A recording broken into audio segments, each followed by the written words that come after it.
Thank you all for joining us for what I think will be a really informative and important conversation. My name is Elizabeth Hagedorn. I am a reporter covering the U.S. State Department for Al-Monitor in Washington, and I am thrilled to be moderating this discussion on Syria, a regional and global fault line in flux. The Syrian civil war has raged for more than a decade. It appears that President Bashar al-Assad's regime has largely won the war, but at a tremendous cost. The country is deeply fractured, devastated, and depopulated. Over the next hour or so, our panel will examine Syria's place within the larger dynamics of the Middle East. We'll look at what the future holds for Syria, and is there a possibility for a lasting peace?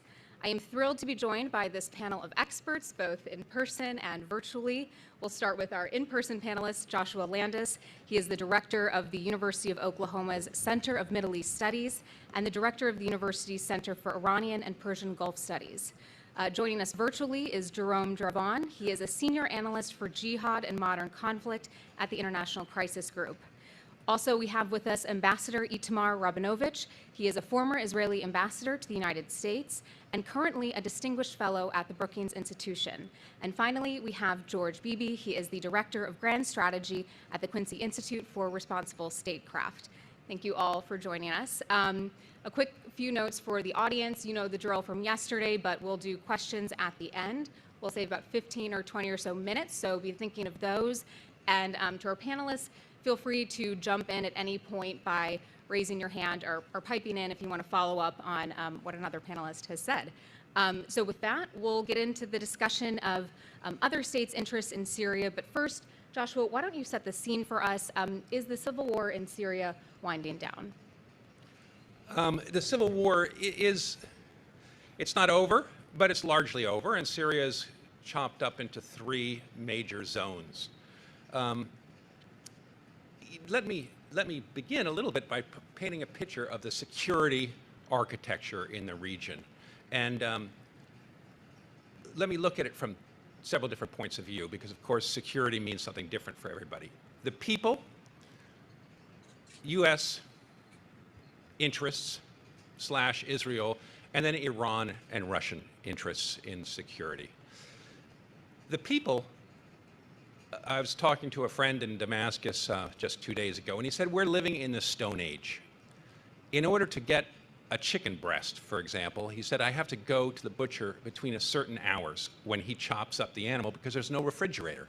So they can't put the remainder of the meat in a refrigerator because there's no electricity. And there's no gas, consistent gas, to run a generator.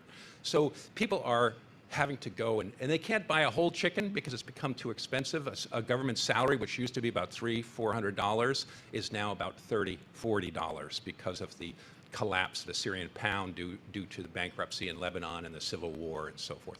So life is very insecure for the people in Syria. The U.S. hoped to be able to get rid of the Assad regime, which was allied to Iran. And as we heard from our U.S. ambassador yesterday, one of the main goals for the United States in this region is to roll back Iran and to decrease and to diminish Iran's influence in the region. What is America's strategy for doing that? In Syria, its strategy is to divide up the country, keep it fragmented, with the U.S. zone northeast, Turkish zone northwest, and Assad in the south, all weakened.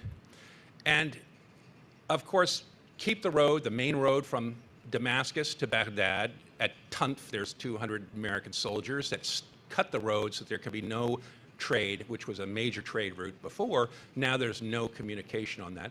And that's theoretically to stop Iran from trucking in arms to Syria and ultimately Hezbollah. But of course, it stops all the trade as well. And it's strangling Damascus, which is part of the American strategy to keep it divided, keep the oil out of Assad's hands, agriculture best in the northeast, water security in the Euphrates out of Assad's hand. And this is James Jeffrey, the special envoy under Trump, was, I think, quite forthright in explaining that his main job was to turn Syria into a quagmire for Iran and Russia.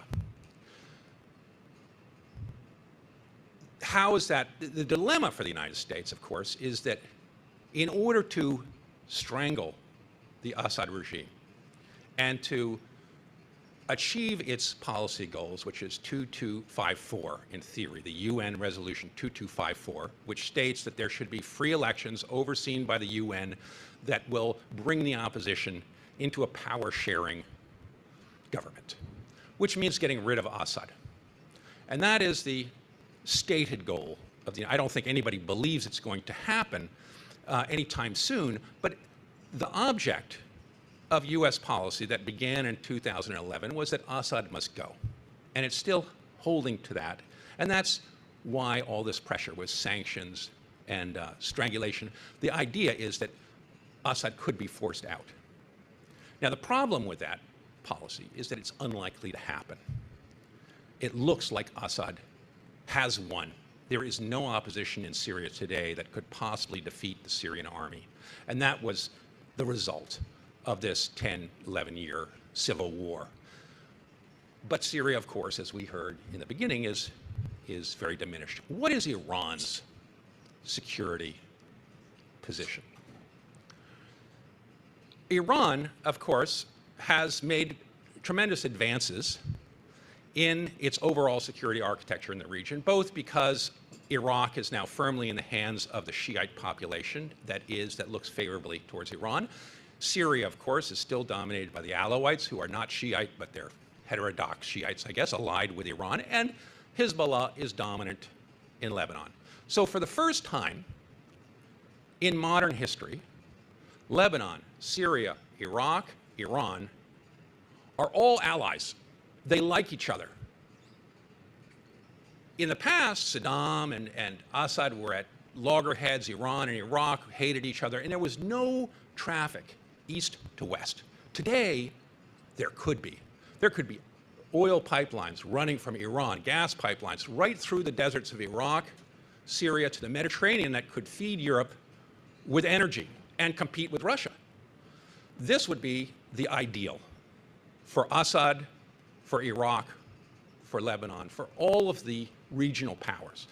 It is what America has to stop, right? America is trying to make sure that that rebuilding, that wealth that could come to the region is not coming to the region, because it would strengthen Iran and this alliance that's going back and forth. But it looks very unlikely that the United States is going to be able to break that security architecture that has grown up in a very pro-Iranian light. So the best thing that America can do, or at least that's what Americans think, is to impoverish and weaken the entire region, stop trade, keep sanctions going, in order to make sure that their enemies are weak, people are hungry, and they're unhappy with the regimes, and that for Russia and Iran, it becomes a money sink, so that there's a burden. It's a quagmire, if you will.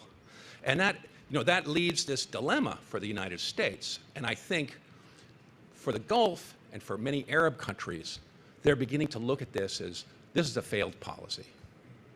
We're not going to diminish Iranian influence or roll back Iran through the strangulation policy. Hence, the UAE has led the charge on trying to reintegrate Syria, because the new thinking, I think, in the Gulf and in parts of Israel is that the only way to roll back Iran will be to strengthen the central government in Syria, rebuild the economy, and let the Gulf countries compete with Iran economically to buy Syria, if you will, because everything in Syria is dirt cheap today. A friend of my brother-in-law talked to me the other day and said, there's farm 5 kilometers from the Mediterranean, north of Latakia. It's 5 dunam house. It's for sale for $20,000. And I thought to myself, boy, there's my retirement home. I want to live 5 miles from the Mediterranean. But of course, who would buy anything in Syria? There's no security. You would get robbed. Nobody's going to do it. But were sanctions to be lifted, Gulf money would pour in there to buy Syria. And everything is for sale today. That's the, I think increasingly people are Arabs are looking at Syria as that's the only way forward, is to try to compete with the Iranians, buy Assad back in the way that it was done under the father, where Lebanon was a condominium, Hariri was allowed, the Saudis invested. Of course, the Syrians always had the security dominance. It was not a perfect world, but it was at least a world where there was some give and take between the two powers. Because the idea of flipping Syria, which we hear periodically, either diplomatically, trying to get them to cut relations with Iran, is no longer on the table. And perhaps one needs to, for security reasons, to think in terms of a competition with Iran. And that's, I think, those are the ways that security and the regional security architecture is being viewed by different elements in the region. Thank you. Thank you, Joshua, for that really helpful overview. Jerome, I'll go to you next. The front lines in Syria are relatively static right now, but do you see them staying that way for the foreseeable future? Is there a potential for escalation in perhaps Idlib or parts of the northeast where various armed groups hold sway? My position has changed quite a lot in that regard. Had you asked me just 3 years ago, I would have answered differently. With Crisis Group, we've undertaken field research both in northwest Syria, in the province of Idlib, in northeast Syria, and so on. 3 years ago, in 2019, it looked very unstable, and we thought when we entered Idlib the first time that it could be like the last time for us to be able to get in, because maybe in 1 year, in the following year, the area would be seized again by the Syrian regime and its allies. Now I think the situation is much more stable, and that's because of foreign players. So for the northwest, the Turkish massive military intervention that closed the ceasefire by early 2020 basically froze the situation. When we are speaking about Idlib, we're not just speaking about militants trying to organize themselves. We're speaking about a region where there are between at least 10,000 Turkish soldiers that are in the region and that are not going to move. The Russians have acknowledged this fact, and even though there are still military strikes and bombings on a regular basis, the front lines are not going to move. They have not moved now since the ceasefire, and I think that could be the case for time to come. Similarly, the presence of Turkish-backed forces in the north of the country, north of Aleppo, and more importantly, the presence of American troops in the northeast have frozen the situation there as well. The American presence is by no means comparable to the Turkish presence. It's much smaller, but symbolically it's sufficient to deter any other states, from the regime to the Russians to even the Turkish, from doing anything in terms of changing the front lines. So I think the situation is frozen and could really last for a long time. Even we could speak and think of another decade in which the front lines will be more or less the same. Doesn't mean that there won't be any clashes, that the situation is totally stable in terms of armed confrontation, but I don't think that a massive renewal of the conflict is likely for the time to come. Let's discuss Assad's key backer, Russia. Itamar, how does Russia see its interests in Syria, and in what ways are they different today compared to when Moscow launched its intervention in 2015?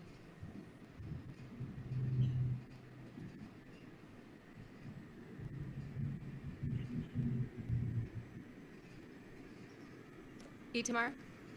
Hello. Hi. Hi.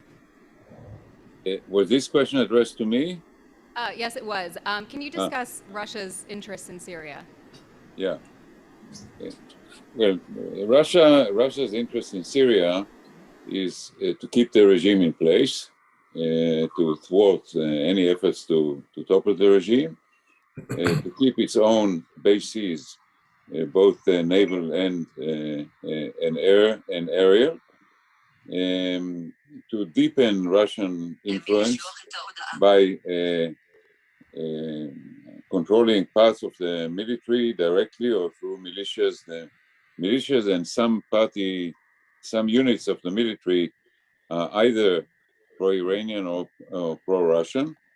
The Russians are not seeking the same kind of influence that the Iranians do in Syria. They don't wish to penetrate the society and the culture and the religion the way the Iranians do. And I would say everything that we have been saying in the past 6 years since the end of the full-fledged civil war in 2016 and the transition to what I call the lingering crisis about Russia has changed with the invasion of Ukraine because the Russian military resources are taxed. It may have to shift away some units from Syria into Eastern Europe.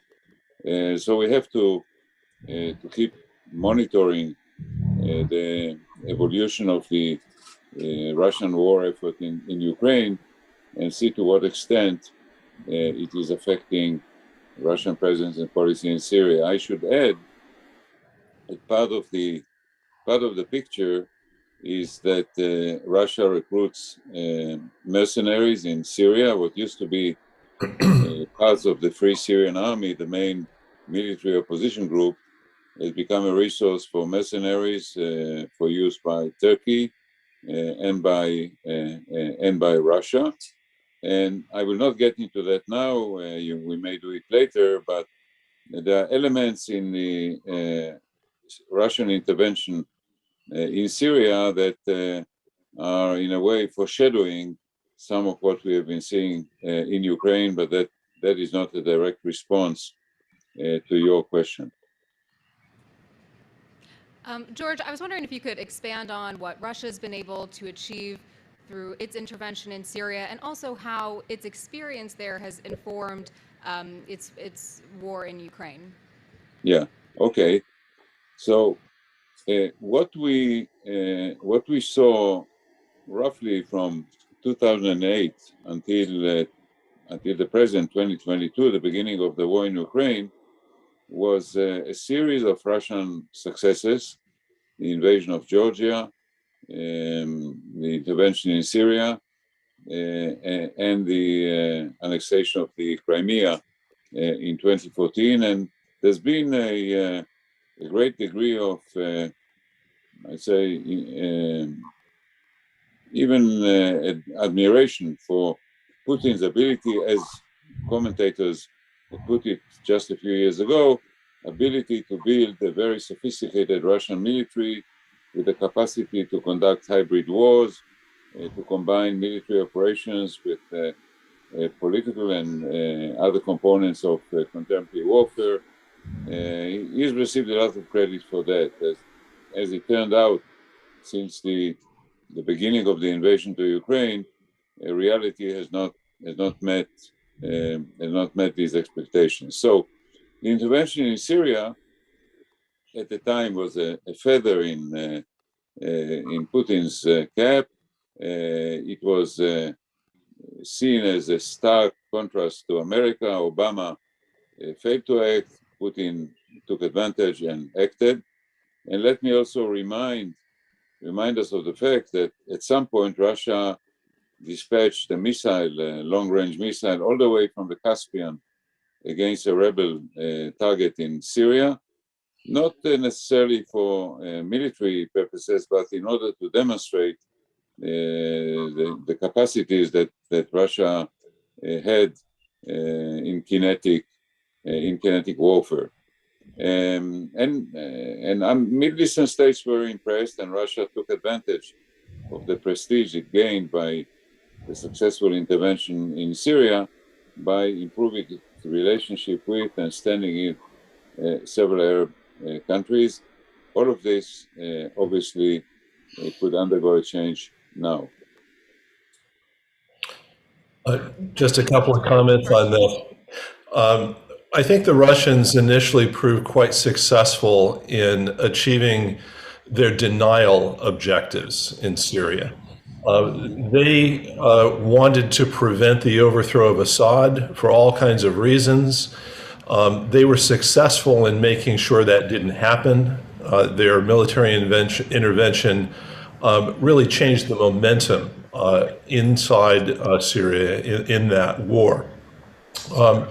And that, I think, advanced their broader regional objectives as well. What they're really looking for in the region and in the world more generally is a much more multipolar order, one in which the United States is not the dominant hegemon, but where other powers, both regional and external to the region, are also players and can counterbalance U.S. influence, constrain U.S. freedom of maneuver. And I think they've been quite successful in doing that, in denying America its objectives in Syria.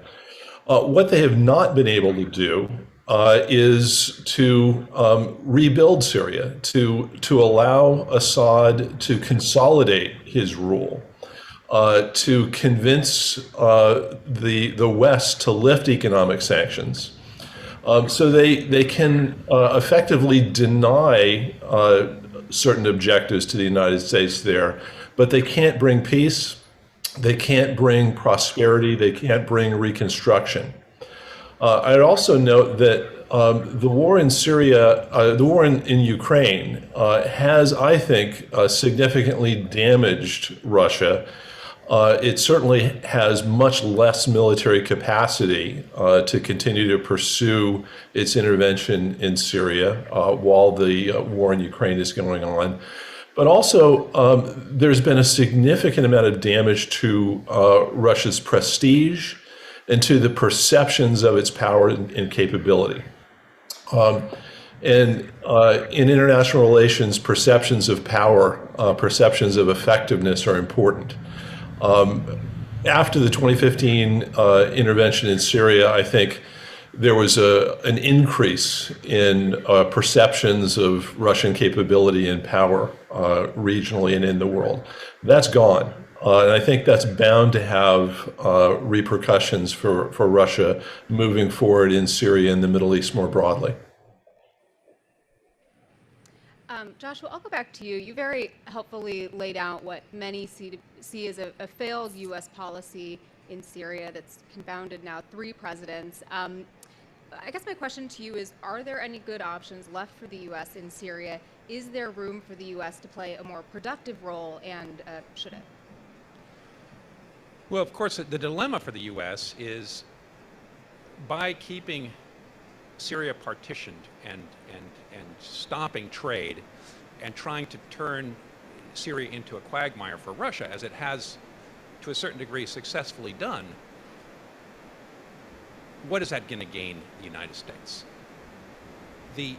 On the terrorism front, ISIS can run between the legs today of the 3 different divisions. So keeping Syria divided in many ways is counterproductive for the war against ISIS. The only real way to defeat ISIS in the region is to have a stronger central state, the way it did under Assad the father or before the civil war, where you have a strengthened Syrian army that can go after successfully ISIS. As long as you've got 3 enemy groups, ISIS is not the main enemy for any one of those 3 groups, who see the others as much more dangerous. So ISIS can run between the Syrian side and the Kurdish side and take refuge in Idlib, for example, as we've seen from the last 2 caliphs who've lived in Idlib province. So in the long run, this isn't going to reduce. I don't think Americans look at ISIS as really a top-level problem. It's a whack-a-mole problem today, and they're not going to regain territory in the region. the United States doesn't have good options because Assad is there to stay. It's Assad's generals, the top 50 generals, are all Alawites. They're not going to turn against Assad and get rid of him. And this was the U.S. policy throughout the civil war. They did not want the Syrian army to collapse because they feared that Al-Qaeda or ISIS could take Damascus. And you get the, Morell, the second in command of the CIA, already in March 2013, says, we don't want the Syrian army to collapse because we need the Syrian army to defeat Al-Qaeda and the radicals after Assad goes. We'll arm the Syrian opposition to weaken the Syrian army and force them to the table. Get rid of Assad and rebuild the Syrian government by getting it away from Iran. That was the strategy. It was very unlikely to happen because it was a very delicate process that America could not command, and because the Syrian generals cannot turn against, because of the ethnic problems in Syria, the Alawites versus the Sunnis. The Syrian generals could not break from Assad because they all fear that they would be wiped out and that Alawites in general would be ethnically cleansed from Syria. So they maintained their solidarity.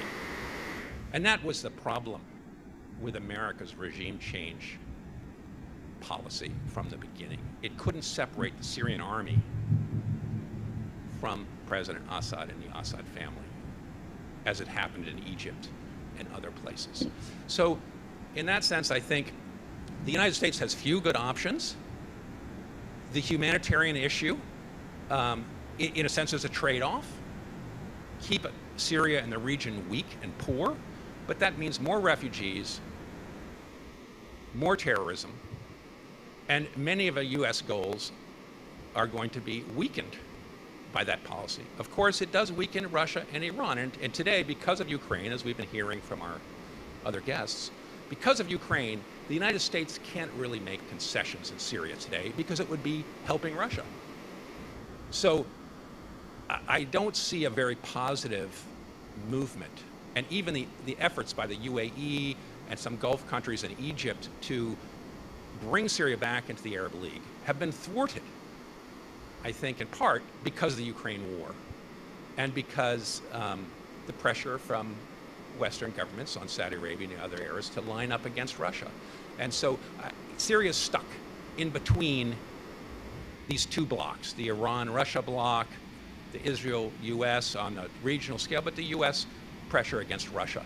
And so as long as you have that larger Cold War going on, Syria is going to remain, the Syrian people will remain crushed in the middle of that larger struggle. May I come in at this point? Jerome, I want to, please. May I? Go ahead. Yeah. Yes. I think the moment when the United States could unseat Assad and make a big difference was in 2012, when there was a plan conceived by General Petraeus in collaboration with several regional and international actors to really train the Free Syrian Army and turn it into a match for the Syrian Army. It was supported by Secretary of State Hillary Clinton, but was killed by President Obama because he was afraid of being drawn into yet another Middle Eastern quagmire. And as he famously said, I came to end two unsuccessful Middle Eastern wars for the United States, not to start the third one. So since that moment, there has not been a sustained, deliberate US policy to get rid of Assad. And of course, by just keeping Syria weak and helping it to remain divided, you don't topple the regime. Assad is likely to stay the head of a fractured Syria, controlling about 60% of the country. Let me mention two other elements that are relevant here. One is Turkey. Turkey is a major player in its own right. It is the one that keeps Idlib away from regime control, and it has also practically annexed about 6 to 8% of Syria's territory on the Turkish-Syrian border. So that is a very important factor in the picture. Thirdly, Russia, if we count its successes and failures, has not been able to persuade Assad to conduct a political reform, or at least a pseudo-political reform. The Russians would have liked to see, quote unquote, a Chechen end to the Syrian civil war, where there is sort of a political settlement between the victorious center and the rebellious part of the country. Assad has refused even to make the first step towards a political reconciliation. And secondly, to bring back refugees. He and many of the other allies are simply not interested in 4 or 5 million Sunnis coming back to Syria. And as long as these two conditions are not met, political reform and repatriation, the prospect of Western aid for economic rehabilitations remain very dim. Thank you. Earlier this week, Assad paid a rare visit to Syria's other close ally, Iran. Maybe George or Jerome, how would you describe Tehran's long-term objectives in Syria and what its level of involvement could look like in the country as the war winds down? And also, if you could touch on maybe whether a revived nuclear deal could in any way impact Iran's presence and ambitions in the country.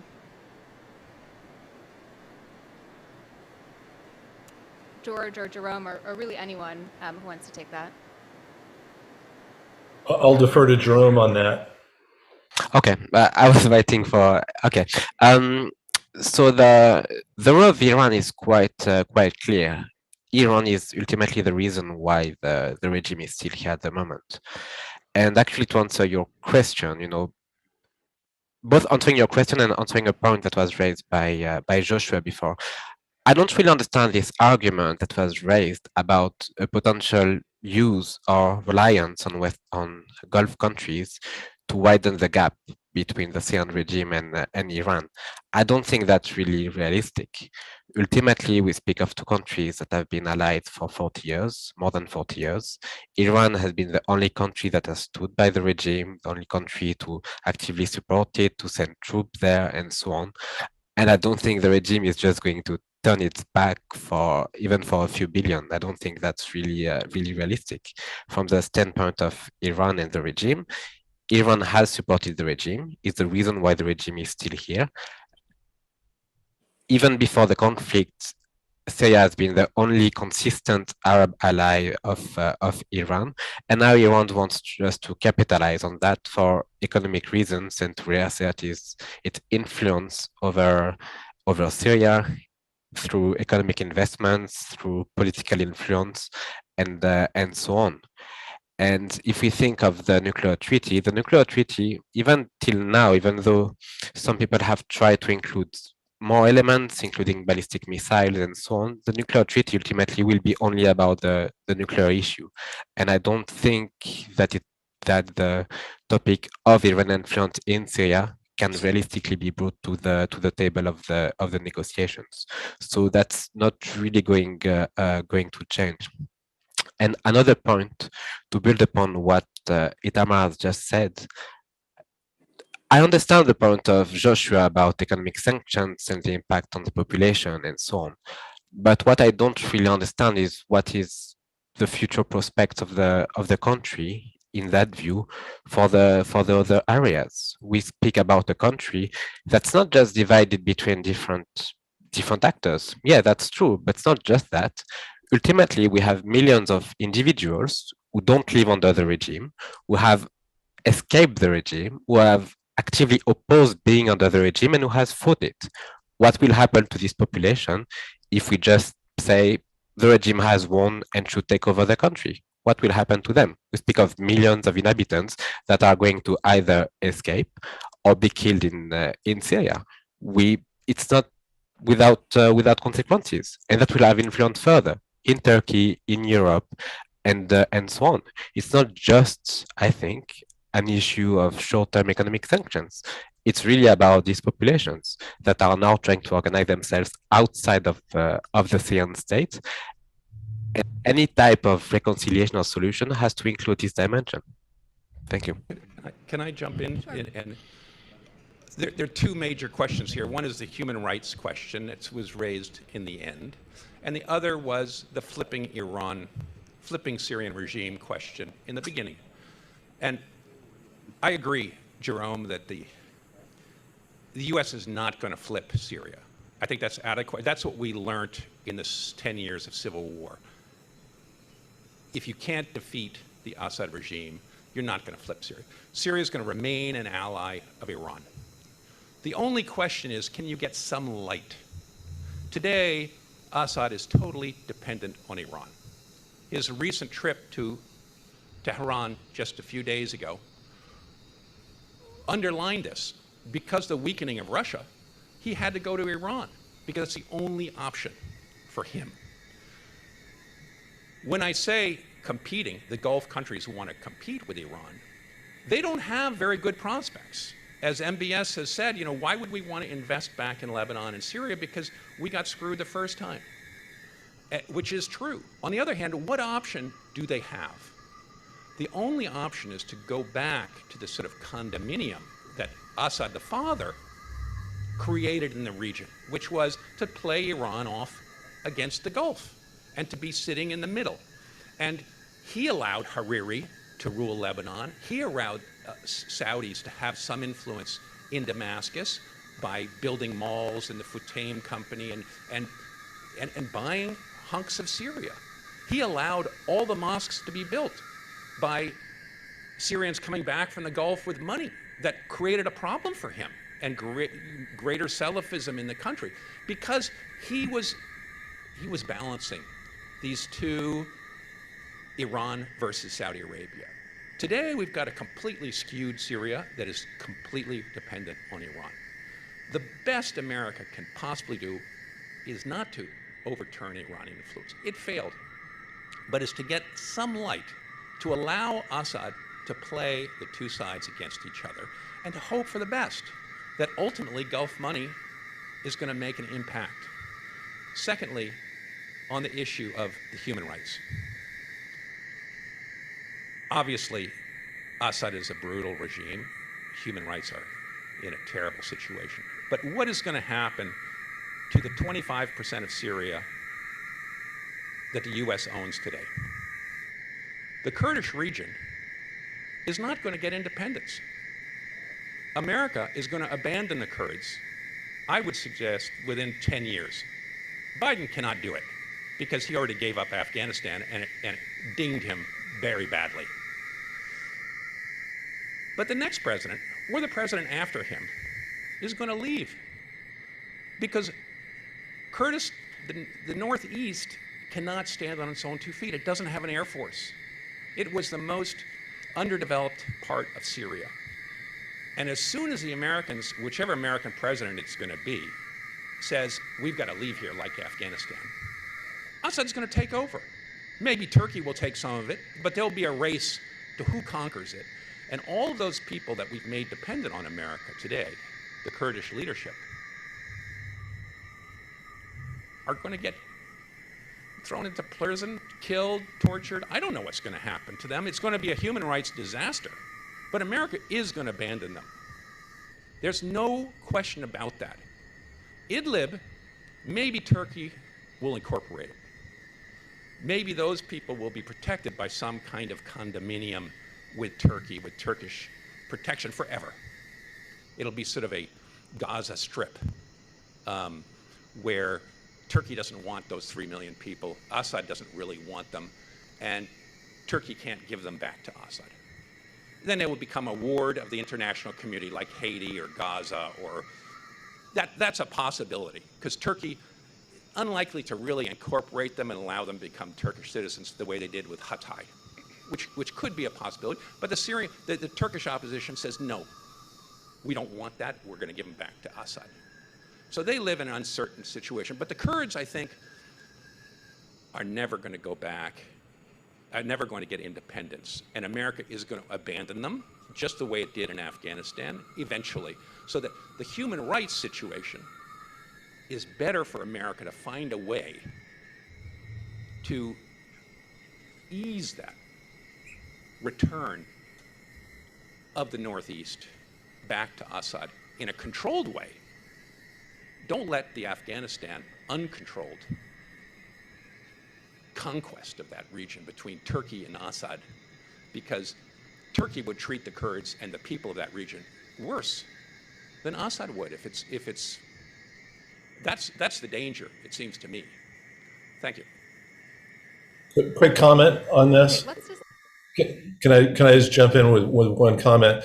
The quagmire policy that we've been describing here, that has so many costs for U.S. interests, for human rights, for stability in Europe and the broader Middle East region as well, has been driven, I think, by two U.S. goals. One is anti-Iranian, essentially, to prevent consolidation of Iranian power in Syria, which I think we've accurately pointed out.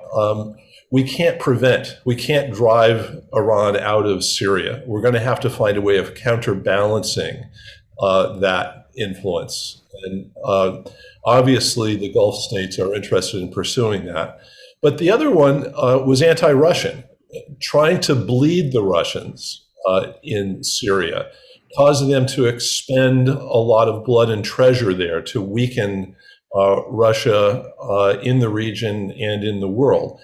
I would offer that the Russians have done such an effective job of weakening themselves in Ukraine that the value to the United States of weakening Russia in Syria, I think, is greatly diminished.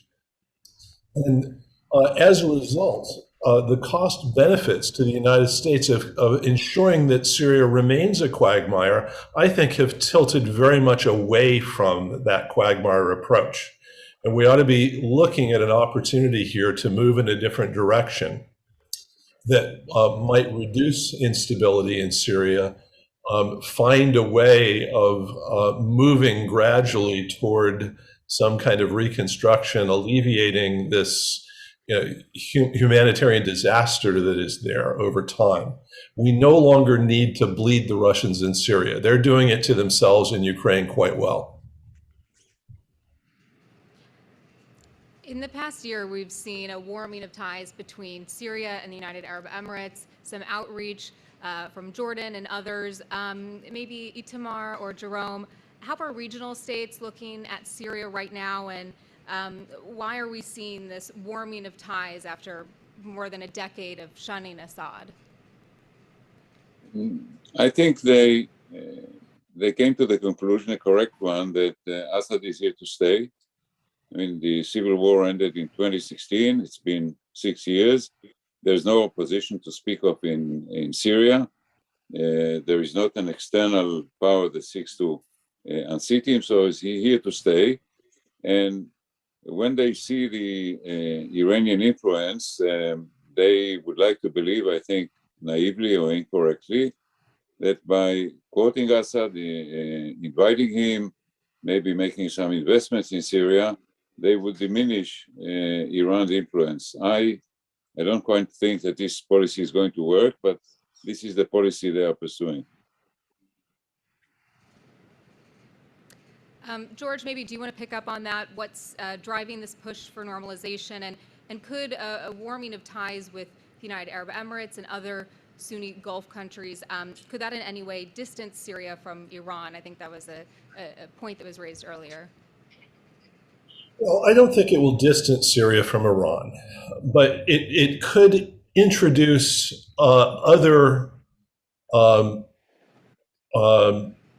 interests in Syria that can serve to hedge against Iranian power, to counterbalance it, so that the Syrian politics are not the sole playground of the Iranians. There are other interests that have to be taken into consideration. That's sort of a balance of power approach within Syria and in the broader region that I think stands some chance of improving stability inside the country and in the region more broadly. Josh, I was going to ask you, could the U.S. be doing more to push back on this? There has been some criticism, I think, of the Biden administration that while they're by no means encouraging this outreach, that they're maybe not doing enough to push back on it, turning a blind eye. What is your view? Well, I think another driver for the Arab rapprochement is also the human factor. I think a lot of the Arab regimes look at the Syrians suffering, people leaving the country. They also looking at Turkish acquisition of power, Israel bombing twice a week, often in order to degrade Iranian influence and Hezbollah influence in the region and to weaken Assad, as well as the increased Iranian influence. That this is the reality in Syria today. And how do you bring back some life to the region and let people have some quality of living so they don't live in the Stone Age and have to go to the butcher between 2 and 4 to get their breast of... So you just have to, we've failed. We've got to put some life back into this. Assad is there, the regime is there, and it's better to have Syrians eating 3 meals a day and have electricity so they can train their kids and they can teach them so they don't live in the Stone Age. And they're not going to be some kind of, joining ISIS and every other radical group. That's the only hope. And I think there is the humanitarian effort on the vision of the people in the Gulf is driving this to a certain extent. Okay, what should America do? America's hands are really tied in this. America has been trying to bring Lebanon out of Iranians' influence and Syria's influence, since the '82 Israeli invasion, 2006 bombing of Hezbollah. It's failed. The death of Hariri, the UN investigations into Assad, the civil war in Syria. This has been for 40 years. The US has been trying to get Lebanon and then Syria flipping it out. And it's only degraded the situation further and further. Standard of living has gone down, and Iranian proxies have gone up. And there are more Shiites living between Lebanon and Iraq than there are Sunni Arabs. This is the problem for the Sunni Arab worldview. If you add up, the Shiites of Lebanon, the few Alawites, okay, the Alawites and the Druze, who are not Shiites, but if you put them into the Iran camp, and then the Shiites of Iraq, they're more than the Sunni Arabs. If you extract the Kurds and take the Sunni Kurds out of the equation, you're dealing with a balance of power that is in Iran's favor, just the population. And that's because Hezbollah and Ahl al-Haq and all the other Shiite militias jumped into Syria. The Sunni populations have been destroyed. You look at the Sunnis of Iraq, they have no civil society left. Many of them are living in UN-sponsored camps, sucking out of UN bottles of water. They're not going back to their homes. Nobody's building them, rebuilding them. The same is true in much of Syria, where Sunni society has been brutalized. And that's why ISIS was such a champion. People saw it as some relief against these two regimes that were squeezing them in between. But they're not coming back anytime soon, as long as this policy of fragmenting the region and starving it goes on. And to find some kind of new convivienda where people can live together with each other in relative peace is going to require economic rebuilding. And the West is never going to finance that. Everybody says, who's going to finance this? Well, nobody's going to finance it. People are going to do it for themselves, but the only way that's going to happen is if trade comes back, sanctions are lifted, and people can invest once again. And that's the way that Lebanon got rebuilt, and the Saudis invested in it, and Hariri oversaw it. It wasn't that people gave money, it's that people bought Lebanon, and they invested. And that's the only way Syria is ever going to rebuild. And I think that the Arabs see it that way. And does America want to put their foot down and stop that from happening? And yes, today America does, because they see Iran as, they've got to put pressure on Iran for the Iran deal. They've got to hurt Russia because of Ukraine. And so, but I think Arabs are upset by that. They do not see this as good for Arabs, as good for the Middle East. It's strengthening Iran and Turkey and Israel, and it's weakening the Arabs. And the Arabs haven't jumped on our Ukraine battle. Why? Because they want to balance America. And I think that's why you're seeing this attempt to bring Syria back in, despite America and Europe's saying, no, don't do it. And they'll wait patiently and assume that America's going to withdraw from Kurdistan and other regions, and eventually they'll give up this effort, and then they'll go back to doing business. Jerome, let me ask you about that. The U.S. maintains a small military footprint in Syria, as Joshua mentioned, mostly in the northeast, but also at an outpost near the Jordanian border. What do you see as, what is the strategy, number one, of keeping the troops in Syria, and what do you see as the likelihood of their withdrawal?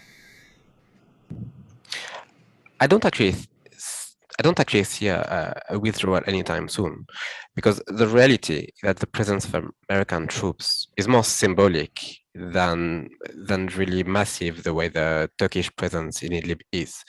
When we speak about Turkey in Idlib, we speak about tens of thousands of soldiers. It's a costly investment. Those people have been targeted, many soldiers have been killed, and so on. That's not the case with the US. The US presence is very lasting. It can last because it's cheap, because it's symbolic. Having a few hundred soldiers in the region is sufficient to actually achieve the US objectives. It's sufficient to deter any interventions by regional states, mostly Iran, but also Turkey to some extent. And we saw what happened when Trump then, he renounced it, but when he announced the withdrawal of American troops, basically it means that it's a way in for Turkey, and it would pave the way for some Turkish Syrian agreement over who gets what. But in the meantime, as long as the US remain, nothing will change. And so I don't really see any incentive for the US to withdraw. For them, it's a cheap investment for good outcomes. Okay, I think we'll open it up now to questions from the audience. So if you have a question, please go to one of the microphones on either side of the room. It might be best for the virtual audience if you go to a microphone so they can hear, but feel free. And then just a reminder to keep your questions brief and limited to questions, not statements. And let us know if you'd like to address a certain panelist. Okay, we'll go there first. Hi, Elizabeth. Good morning. Good morning, everyone. So thank you very much. There was some excellent commentary about the Kurds being stuck between Turkey, Syria, this becoming maybe a new Gaza Strip. There was discussion about balance between Syria trying to be balanced between Gulf and Iran. There was an initial question that you had asked, which I did not identify an answer to, which was, what is Iran's long-term objectives in Syria? I did not get a clear answer from that, so I maybe bring that back to the panel. And if we can see what that looks like, maybe 2 years, 5 years, 10 years, what is Iran's long-term objectives in Syria? Thank you very much. Do we have any takers for that question? Yeah, I can take that. Great. Yeah, okay.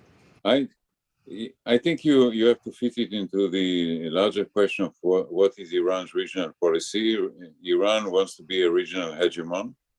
There are two large non-Arab countries in the region, Iran and Turkey, very similar population, former imperial states, strong militaries, large economies, and Iran is seeking hegemony. Turkey is not systematically seeking hegemony, but we do see ambitious Turkish policy playing roles in places as far from one another as Libya and Yemen. But Turkey does not, as the Sunni state, does not see itself, does not seek to be the Sunni competitor or counterbalance to Iran.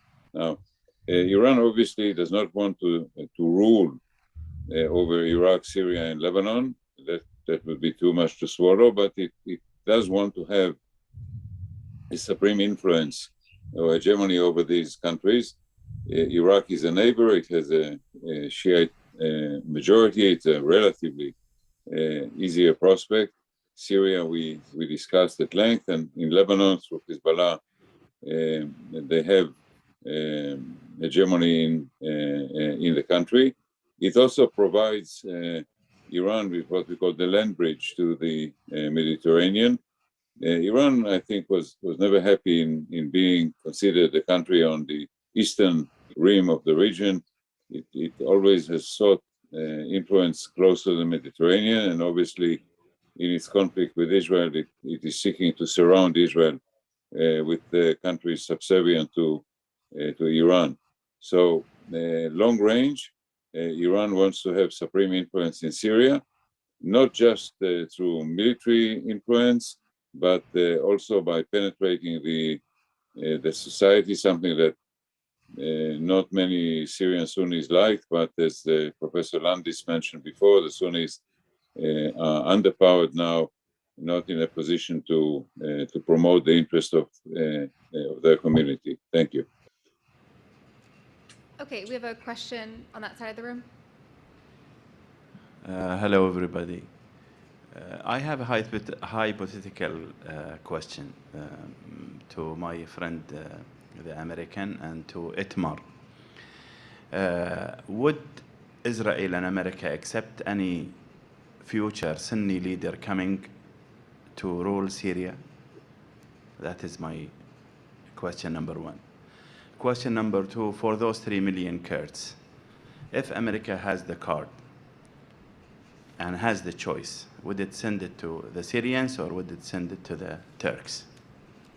Thank you. Let me take a crack at that. Let me answer the first question, which is the Kurds.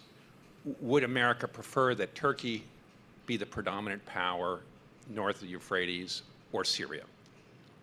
I think that's that's a good question. Obviously, America is an ally of Turkey, it's NATO and so forth, and it's already, we've seen America make a number of concessions to Turkey to take areas in that region under President Trump, and it's continued under Biden because we need Turkey, and it's a way to keep Iran out. On the other hand, the United States owes the Kurds some debt.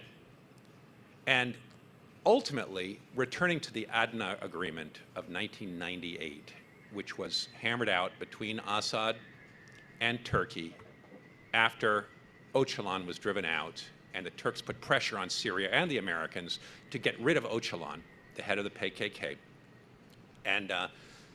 And then Turkey and Syria had to hammer out a new agreement, which was that Turkey could go 5 kilometers into Syria in hot pursuit of Kurdish terrorists, but they would ultimately have to go back to the border, and Assad would help to keep control of the Kurds so that they would not be helping insurgency inside Turkey. That's the agreement that Russia, Assad, would like to return to, and I think ultimately that's a goal for the region that America will probably embrace at some level. Because if Turkey takes over the region, which might be good geostrategically for America in the short term, it would be very bad for the Kurds. Because all of those American allies in the Syrian Defense Forces would likely be thrown into the prison and bad things would happen to them. The Syrian regime, which on the security side is a minoritarian regime, needs the Kurds. Syria cannot rule northeastern Syria without the Kurds, because that was the area where Al-Qaeda first took power in 2013, and then ISIS took power, and the tribal elements in that region were very anti-Assad regime. And Syria turned it over to the YPG when it left. It turned it over to the Kurds because they were going to be balancing against these more radical groups. And so ultimately, I think that we're going to return to some kind of an alliance between Kurdish elements in the north and Assad, and a balancing the Arab tribes as happened in the past.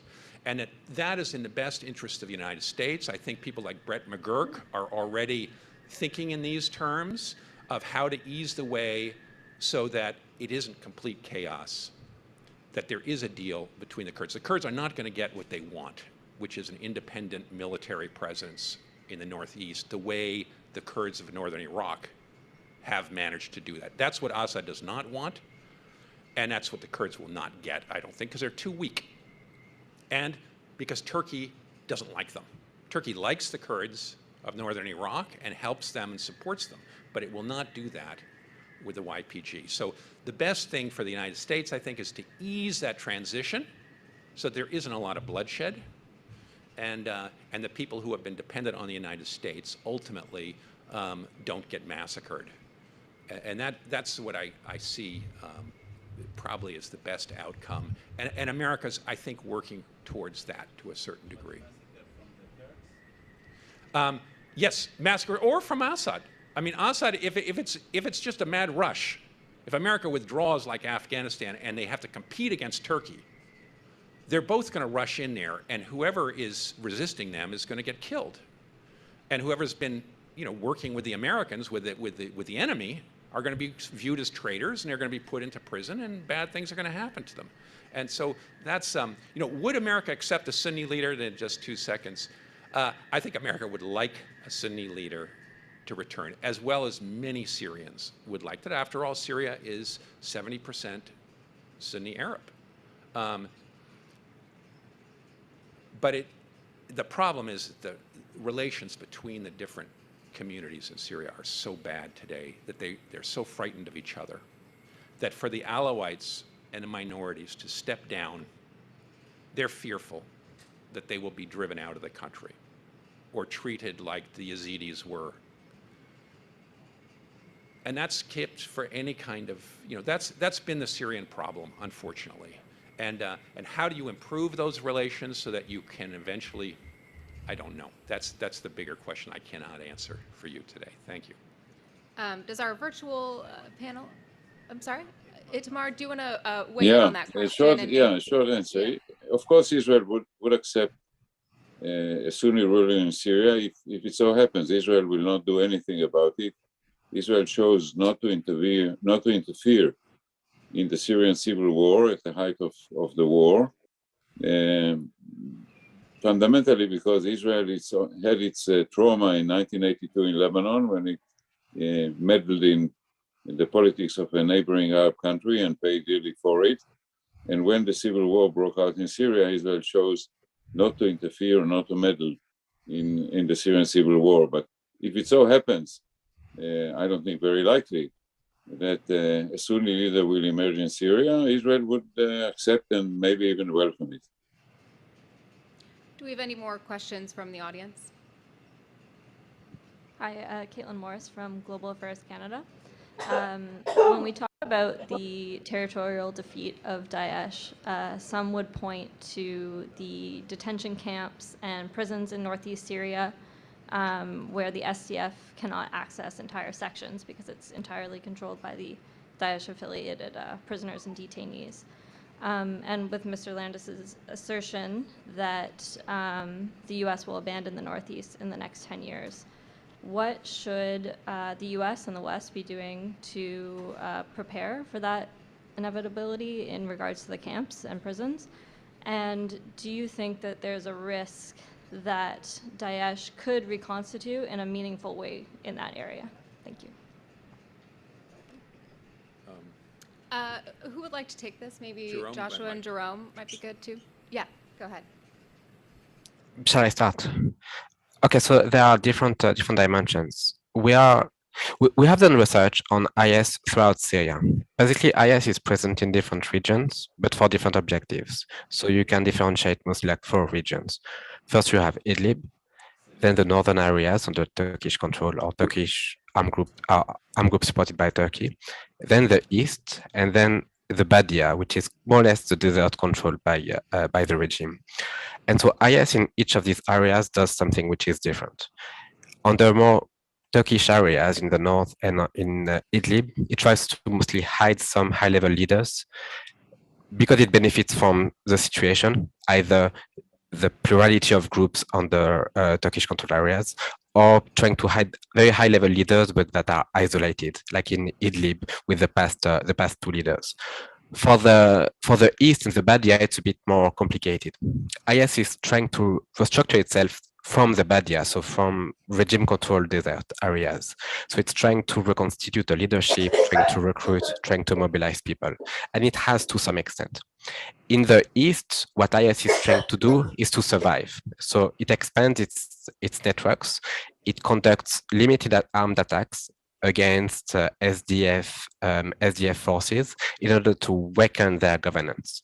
At the same time, it's involved in smuggling across the regions in order to get more resources and to continue to recruit people that are unhappy with the current situation. IS knows that it can't seize territory now, so its only objective now is only to expand its network and survive, and it's waiting for what's next. And so at Crisis Group, our understanding is that if the situation remains as such, including with the presence of American troops, IS will not be able to really become what it was before in 2014-15. The main risk would be in case of an American withdrawal, which would give space basically for the reaccession of the group and potentially its control over new territory. That's a real risk, and that has to be addressed as such. At the same time, when we speak about the camps are not a situation that can last forever. So first, there is a presence of foreigners in those camps, including European foreign fighters, and there should be a solution for them as opposed to just staying there forever. European countries will have to decisions that they have to make in order to repatriate these individuals. And then there are more local solutions in terms of providing security guarantees in order to re-include some of former combatants in their communities. That has happened already to some extent, but it's still an ongoing situation. But basically, we can't expect Turkish-led forces just to hold the situation forever in these camps. It's not sustainable. They don't have enough resources. They don't have the training. Those places are not meant to host such a population for years. If I could just jump in here for a second. IDPs, I think there's been a study that most of these camps for IDPs around the world last on average 17 years. And we're only up to, X amount of years here on the Syrian camps. But the Kurdish region is not equipped to try the prisoners, the 60 to 70,000 prisoners that remain in these camps that are ISIS related, some of them. Of course, many are children that are too young to have fought for ISIS. But the only, if we want to talk about international law, it should be the Syrian government that is trying Syrian people, because the Kurdish government in the northeast doesn't have a legitimate international foundation in international law to try Syrians, because they're not the subjects of the government of the northeast. Now that presents a problem, a human rights problem, of course, for the United States, because many of these Daesh supporters or children of Daesh, if they're taken back into Syria, if Syria regains this, and America turns the region over slowly in an organized way to Assad retaking it, they're going to come under Syrian control. Syria will dismantle the camps, and they will try these people, right, in a Syrian way. Now, what's that likely to look like? The Daesh people who were given back to Iraq, many of them were just executed with like 15-minute trials. That was particularly in the first year or so of given back when passions were very high. Increasingly, there's been a more ordered treatment of them. But the population in those camps, which is Arab and largely from the region, the Arab tribes want those people back because it's their kids, it's their relatives. And that's why Daesh, when they attacked the camps most recently, about 350 people were killed in this effort to release the prisoners, was playing a very cagey game, because a lot of the Arab population of the Northeast wanted to see their children get out and their relatives get out of those camps. So Daesh was looking at playing the hero. I'm going to fight the Kurds and the Americans in order to release the Arab prisoners, the Sunni prisoners who are being discriminated against by the Kurds and hurt by the Americans. So, and this forced the Kurds to go to the Americans, get firepower, fire back into the prisons, and killed a lot of prisoners. So it made Daesh look like a liberator again.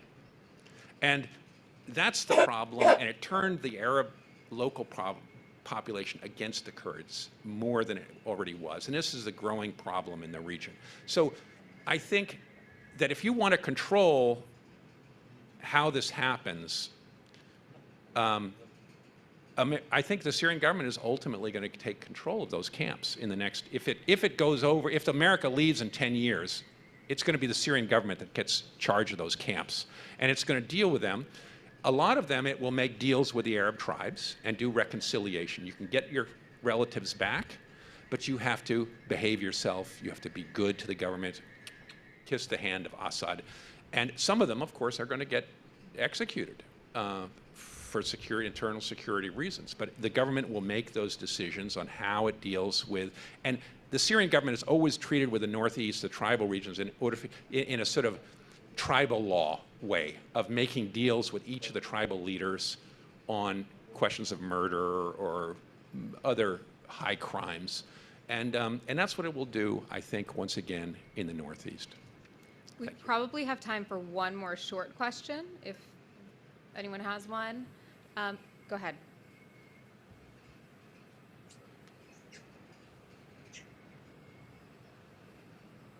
So this is really for Joshua, and I'm actually looking for two clarifications, again, to broaden my horizon of thinking. So I was wondering, you mentioned Iran, Syria, Lebanon, and Iraq. They're all in the same bloc, meaning they're all allies right now. Am I to assume that the Iran-Iraq protracted conflict is no longer there? It started in the 1950s over the Shatt al-Arab waterways. That's number one, a clarification. The other is really about the Russian invasion of Ukraine, and we are actually assuming, again, you assume that Russia will be absent from the Middle East, because you said Iran is Syria's only option right now.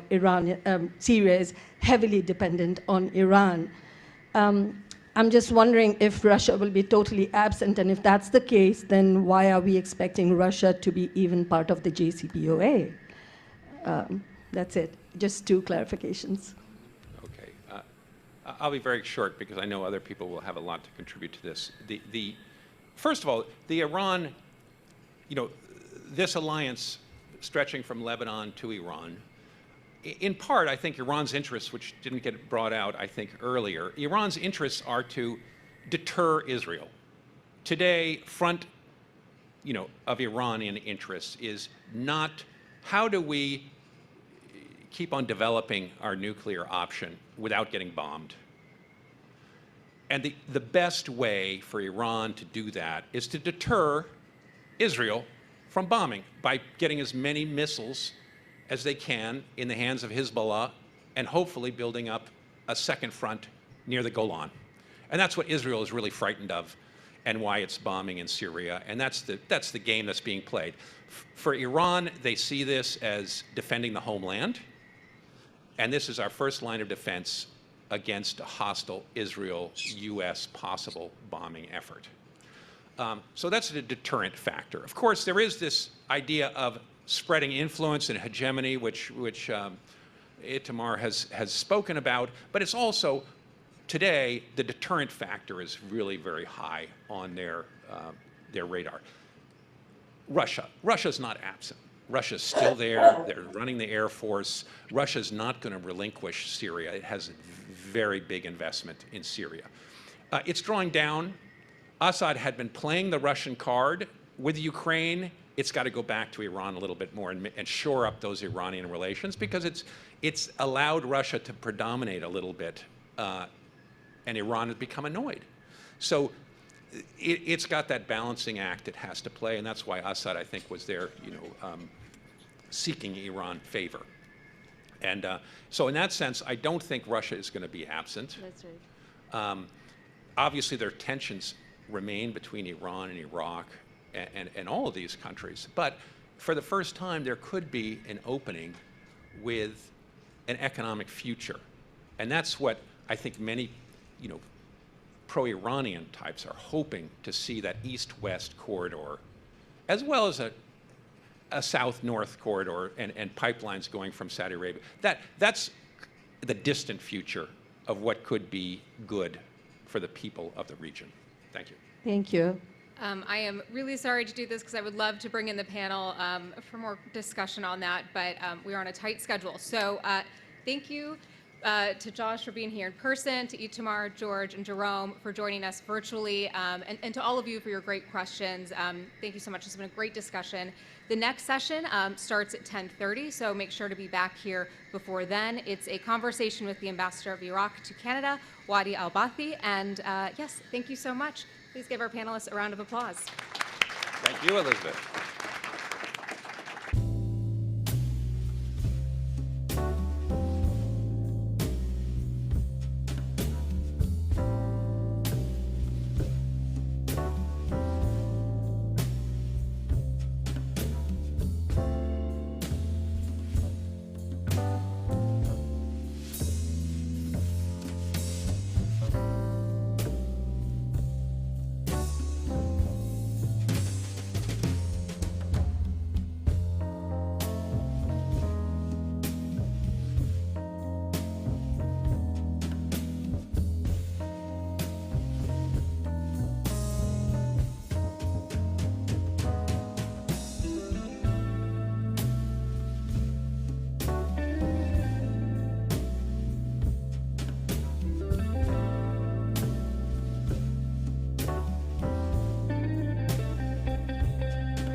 Hello, everyone.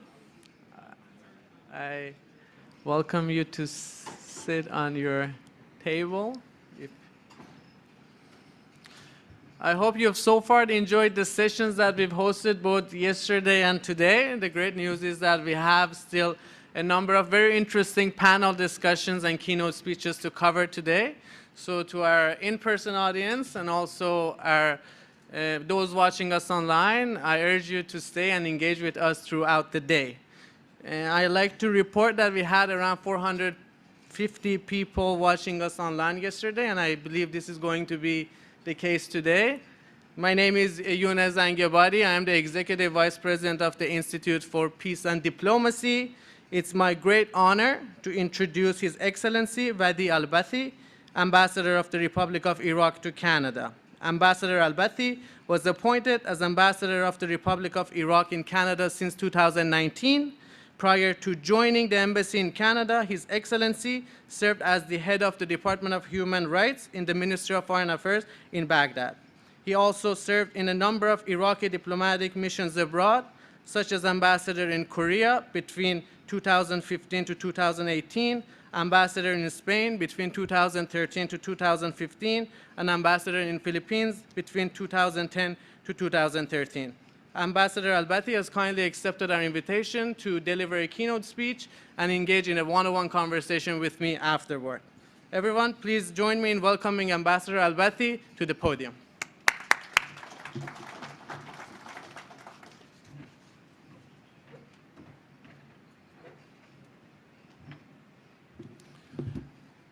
Really, I appreciate your decision to be here, sitting to listening me, talking on politics and policy and diplomacy when we have such nice weather outside.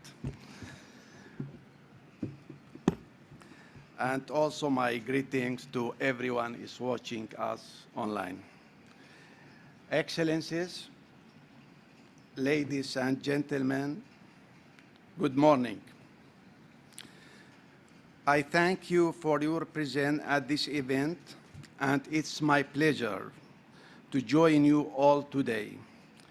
To begin, I would like to express my gratitude and appreciation to the Institution for Peace and Diplomacy for organizing this forum, and it's my sincere hope that the goals of this forum be met. For the sake of clarity and context, I will begin my remarks today as being instructed by discussing the general Iraqi-Canadian relationship before moving on to stress Iraq's current and future role within the MENA region. It can be said with some confidence that Iraq and Canada share distinguished bilateral relations. The Iraqi government considers Canada to be a friend and a partner within the international democratic society, in large part due to Canada's continuous appreciation of the vital role played by Iraq. Throughout the implementation of the democratic regime in Iraq, Canada has remained a steadfast ally in areas ranging from humanitarian and economic support to defensive and security assistance. Our two governments have collaborated on shared interests, including the consolidation of federalism, gender equality, the empowerment of women, and the fight against the blight of terrorism. And there continue to be further interests shared by our countries which have yet to be fully explored. For instance, Iraq is currently pursuing a number of environmental projects in coordination with several international organizations and specialized agencies, including 2030 Agenda for Sustainable Development. Evidently, as the above demonstrate, Iraq and Canada have plenty of shared interests which have been and continue to be used in deepening the relationship between our two countries. When examining the diplomatic ties between Iraq and Canada, we will likewise find a robust relationship. The history of our diplomatic ties dates back to the 1960s, with the first Iraqi ambassador beginning to reside in Ottawa by the 1970s. Currently, Iraq is actively engaged in Canada through an embassy in Ottawa and a general consulate in Montreal, with a project nearly completed for the opening of an additional consulate general in Toronto.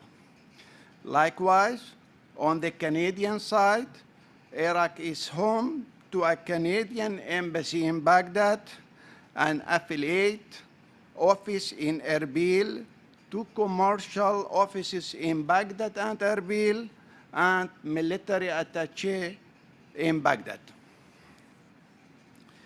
In seeking to further grow the Iraqi-Canadian relationship, we remain mindful of the importance of increasing economic and political cooperation. In particular, Iraq is active in developing and pursuing sector-specific agreements and memoranda of understanding to be used as mechanism for enhancing our bilateral cooperation and coordination. In so doing, we believe that we can better achieve the interest of both countries, and with that in mind, we are currently reviewing the possibility of conducting a strategic dialogue between our two ministries of foreign affairs to further strengthen our bilateral ties, particularly with regards to the economic facet of our relationship. Based on the latest figures, the volume of trade between Iraq and Canada amounted to $74.87 million in 2021.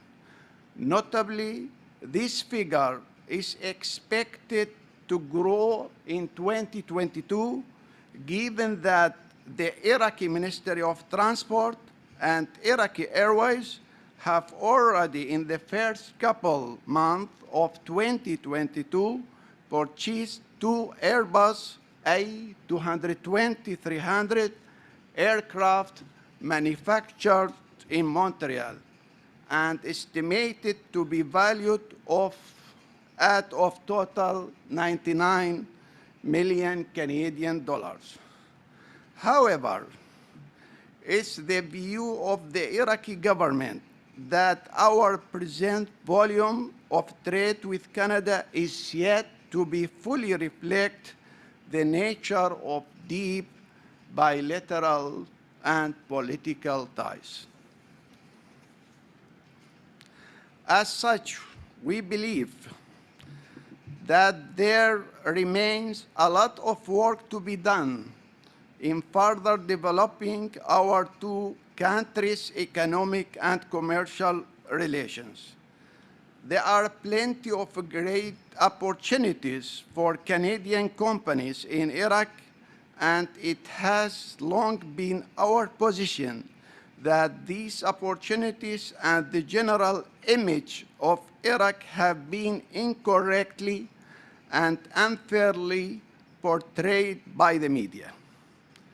Accordingly, allow me to briefly mention the following incentives for thus contemplating investment and commercial ventures in Iraq. A, the benefit of a highly strategic geographic location that has long served as a gateway to the MENA region. Throughout history, Iraq has played a pivotal role in global trade, largely due to its strategic port and airports, which have become much more crucial in light of the current global supply chain issues. B, the presence of strong investment incentives, including tax exemption and vital guarantees for foreign companies. C, the potential to pursue opportunities in various sector-specific fields, especially given that the Iraqi government has currently put forward hundreds of investment opportunities. D, the benefit of our operational cost, competitive wages, and a highly educated and talented workforce. E, and of course, the abundance of untapped natural resources. For example, we are now number 2 in OPEC and number 5 in the world concerning the oil production. On this basis, we extend an invitation to all companies and to the Canadian business community at large to engage in the Iraqi market, to develop bilateral trade, and to expand Canadian presence and investment in Iraq. There are plenty of case studies from Canadian and international companies operating in Iraq which have found much success. The most recent of which was the large-scale shipment of wheat from Canada to Iraq. Evidently, Iraq currently stands as an emerging market with a lot of potential for businesses in various sectors, particularly for the highly specialized work often conducted by Canadian companies. Ladies and gentlemen, having considered the bilateral and economic ties between our countries, I would now like to turn your attention to Iraq's role within the region. As is widely known, prior to 2003, Iraq was the cause of several issues within the region. Accordingly, the government of the Republic of Iraq, since the establishment of its democratic system, has taken a keen interest in the external reformulation of the Iraqi rule. Iraq has and continues to seek to promote its national interest in line with the modern structures of the international community, as well as the challenges and reality that Iraq faces. The principles of balance, stability, and the preservation of sovereignty remain enshrined in our Constitution and governmental policies. And we remain keen believers in the importance of establishing balanced relations with all countries and regions of the world which are grounded in mutual interest and underpinned by a policy of non-interference in the internal affairs of others. On that basis, Iraq remains firmly against the use of its territory as a trigger or platform for aggression against any other country. In essence, the Iraqi government and our diplomatic missions are firm in stressing the following four core elements of our foreign policy. First, the adoption of initiatives aimed at repositioning Iraq's regional and international role. Second, the pursuit of diplomacy grounded in de-escalation, avoidance of bias, and the pursuit of common interest. Third, a dedication toward a vision of collective security with the capacity to navigate potential challenges and establish robust partnership.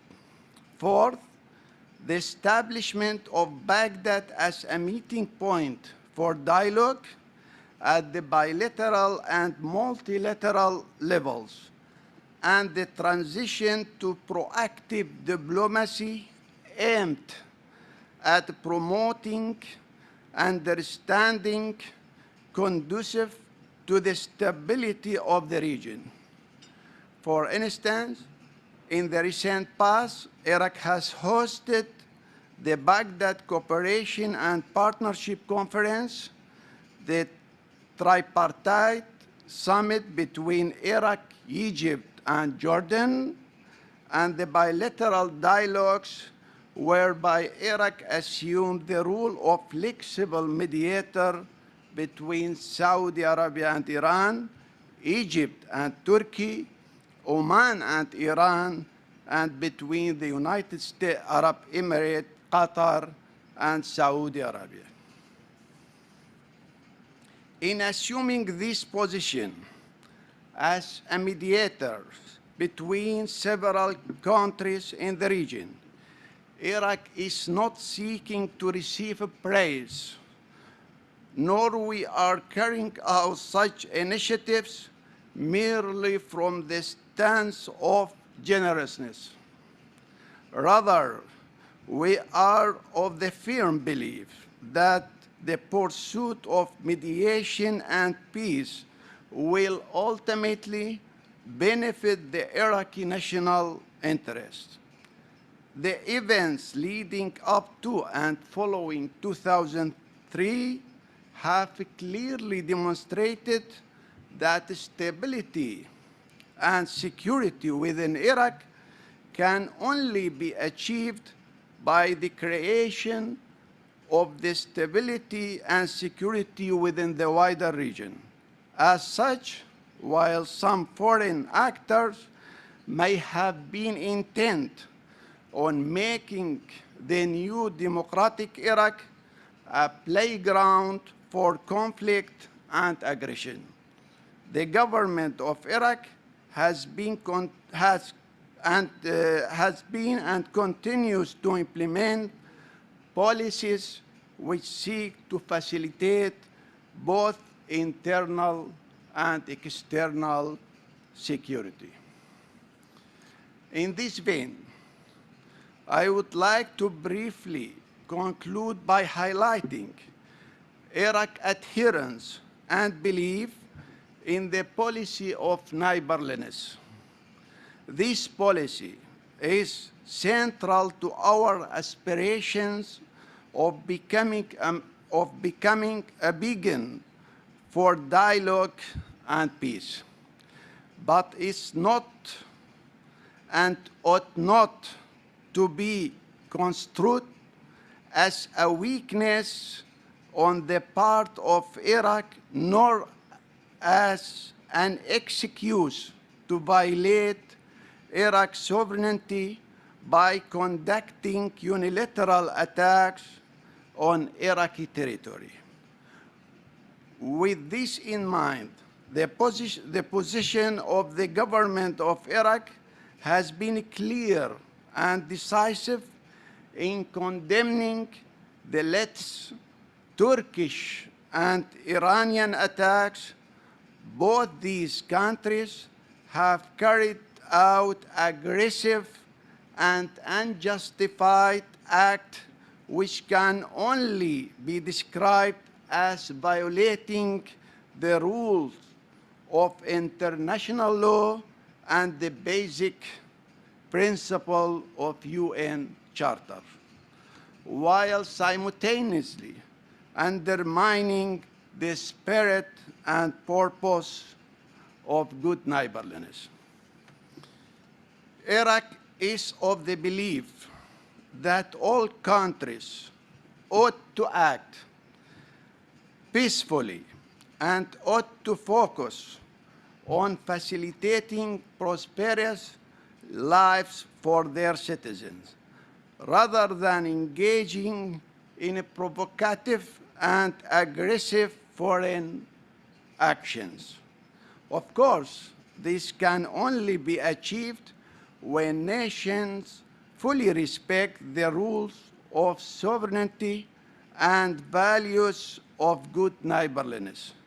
Nations must be able to build cooperative bridges and enhance bilateral link through mutual interest without interfering in the affairs of others. This is the Iraqi policy, and we hope that others in the region and abroad will follow suit. Thank you very much for your attention.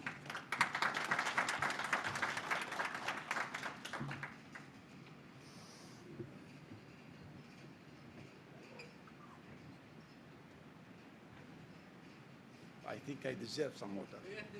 Help yourself. Thank you very much, Ambassador. Can you all hear me? Thank you very much, Ambassador, for your very informative and...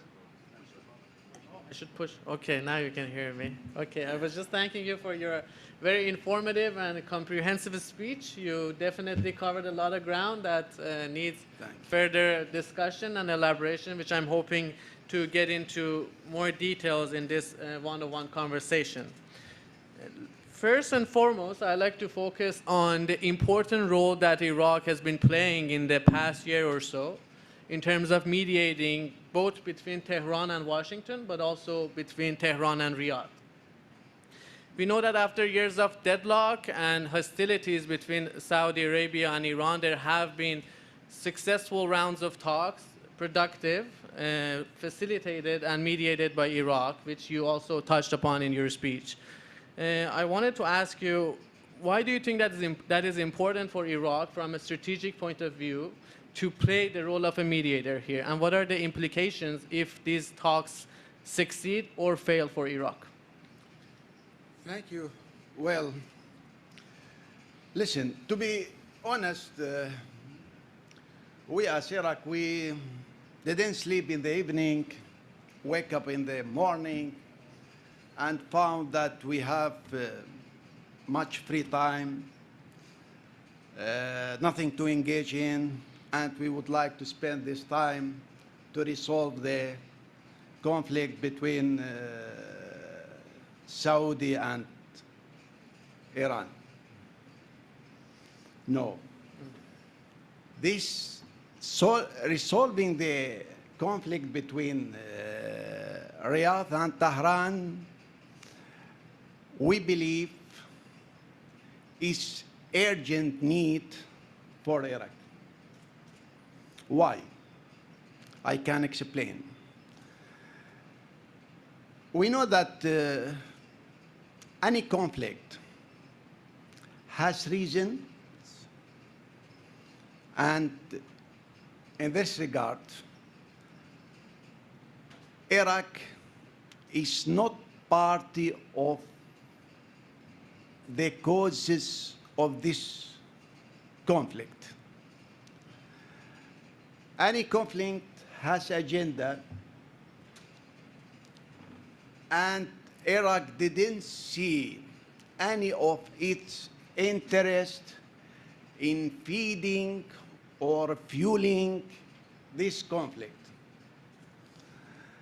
And at the end, the conflict should have playground which both sides and others want to exercise or to operate this conflict. And here is the problem.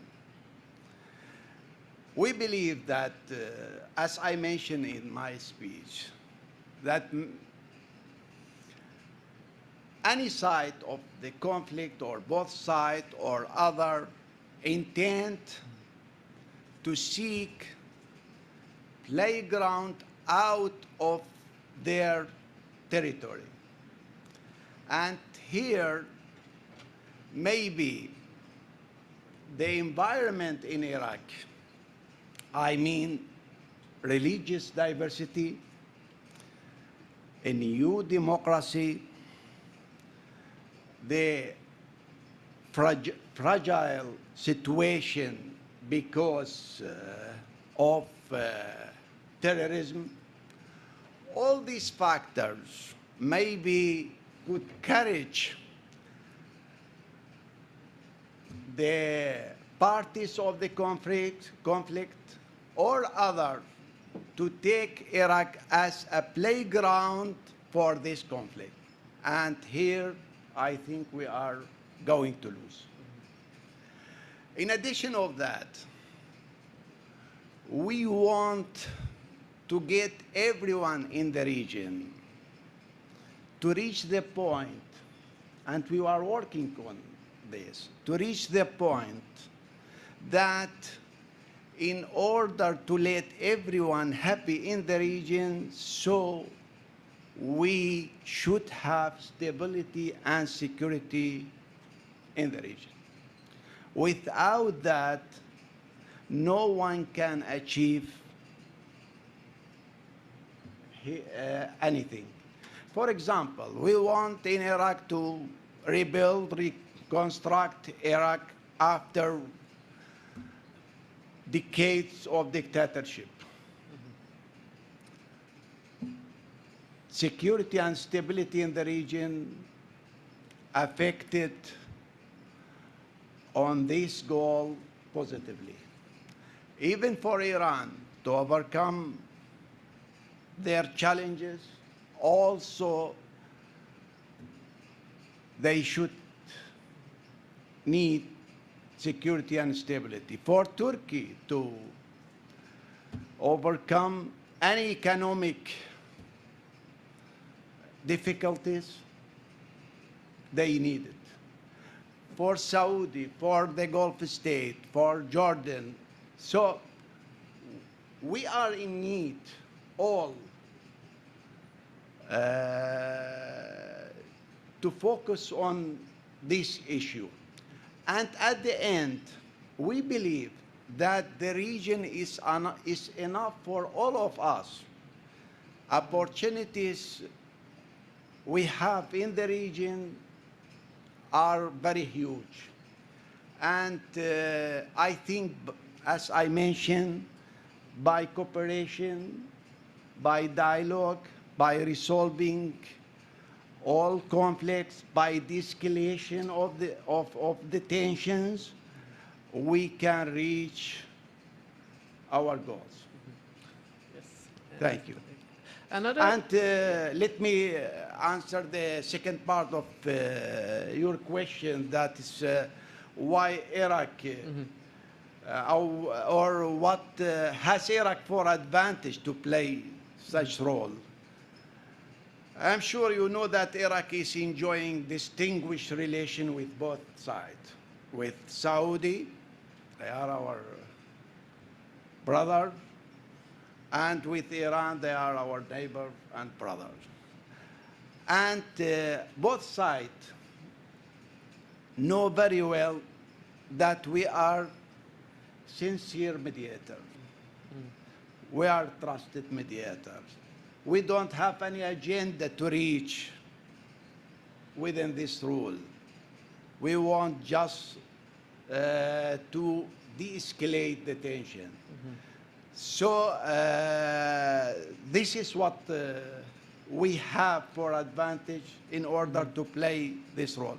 And by the way, Iraq is open to cooperate with everyone. He's ready to put his positive effort in this regard. Iraq is not looking to take the role of hero and to be just unique to implement this rule. But we need for all other positive efforts in order to make constructive potential, and maybe with all this effort we will reach much more progressive in this regard. Thank you. Yes. Another source of long-standing tensions that we see in the region is between the United States and Iran. And with that, let me turn to the Iraqi mediation efforts between Tehran and Washington. In an interview with Washington Post last month, Prime Minister Mustafa al-Kazemi expressed hope, and I quote, "The United States and Iran can agree on a new nuclear deal as the first step toward reducing tensions in the region." Given that Iran's stated position is to not have any follow-up negotiations with the United States on any other issues but the nuclear program, how do you think Baghdad can convince Tehran to engage with the United States on regional security, which I assume is what Prime Minister Kazemi is speaking about? Well, we know very well that a nuclear program is one of the important file or disputed files between US and Iran. And we see that the conflict between United States and Tehran includes many links which are formed to be a chain. We believe when we are going to succeed in one link, so we are affecting all the chain. It means that when the important link is loosened, we believe the chain is broken. In addition of that, we are talking about a nuclear weapon. And the nuclear weapon represented risk for anyone in the region, not in the region, but in the world. In addition of that, we have experienced that before when first nuclear deal was signed, 2015, so the era before signing the deal is different than the era after signing the deal. We witnessed that. At this point, we still believe that resolving nuclear deal, it gonna has positive effect on all other files related to the security and stability in the region. Thank you. So let's now talk more about the role of United States in Iraq. Last year, the Biden administration said the U.S. had transitioned, and I quote, to an advise and assist mission in the country, withdrawing forces from Iraq. How do you assess its impact on the security of the country in light of the recent attacks that we've been witnessing in the northern Iraq by Iran and Turkey, as you mentioned in your speech? Well, I believe that the relationship between countries are dynamic in nature. I mean in actions and tools, not in principle. And I think I am addressing the elite, and they understand me very well because I know they, as we say in Arabic, they are able to read what is written between lines.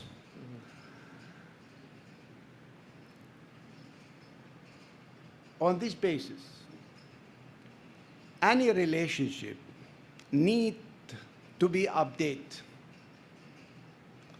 And I can give you an example. Before 2011, we had more than 100,000 US troops in Iraq. And we had United States as one of our strategic partners.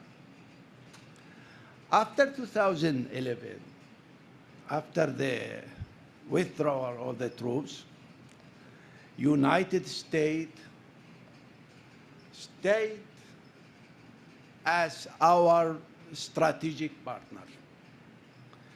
Then we have a challenge of ISIS, and we invited United States and many other, all international community to assist us because we believe that ISIS is presenting risk for all over the world, not for Iraq. And in spite of Iraq paid the most of costly price in this battle.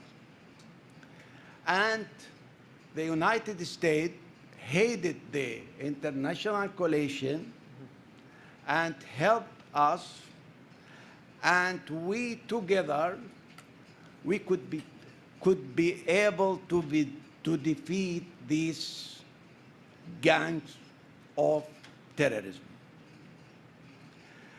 And United States continue to be our strategic partner. After 2017 and defeating ISIS, we came to the point that we should make a new update on our relationship. And that is what happened. And today, we are enjoying strategic relation with United States, and whenever we need them in any kind, I think we can come to the agreement within dialogue to reach the point that it's gonna be useful for both sides. Okay. Since we have only 5 minutes, I want to also talk about Iraq-Canada relations, which constitute the half of your speech.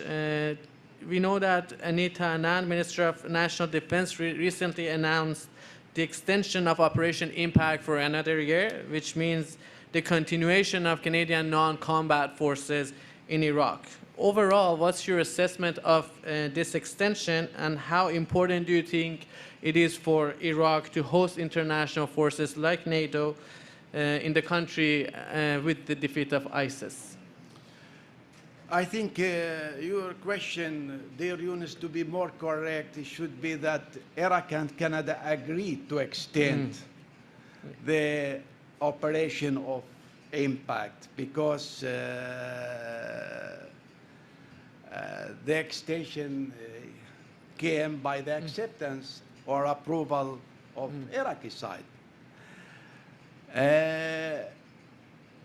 We appreciate the role Canada did and is doing in Iraq from 2003 and continue until now. We need Canada and as a member of NATO.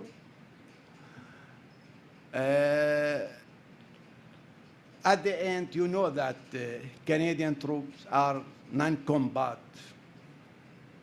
force. They are helping us in training, in particularly in the issues related to explosives and mines, treating explosives and mines. And we have very good experience with Canadian troops. And our assessment that our security forces still in need for more training. And I think Iraq is not unique in the war that is seeking assistance in training. Maybe we have more than 100 countries in the world. They are looking for the assistance in training and treating some non-combat issue. And really, we are enjoying the role of Canada in this regard. So do you think that there's going to be a long-term extension of Canadian presence in Iraq even after next year? Now, as you said, that the extension is is for 1 year. And as I mentioned before, that according on the base that relationship is dynamic and need to be updated from time to time. So related to the situation on the ground, we can make a new assessment, and according to the assessment, we can make a decision. Good. Since we covered a lot of security-related questions, for my last questions, Ambassador, I'd like to ask, what are other priorities that you wish to focus to further improve relations between Canada and Iraq? And I know you mentioned a lot about trade opportunities and investment opportunities in Iraq. If you want to further elaborate on that, that would be great. Well, thank you. I believe that the diplomacy now has significantly changed than diplomacy maybe 50, 60 years ago. Maybe before the successful ambassador was the one who can spy very well in the host country, the one who is able to collect as much as he can secret information about the host country. But as I have seen during my experience as ambassador in the last decade, I believe that today the successful ambassador is depending on two numbers. And that is how much was the trade exchange when he arrived in, when he resumed his duties, and how much became when he is ending his post. When we are attending the farewell of any of our colleagues, we see that he's proud to mention just these two numbers.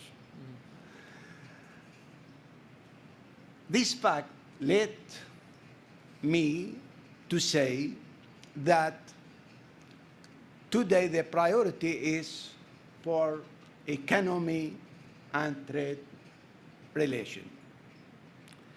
Dear Yunus, to be honest, we can talk about partnership without strong economic engagement. So my priority, as I mentioned today and since the day I arrived in Canada, is to work strongly on the file of economic and trade relation between Canada and Iraq. And I believe that we have fundamentals to get progress in this regard. We have many similar files. We have a lot of opportunities in Iraq. Iraqi market is really crude market. When anyone, any Canadian company ask me what do you need in Iraq, I tell them that I have very simple answer. We need everything.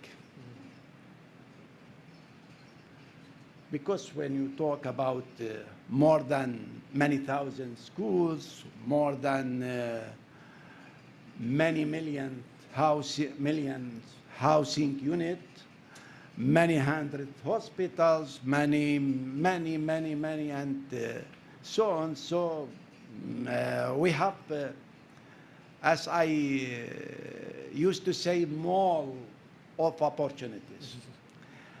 But to be honest, we have also in Arabic, we say that one hand can make sound. We need response. And here, I am asking our Canadian friend to be more engaged.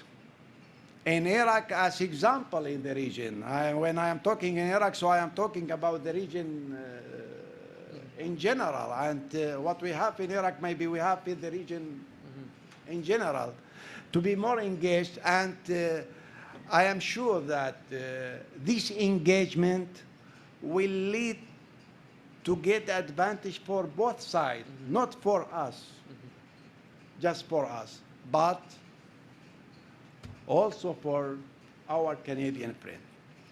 Yes, on that note, let me thank you for giving us your time. I very much enjoyed the conversation with you, and I believe our audience did as well.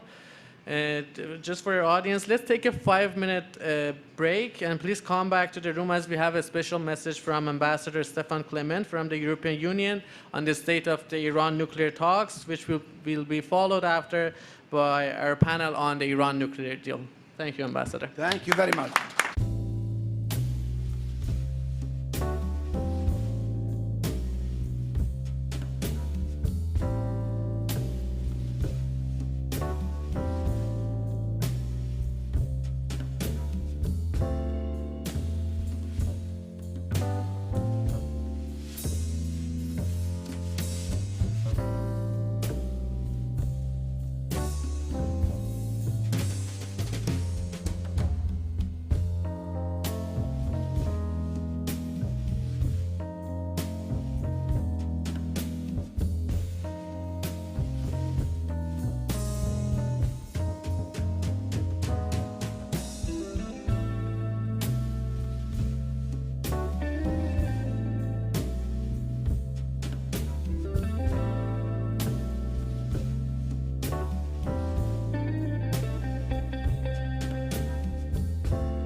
Peggy Mason. I'm president of the Rideau Institute and an IPD advisor, and I have the great pleasure and privilege of moderating this panel today, which I think has been ably introduced by the timely comment from the EU Ambassador Clement.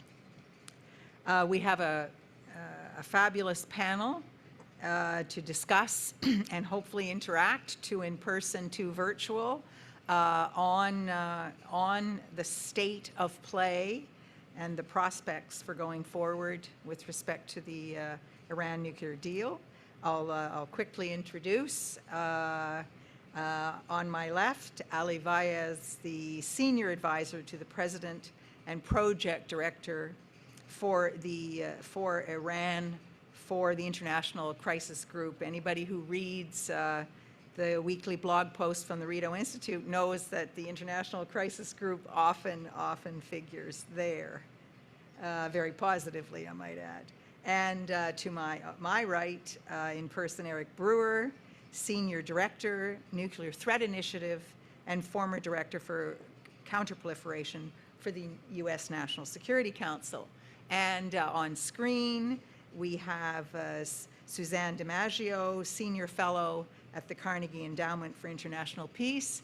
Also on screen, coming to us from Tehran, we have Nasser Hadian, Professor at the University of Tehran and former Director, Political Development, Center for Strategic Research. So I've asked each of the panelists to provide a 3 to 5 minute introductory comment, a brutally short time given the challenges of this and the details of this agreement, but nonetheless, in order to engender what I hope will come next, which is not just me asking questions and ultimately the audience asking questions, but fostering some real debate and discussion among the panelists. I will ask, as I said, some questions, but hope and call on panelists to respond to each other's comments. Just to situate specifically our discussion, the talks are at a stalemate due to the issue of the Iranian Revolutionary Guard foreign terrorist organization designation by the U.S., which Iran wants lifted. So notably a non-nuclear issue that is the stumbling block. The broad questions flowing from this state of affairs include: how likely is it for the Biden administration and/or the Iranian side to compromise on this issue, or I would say to find a compromise on this issue? What implications will success or failure in reinvigorating the JCPOA have for the region? And if negotiations fail, what are the alternatives for the U.S. and Iran? So a great deal in there. And if there's time in the comments, while the FTO question is the current stumbling block, I take hope, and maybe members of the audience will, in the fact that there have been roadblocks throughout this whole negotiation that have been overcome before. So if the audience could have some sense of that from the panelists, that might also be useful. I also note, and when we get into the regional discussion, the regional implications and the regional view, I note that on the first day of this conference, the panel on regional architecture, looking at the Middle East regional architecture, did canvass a bit the regional reaction to a renewed JCPOA. And what stood out for me was the recognition that serious human security and human development changes are pushing these countries away from continued antagonism. So you can see me pulling a positive note out of that discussion. Okay, enough with my introductions. I will start first with Ali, and I believe he's going to focus in his opening comments on why the current state of limbo is not sustainable. Ali. Thank you very much, Peggy, for the kind introduction, and I want to also thank IPD for inviting me to this conference. It's a pleasure to be on this panel with esteemed experts and good friends. I know Eric and Susanna are going to talk about the FTO and the current nuclear advancements that Iran has made in more detail, and Nasser probably, I guess, is going to talk about the Iranian perspective on this. So I thought I should address why the current stalemate is not sustainable. And I say this because there is a sense in Washington and Tehran to the contrary, that this situation, you know, despite previous statements that the window of diplomacy is closing and, you know, that Iran would soon reach a stage that from a technical perspective, the non-proliferation value of restoring the JCPOA will disappear. I think as a result of the Ukraine crisis, the appetite for creating two simultaneous potential nuclear crises, one in Europe and one in the Middle East, has pushed at least Western negotiators to drop any discussions of timelines and deadlines. And on the Iranian side, they do believe, as they had in the past few months, that their nuclear advancements would eventually result in accumulation of additional leverage and would strengthen their hand to extract more concessions from the US. And maybe with more time, maybe 6 months down the road, they would be able to convince the US to also concede on this IRGC FTO designation. Now, I do believe that there are two elements at least that would put pressure on the timeline, maybe more, but at least the two that are more visible. One is that yesterday, the director of IAEA, International Atomic Energy Agency, Mr. Grossi, announced that Iran has now accumulated 42 kilograms of 60% enriched uranium. Now, why is that important? I think most of you might remember in 2012, 10 years ago, Prime Minister Netanyahu at the UN held up a cartoon bomb and draw a red line on it. That was the equivalent amount of 60% and 20% enriched uranium that Iran was doing at the time. And that is sufficient for one nuclear weapon if Iran decides to further enrich uranium to 90%. And that was a red line for Israel.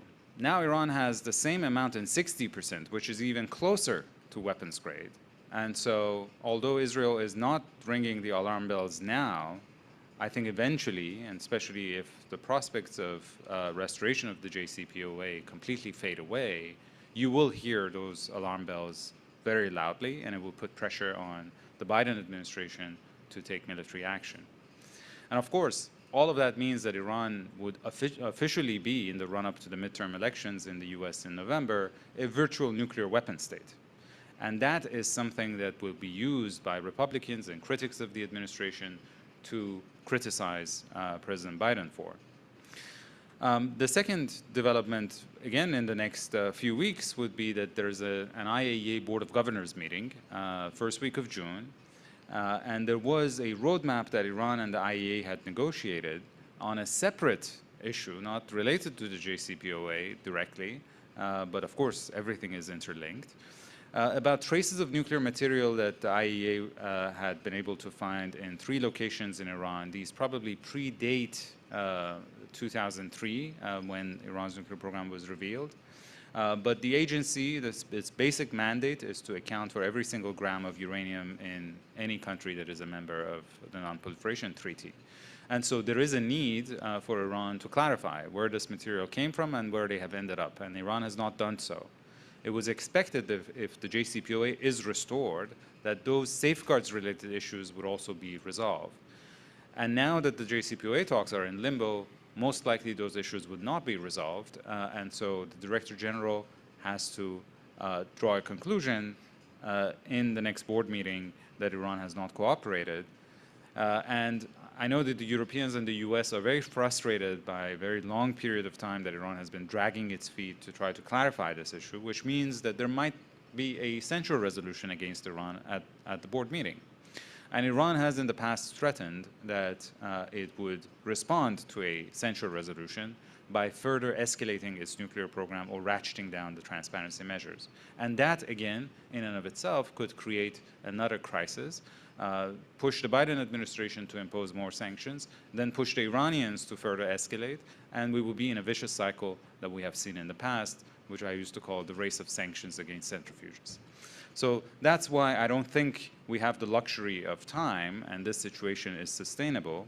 And of course, there are additional developments that could happen and spill over into the negotiations. The war in Ukraine, of course, created tensions and is the main reason the talks were put on pause.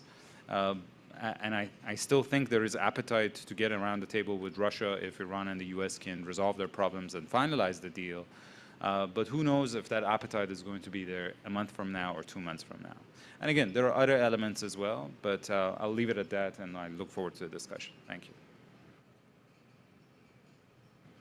Thank you. Thank you very, very much for that. I'm going to turn immediately to Eric Brewer, who is going to give us a quick overview of the stalemate, what each side is thinking, and the likelihood of breaking the impasse. And then, although this is a lot in 5 minutes, perhaps an assessment of the nuclear consequences of failing to revive the deal. I'll trim that a little bit, don't worry. Thank you, Peggy. And we can get into it in discussion. Yeah, anyway. yeah, no, and thanks to the Institute for Peace and Diplomacy for inviting me to be here today. It's a pleasure. I'll just sort of run through a few points I think we should all keep in mind as we examine this issue, and I'll say I agree with a lot of what Ali said. One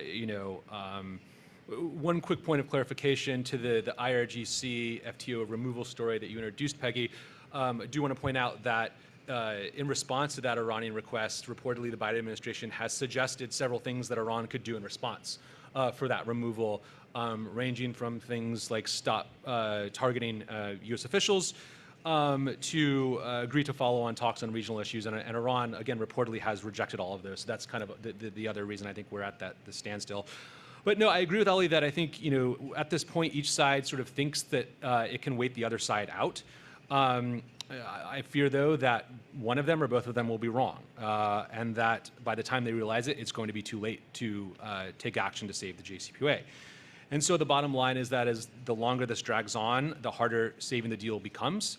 Ali highlighted several of those reasons, from advances to Iran's nuclear program, to domestic politics in the United States, to the June IAEA Board of Governors meeting and the IAEA safeguards probe in Iran. The one that I would elaborate and focus on a little bit further in that category is potentially some of the nuclear advances that Iran could be undertaking in this sort of interim period where we don't have a lot of movement on talks. And in particular, the chance that Iran could produce and perhaps install more advanced centrifuges. And the reason why that matters in this case is not only because it could reduce the breakout timeline further now, but having those capabilities, which Iran will reportedly get to retain under a revived JCPOA, means that that restored breakout timeline, which is not only wouldn't be a year, which it was under the 2015 JCPOA, but it would be even shorter than when we sort of predicted in February or March that it could be around 6 months or 8 months or so. So it could be even shorter than that. And so that, I think, erodes the non-proliferation benefits of the deal even further, but then also makes it harder to sell domestically within the United States. So that's another, I think, really important point of why waiting doesn't necessarily serve the goal, the administration's goal of reviving the JCPOA. Second, I'll talk a little bit about the consequences of not reviving the JCPOA. And I think the main sort of strategic consequence being that without a return to the deal very soon, Tehran could be at the threshold of a nuclear weapon. And could perhaps, depending on how you define that, and there's lots of definitions of that term, there's no singular sort of accepted definition of a threshold state, but they may be there now with this development of possessing 60%, a significant quantity of 60% enriched uranium, and that once they reach this point, it will be much harder for the international community to convince Iran to roll back that program. And what does this mean exactly, right? And I think it means at a practical level, Iran's capabilities will reach a point where there's a very good chance that Iran will be able to produce enough material for a bomb to take that 60% and enrich it to 90%, or divert it to a covert facility before the international community can detect and stop it. And I want to pause right there for a second, because I think that's a very, very important development. That essentially means that if Iran were to ever undertake that action and make that decision, the international community would not be in a position to stop it. And so when you look at US policy across, Republican and both Democratic administrations who have, long made the commitment that Iran will never be allowed to produce nuclear weapons, its ability to prevent that would drop dramatically in this scenario where Iran actually reaches that point. And so that's a very worrying development as we move forward. And in addition, without the JCPOA, if we're not able to revive the JCPOA, we also lose the world's most robust and intrusive monitoring and verification mechanism that you've heard about throughout some of the other panels today in the discussions. And so, a good example of that is under the JCPOA, the IAEA had eyes on all of Iran's fuel cycle activities. It had the ability to continuously monitor Iran's centrifuge production, and the agency has lost that as Iran has rolled back some of its commitments under the deal. And so in the case of centrifuge production, that means because the IAEA hasn't had access to that camera footage in many months, it's harder to confirm that Iran has not diverted any of these capabilities to a covert site. And so we would lose that, and that uncertainty would grow if the deal is not restored. And as I said before, I think there's a risk that once Iran retains this capability, it may just choose to sit there, particularly as it starts to read some of the tea leaves in US domestic politics. If the consensus is correct that there's a change in control of Congress come November, the benefits of returning the deal perhaps erode for Iran as well.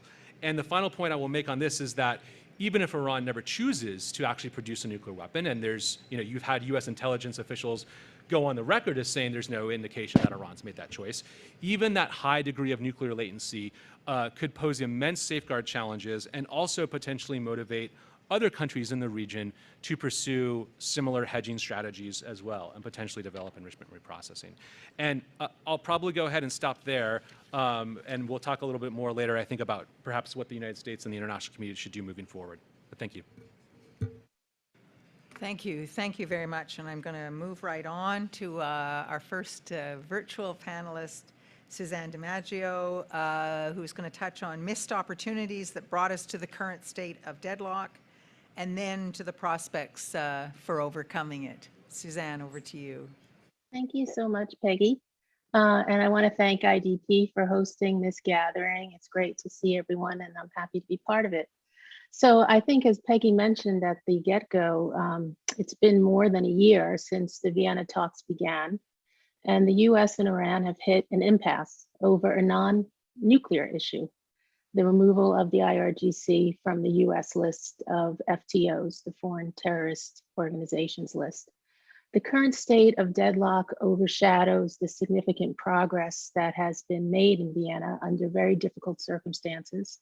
The thorniest technical aspects of the agreement have by and large been worked out. The technical experts concluded their work and departed Vienna back in March. But the momentum spurred on by this progress has since dissipated, with both sides continuing to dig in on their respective positions towards the FTO issue. The Iranians have called their demand for a delisting a solid red line. They believe the designation should be lifted as part of the US's return to full compliance with the JCPOA. And they say no corresponding move by Iran is warranted because the designation was enacted as part of Trump's maximum pressure policy following the US's withdrawal from the deal.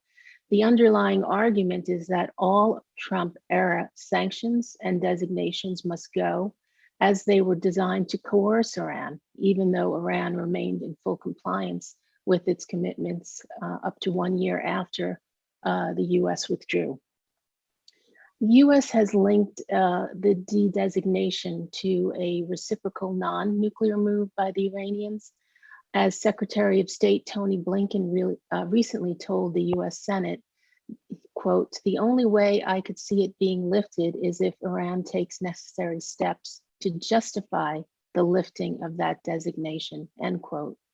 Such a step could be a de-escalatory assurance that the IRGC would not target Americans in the region, including troops in Iraq and Syria, Also not target former US officials who served in the Trump administration when the decision was taken to kill IRGC Commander Qasem Soleimani in January 2020. So unfortunately, a zero-sum atmosphere has emerged. The mindset is whoever blinks first is the loser. It's a difficult negotiating environment for adversaries who deeply distrust each other. And keep in mind, our negotiators have never even met face-to-face. During the talks that led to the original JCPOA back in 2015, both sides went to great lengths to avoid negatively charged zero-sum thinking. There was a mutual understanding reached that at the end of the day, both sides needed to emerge from the table and be able to say they won. An understanding that compromise was needed. In the end, there was a commitment to a win-win outcome that enabled them to each say they succeeded in fulfilling their objectives. To get there, both sides were able to place national interests over domestic politics. And clearly the situation is quite different today. So how did we get here? Since the start of the talks in Vienna, the pacing of both sides has been woefully out of sync. Following President Biden's inauguration, instead of moving quickly to revive the JCPOA, the US team believed they had time on their side to consult widely with Congress, with allies in the region and others, European allies, and to prioritize Biden's domestic agenda.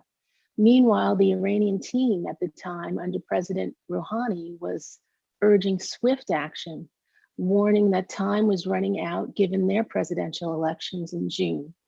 The Biden administration had a small window of opportunity to de-escalate tensions and revitalize diplomacy prior to the transition in Iran's presidency and a change in their nuclear negotiating team, but they missed it. Instead, they flirted with, or they fantasized about, the idea of using the so-called Trump leverage to try to get a better deal. They misread the moment, and it's clear now that this delay was a miscalculation. At the same time, the new Iranian team under President Raisi has made a similar miscalculation. There was no urgency to restart the talks in Vienna when they came into office. Months went by. They believed that time was on their side, and they used that time to advance their nuclear program, as we've heard, build up leverage. Moreover, this new team had an opportunity to move to direct talks with the US, but they didn't. And the indirect approach to talks at Iran's insistence has made an already challenging negotiating process all the more complex, inefficient, inflexible, and ripe for misunderstanding. Given the delay and uncertainty, the mood among American officials turned pessimistic, and worry set in that we were getting close to the point where Iran's nuclear advances would prevent a recapturing of the JCPOA's benefits. So the key question now is, can we sync up our respective outlooks to avert a complete breakdown and move toward a breakthrough? How can we break the impasse before it becomes set in stone? It's clear that a compromise is needed. One option would be for the US to agree to the delisting, since it's largely symbolic, and other heavy sanctions on the IRGC would remain in place. Another option is for Iran to offer a reciprocal move, such as the removal of the terrorist designation against US Central Command, which was a reactionary move to the IRGC FTO designation. Would that suffice? Another option is to decouple the FTO issue from the JCPOA and deal with it separately. Then, of course, there are variations on these options. I think at the end of the day, both the Biden and Raisi administrations have strong incentives to make compromises to restore the deal. Simply put, there is no better deal within reach that would provide Iran with the sanctions relief offered by the JCPOA. And there are no better options on the horizon for the US that would place Iran's nuclear activities under such tight constraints as a restored JCPOA.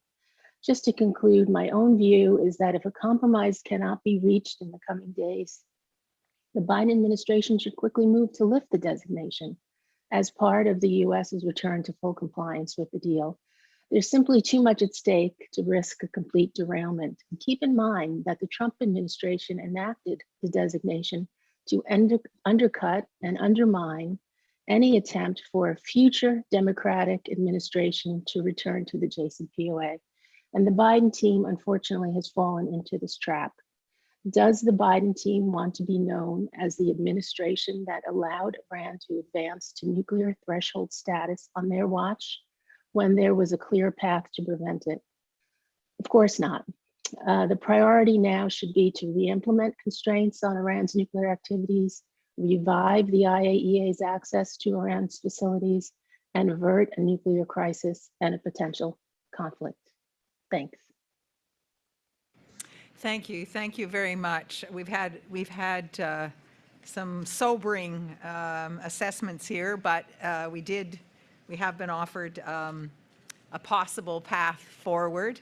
And with that, I turn to Nassar for the view from Tehran, please. Thank you very much, Peggy. And it's great to be here and to talk with all friends. I would like to state a couple of facts and then report my talk with a very, very senior official in Iran regarding the issue. First of all, let's not forget, US, due to domestic politics, withdrew from the JCPOA. Fact number two, President Biden agreed with that assessment that was a mistake, which was done by President Trump. Number three, US could have returned to the JCPOA right in the first week through executive orders, right when they assume power. Number four, Iran basically for at least 1 year remained within the JCPOA and basically observed all of its commitments. Number fifth, European and everyone else did not in practice, deliver what they're supposed to deliver. Forget about the reasoning and the excuses. So sitting in Tehran, that's the way you will see what happened. So now the question have become, are we better off? Are we better off to go for a longer and a stronger deal that President Biden was voting for? Are we better off to go for it right now? Or we are better off to go back to the JCPOA, even if President Biden agrees with the delisting of the whole Revolutionary Guard? That's the question now. Because the assumption, which I was consulted with, which I agreed with the assumption, is President Biden very quickly is going to come back for the longer and a stronger deal, no matter what does that mean. Let's assume still it's going to be limited to the nuclear issue, not to the regional issue or the missile issue or whatever. Let's assume for a second that is going to be the case. Or at most, the deal is going to survive for 3 years. At most and at best. If that's the assumption, are we better off to go for the longer and the stronger right now, while we have the 42 kilograms, which Ali said, of 60% enriched uranium and advanced centrifuges, so forth and so on in place? Wouldn't that put pressure on the other side to come for a reasonable demand for a longer and a stronger? Although there is a lot of debate that this deal was supposed to be one deal for a certain period of time, It was supposed to be a confidence building measure, and it was not supposed to be stronger and longer. So there are still people who would argue around those lines, but let's put them aside. Let's assume that we agree with the longer and stronger. If I'm going to advise the Iranian government, are we better off to go for it now, or let's wait? Let's go for the JCPOA and hope for the future would be different. So, but my rational analysis would be, my rational, I mean, my mind would say that, not my heart. My mind would argue we are better off to go for the longer and the stronger while we have all these so-called strategic assets in our hand. Why we should go for the JCPOA? Because we know, that's a certain, including I would argue too, that the President Biden is going to come back once they get rid of these strategic assets from us.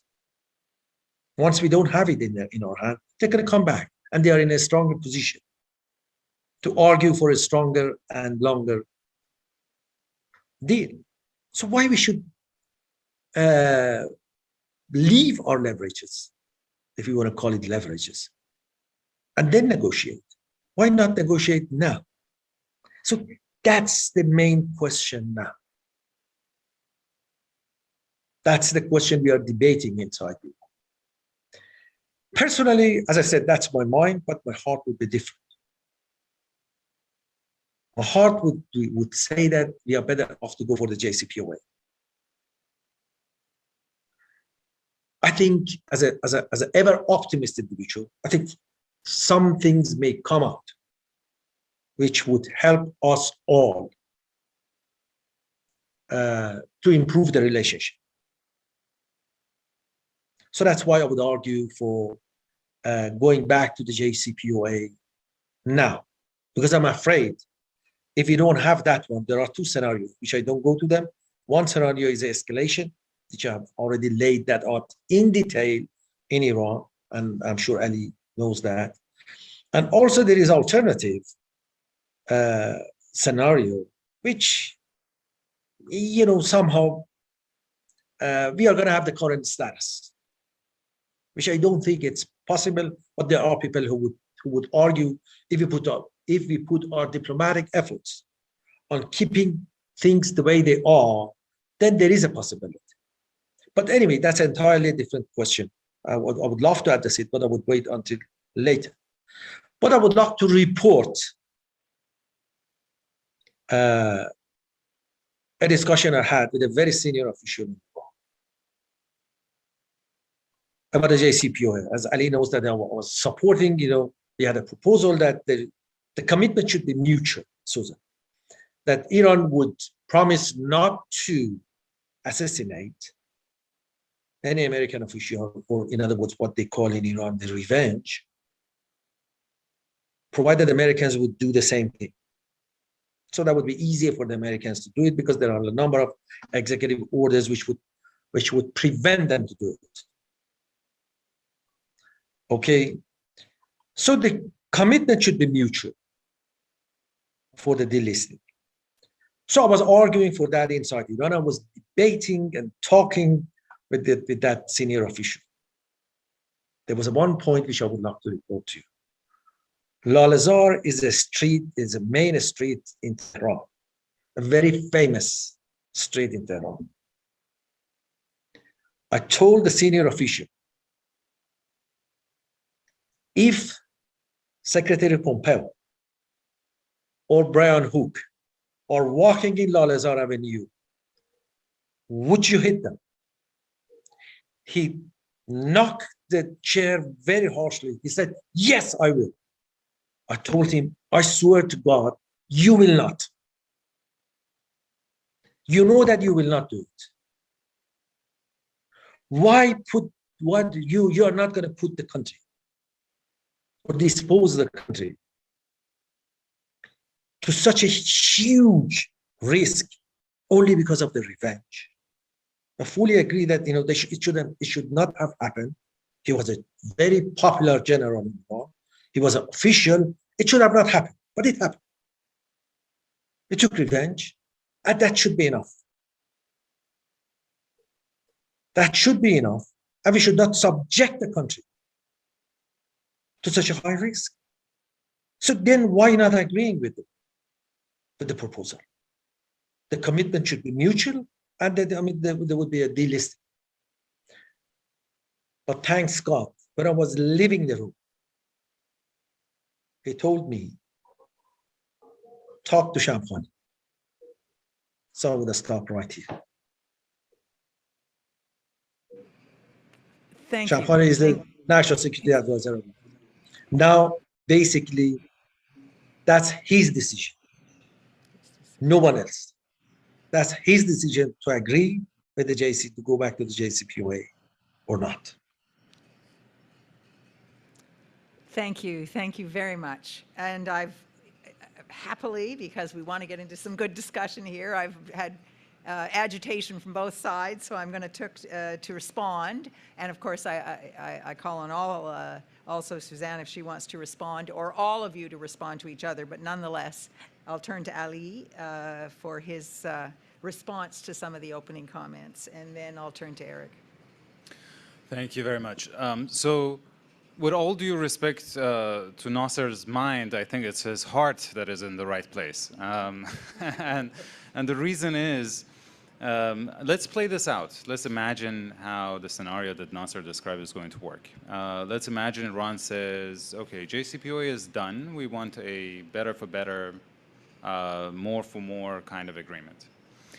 Now, what's going to happen is this is not an easy thing to negotiate. We've seen already in 1 year of negotiations, which, as Suzanne said, were indirect, because Iran's condition for having direct negotiation with the US has been that there needs to be some significant lifting of sanctions as entry ticket to the table, to the negotiating table. And so the Biden administration is not going to lift any sanctions, which means that talks are still going to be indirect, which means that we will face the same kind of difficulties that we have faced in the past few months. So a deal will not be in the cards before the end of the year, that's for sure. Now, President Biden and Democrats are likely to lose control over Congress in November. And they would only have 2 years left. And I'm sure a lot of people in Iran would say, this is a lame duck administration. What's the point of dealing with them? Let's, as Nasser said, keep our leverage intact until the next president, the Republican president, comes to power in 2025. Now, the problem is in 2025, Iran has a presidential election. So then you have to wait until the new Iranian president is in an office and installed, or if it's a second-term Raisi.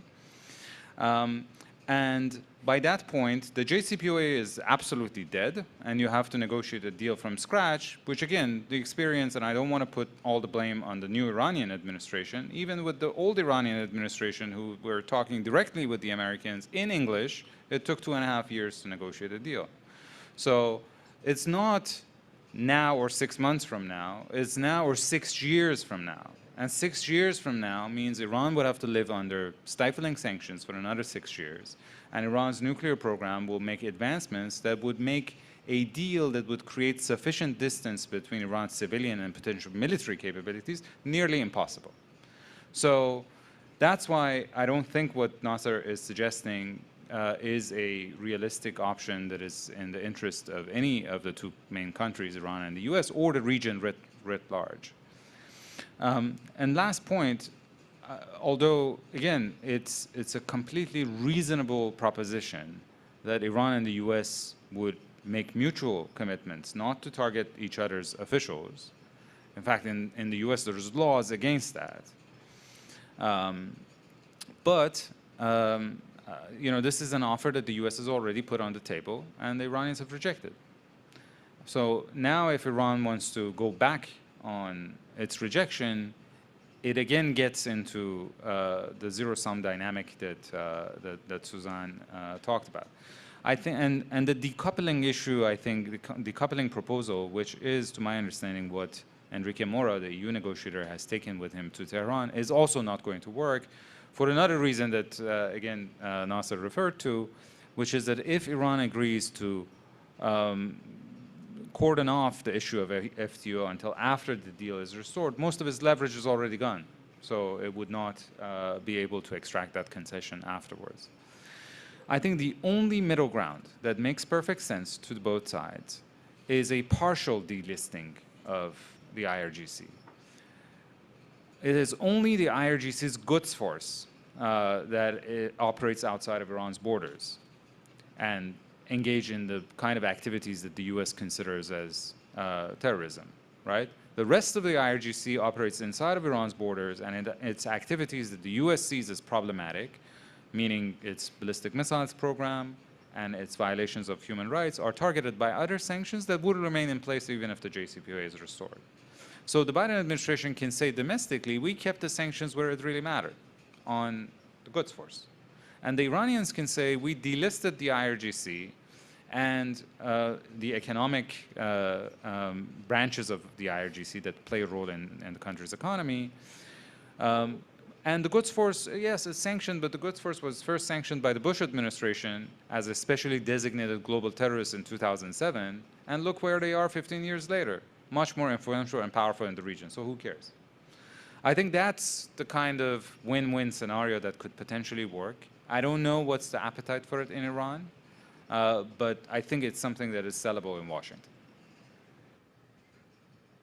Peggy, can I add something? Perhaps if you can just respond specifically to this. Yes. That's been put to you, and then I'll go to Eric. Yes, of course I would do that. As Ali knows, you know that I talked about that issue in Iran too. In other words, I talked, of course, I disagree with myself with that one.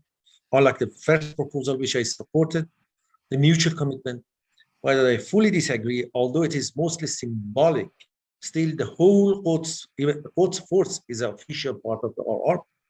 So that should be removed from the FTO. So the possibility of agreeing with that mutual commitment of not assassinating one another official is far greater than agreeing with the whole Revolutionary Guard to be removed from the list except the Quds force. Quds certainly should be removed. That's a part of official part of the Revolutionary Guard. That's an official part of Iranian army. So that's not going to be accepted. I have already, I guess I have already told you that, I have discussed, I have pushed for that one. But I prefer the first proposal, and the possibility of accepting that one is far greater. But there is a domestic politics here, Ali, as I'm sure you know that. There is a domestic politics here, and that's I'm sure you have read the agreement.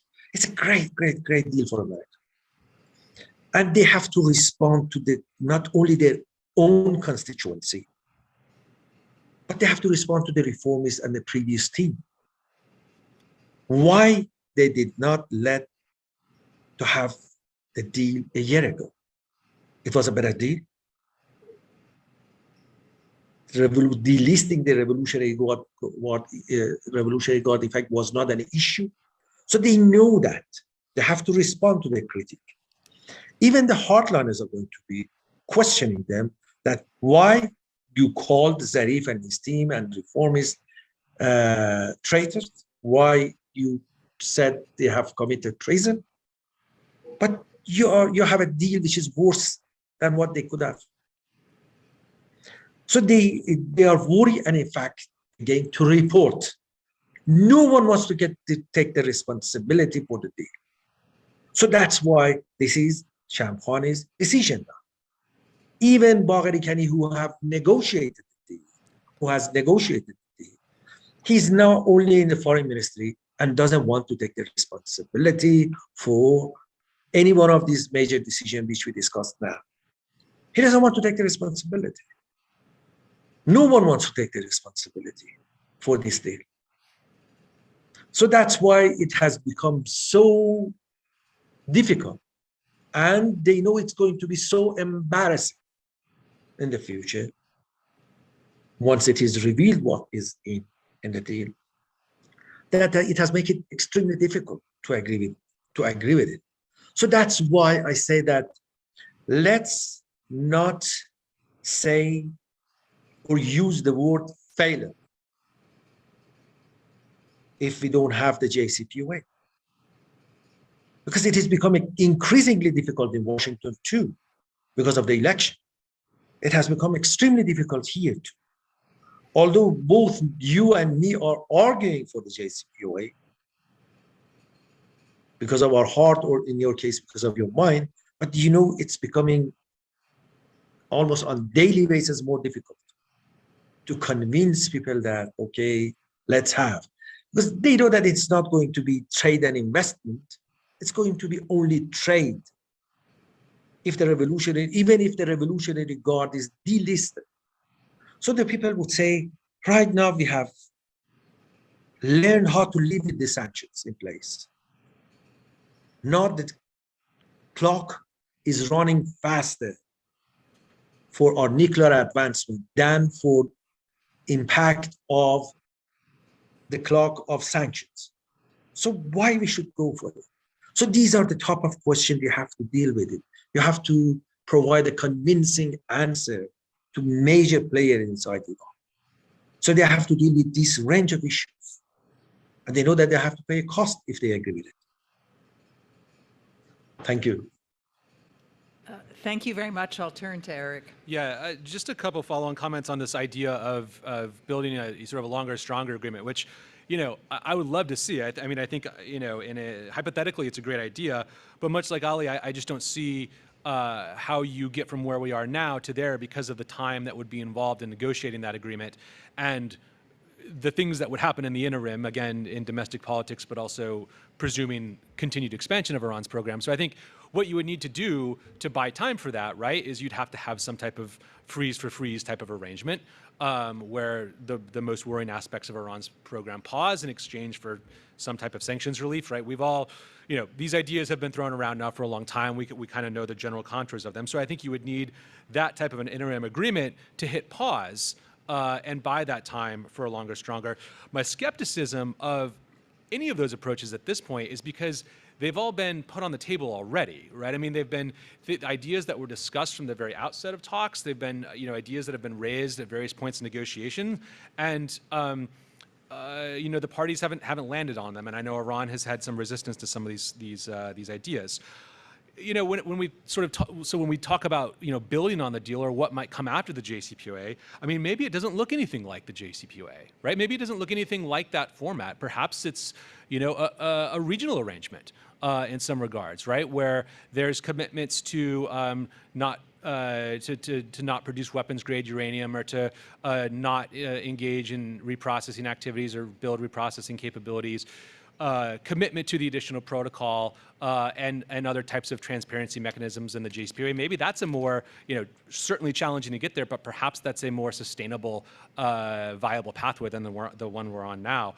And the last comment I'll just make is I hear the argument that the United States could have and should have moved out sooner on rejoining the JCPOA. I'm not convinced, however, that would have made a difference in the grand scheme of things. I mean, the Biden administration announced about a month after coming into office its willingness to try and negotiate a return to compliance. And at that time, actually, you know, made the announcement it was rolling back the Trump administration's snapback. So it was taking some gestures there as well.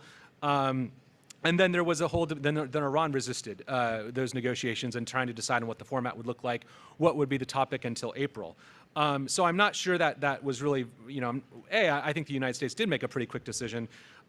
B, I'm not sure it would have mattered because we still would be having these same debates over whether or not the sanctions relief that the United States gave as that upfront gesture was sufficient. And I think we would still be having those same disagreements. Thank you. Thank you very much. Well, we've had now, there's been now reference. Peggy, can I jump in? I was actually going to turn to you. Okay. And yes, because what we've talked about building on the deal, and that sort of leads to a question that I wanted to direct to you on will a deal strengthen U.S. Iranian relations, or will it simply close out possible paths for conflict to sort of get us on back onto the positives of this? But please, reactions as well that you might Yes. also have. So thank you for everyone for such a stimulating discussion. I have two reactions and then I'll answer your question, Peggy. First to Eric, I have to strongly disagree. I do think, in fact, I know for a fact that if the Biden administration had moved quickly, if we had announced US is back, diplomacy is back, we're getting back in the WHO, we're getting back in the Paris Accords, and we're getting back into the JCPOA, the Iranian team was ready to move forward on that basis. And to Nasser, I want to just inject a very strong cautionary note to your recommendation to go for a longer, stronger deal. I mean, keep in mind, the Biden administration basically tried this. As I mentioned earlier, there's some in the Biden team early on that didn't go for acting quickly because they became entranced with the so-called Trump leverage, the leverage that they thought maximum pressure built, the sanctions regime, the thousands of sanctions, the designations, and so forth, and that we should be using that leverage to extract a better deal from you, a longer and stronger deal from you. Well, that turned out to go nowhere. There was it just fizzled and there was no incentive to get there. So I would caution you from going down that road and making the same mistake that I think we did. And also, if you look at the time horizon, the Biden administration, after the midterm elections, and maybe the Republicans will take the House, as many predict, there will be no appetite to do what I think you have suggested. And in fact, it's all the more reason we should seal a revival of the JCPOA as soon as possible, because the political environment in Washington is so bad now. And unfortunately, I think it's going to get even worse. Also, would the P5+1 format endure? What about Russia's role? How is that going to work out? I have some hesitations of doing what you've suggested because I don't know if the administration and even the Iranian administration could easily pivot to a new basis for negotiations. I don't think that the Biden administration has the bandwidth to undertake a new major diplomatic initiative at this moment. They're just overwhelmed domestically and of course, internationally now. And then my last point on this is, will the region wait? Notably, will Israel wait the months, perhaps the years it will take to get this version of a longer, stronger deal while Iran has this advanced capacity? My guess is probably not. They would continue the sabotage and maybe even something more aggressive. So I appreciate the suggestion, but I'm very skeptical. Now, getting to Peggy's question, of course, the gains, the nuclear gains of getting back in the deal are quite robust. We would reduce the breakout time, which, by the way, now some experts are saying is less than 2 weeks, maybe even between a week and 2 weeks. So this is an imminent risk. How to get that back up? We're not going to get back up to 12 months, but perhaps we can get back to 6 months. We also would restore the international inspectors' access. So I think on that basis alone, getting back into the deal makes overwhelmingly good sense to do so and re-implement it immediately. But I do believe there are additional gains beyond the nuclear issue, getting to your question. And I would see restoring the JCPOA as a starting point to de-escalate US-Iran tensions. First of all, it would bring the US back into the Joint Commission, which is the body by which the JCPOA meets and discusses face-to-face. Prior to the US's withdrawal from the deal, the Joint Commission was a critical channel for direct communications in the absence of official US-Iran diplomatic relations.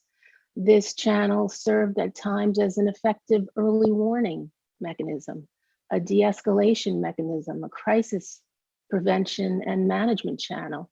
It helped to bring about, and I don't want to overstate this, but I do believe it helped to bring about a degree of predictability in US-Iran relations.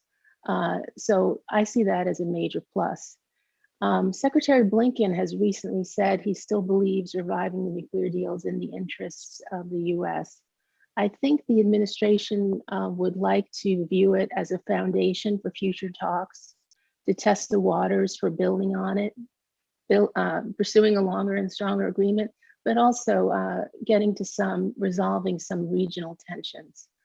You may remember that the State Department spokesman, Ned Price, recently made a statement where he made the point that all parties were in compliance with the deal when we were all in compliance.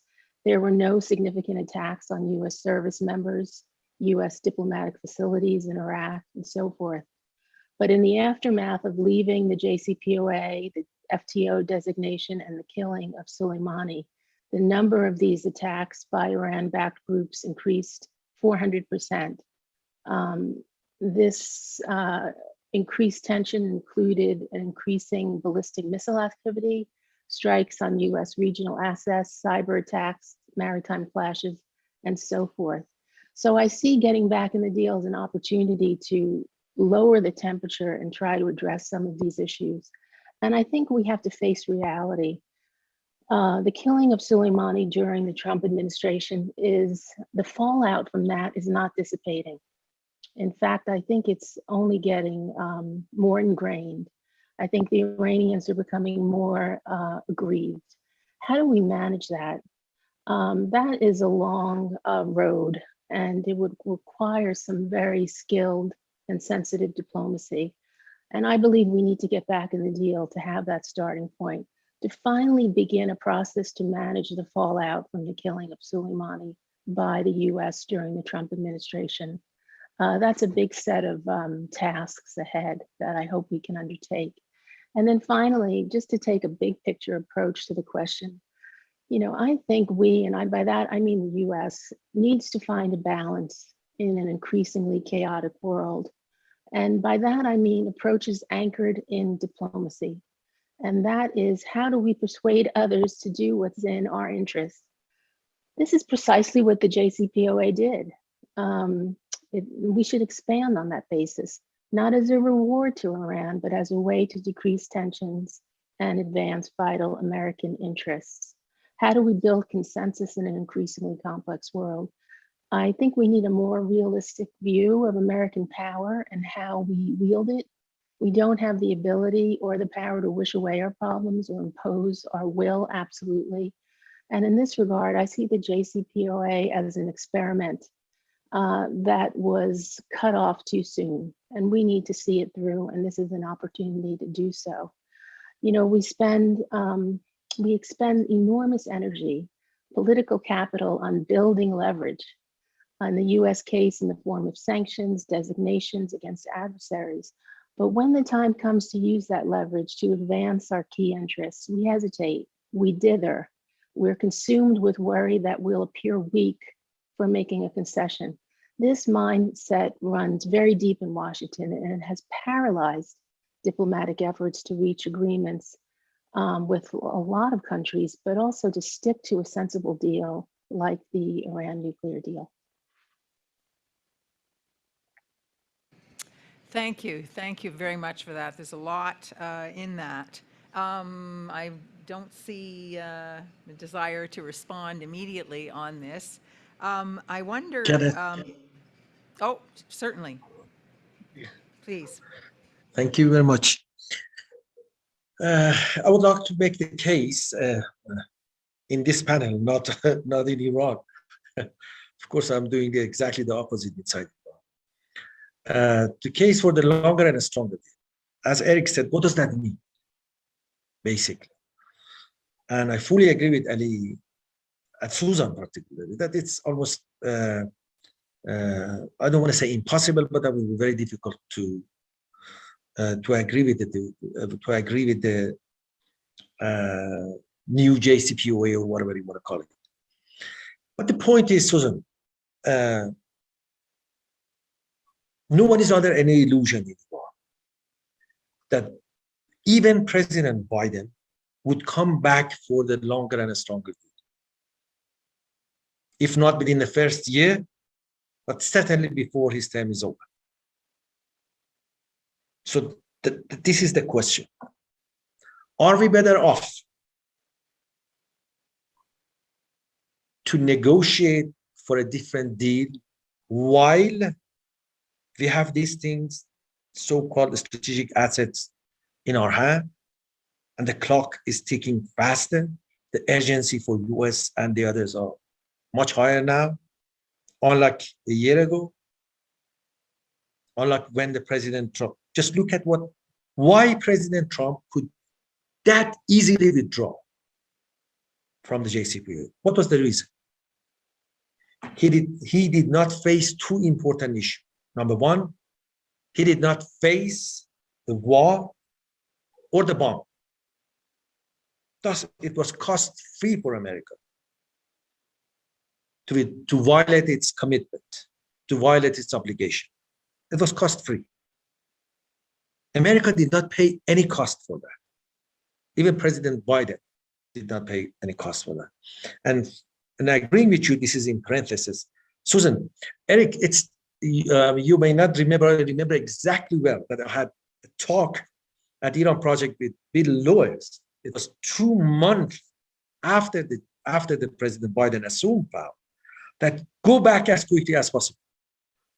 But they thought the leverages are important, which President Trump had made, and they thought Iran is desperate. And that was a huge miscalculation. Iran had to prove to the US that we are not desperate. It was not out of making leverage, but it was mostly because of showing to America, to proving to America we are not desperate. Otherwise, we are going to enter a discussion from a weak position. That 3 months was extremely important. President Biden team did not anything to go back to the JCPOA. Iran would have agreed automatically. President Rouhani would have loved it. All reformists and previous team lost their credibility, basically, of not going back right away, because President Trump could justify it. He said they are, he's an exception. He's an aberration from American history. But how possibly we could have justified President Biden not going back the first week or the second week to the JCPOA? There was no point. So that's why the reformists lost almost entirely their credibility to the establishment, not only to the political establishment, but to the population in general as well. But going back to my own discussion. So that's the question now, Susan, because we think that America is going to do it. President Biden is going to do it. He's going to go back for the JC, for a stronger and longer deal. So why not going now? We know it's difficult, but we know what we want. As you know, that's good to report to you again. I proposed the issue of guarantee the way I define it, keeping basically what I said, that keep all the enriched uranium at 60% and the centrifuges, so forth and so on in Iran, but give President Biden something which can sell it in Washington. I told him, add 2 years to sunset clauses, reduce the enriched uranium to 200 kilograms, reduce the centrifuges in Natanz to 3,000, so forth and so on, but keep the stuff here. It has the deterrent effect for the next president. The next president of the United States cannot and will not withdraw at will from the JCPOA, because they know the consequences if they withdraw. They know that things are right here. So that was my proposal. But I was asked 10 days ago or 2 weeks ago, articulate the proposal. I said that now I disagree with my own proposal. It was good then. I said, it was good then, and you could have negotiated that day. I said, I disagree with my own proposal now. I prefer to go back to the JCPOA. They forced me to sit with someone to write, they write my proposal to give it to the Supreme Leader now. I said, I did, but you have to write, I disagree. I disagree with my own proposal. My proposal would be to go back to the JCPOA, agree with the mutual commitment. Thank you, Nassar. Eric, These are the issues. Yes, these are the they type are. of debate and question now. Yes, Thank you very much. I mean, as a former diplomat, I feel compelled to say that perhaps a central diplomatic challenge is understanding when to use one's leverage. But having said that, I'll turn to Eric for some responses, and now I'm mindful for his response, but now I'm mindful that we're getting into the question time. I have been told that that we can go until 1 o'clock, so that'll give the opportunity for panelists to elaborate, see questions as jumping off points for any of the underlying issues that we haven't yet explored. I think what we have seen is kind of a microcosm of, at least I've had the feeling of perhaps what it might be like in a tiny way of being in that room, trying to negotiate.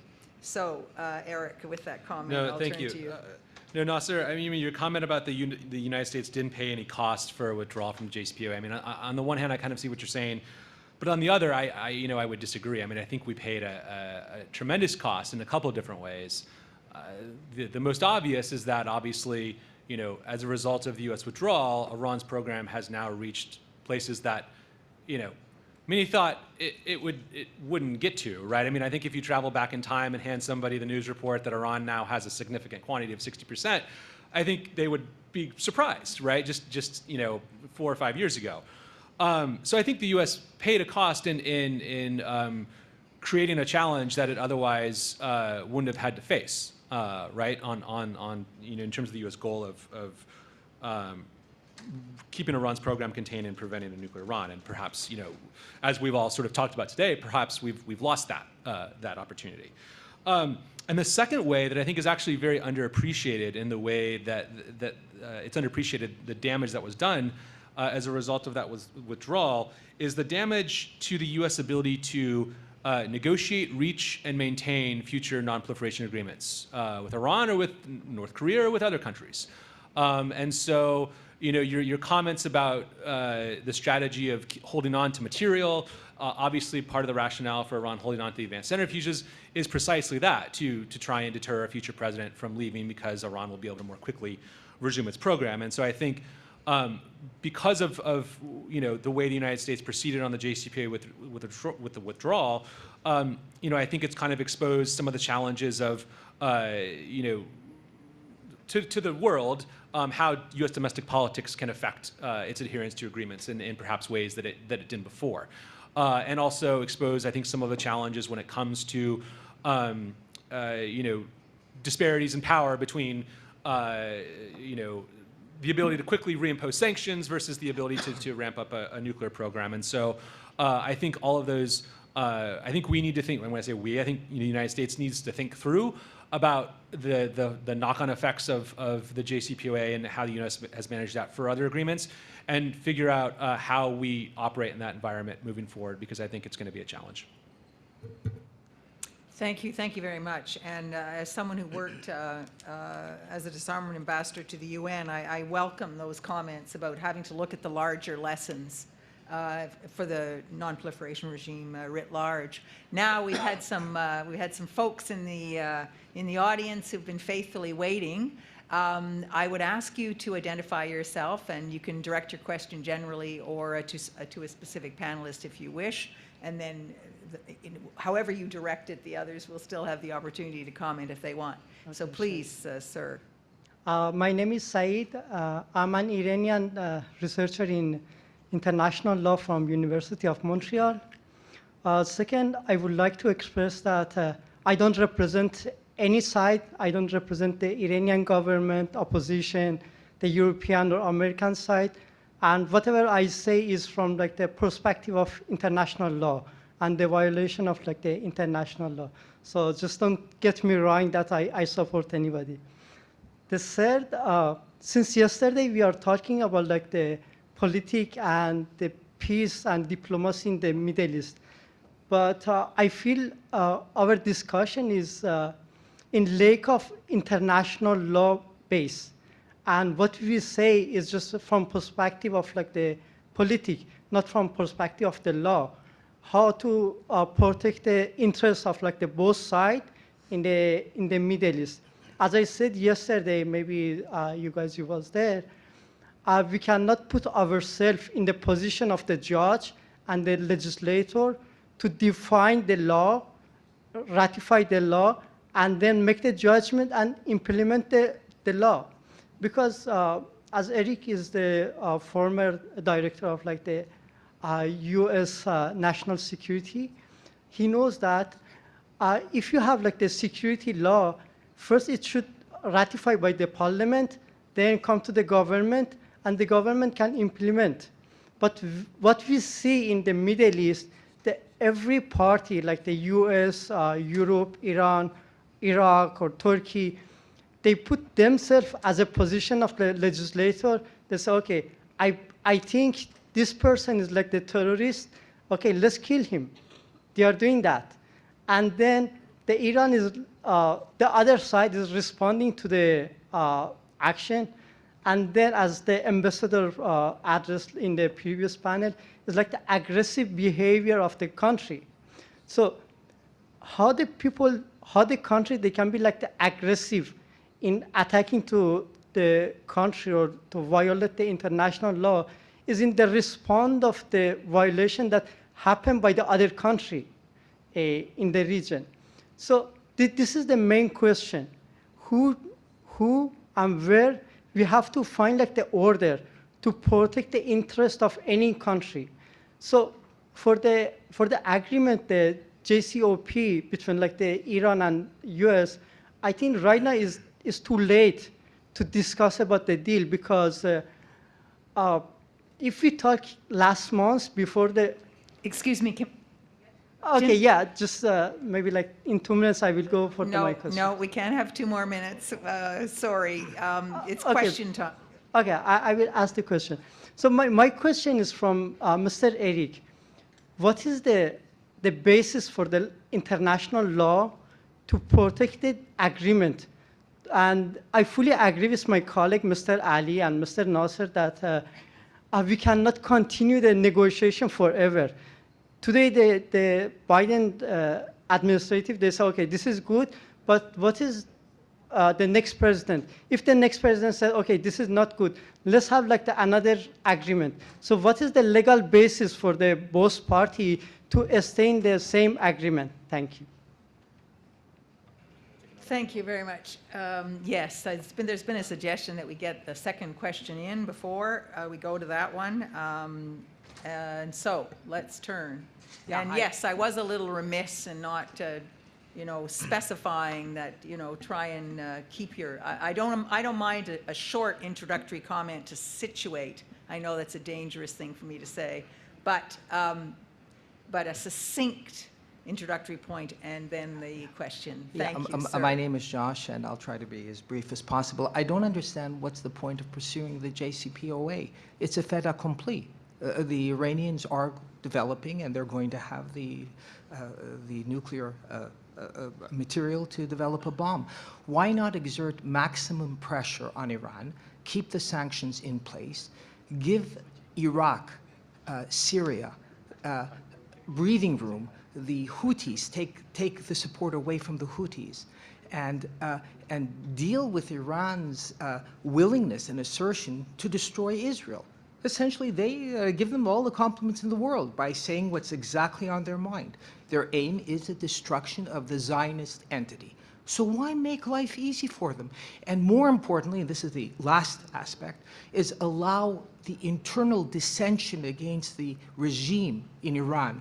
Those dissidents against this ironclad hold by the Iranian, by the Iranian Guard, and the corruption and this, why not give them the ability to be more proactive in dealing and maybe overthrowing a regime change? So why not look at it through another perspective rather than pursuing an avenue that's just going to allow Iran to manifest its strength and to continue to endorse and support terrorist groups around the world? Thank you. Thank you very much. Okay, let's start with the international law question, trying to boil that down to a feasible answer. Eric's going to take that first. Yes, it was directed to you, sorry. And I'm inclined just to let the panelists know, a direct riposte has been launched against the very point of this panel. So I'm going to ask all of our panelists, and I'm sure they'll be up to a response. In part, they've already, but to respond further. Eric, please. So I'm going to disappoint you. Saeed, I'm not sure where you went. I'm going to disappoint you in my answer because I am not a lawyer, and I've spent enough time in government to be reminded by lawyers that I'm not a lawyer. And lawyers have a very, very important role in these decisions within the government. So I'm quite frankly not in a position to comment on that, other than to say, there's different legal bases for different agreements, right? I mean, the JCPOA was something that was enshrined in UN Security Council Resolution 2231. It was also, there's agreements that are treaties, there's agreements that are political agreements. So there's a variety of different, legal mechanisms that can be employed. But that's kind of the extent of my answer on that. I'll quickly touch on why should we go back to the JCPOA? Because Iran's going to kind of develop all this material and become a nuclear weapon state anyway. I think that's exactly why, the rationale of going back into the JCPOA, because by doing so, that eliminates that stockpile of material in Iran, that lengthens the breakout timeline, that puts the monitoring mechanisms back in place that would allow the IAEA improved odds of detecting any type of Iranian cheating or an attempt to either break out or do a sort of a covert sneak out. So I think that's the rationale, is because it actually prevents that worst case scenario. I would also say, to your comments on other Iranian policies that the U.S. has issues with, the JCPOA should not be the only data point in U.S. policy, right? As is well known, the United States has concerns with a whole lot of other Iranian activities, and there's obviously a big debate over whether or not those should be included in any type of deal. But I think, the U.S. policy doesn't have to stop at the JCPOA. There's no reason why the United States can't continue to do things to prevent and disrupt and try and grapple with Iran's missile program. Support to terrorism and other types of activities. I think those efforts against those activities have to continue, even under a return to a JCPOA. Thank you very much. Ali, I'll turn to you. Sure. So look, it rarely happens in international relations to have the opportunity to actually test alternative policy options. During the Bush administration, we tested the pursuit of the maximalist demand of completely depriving Iran of having any nuclear technology on its soil. It failed. Iran's nuclear program at the end of the Bush administration was much more advanced than it was at the beginning of the Bush administration.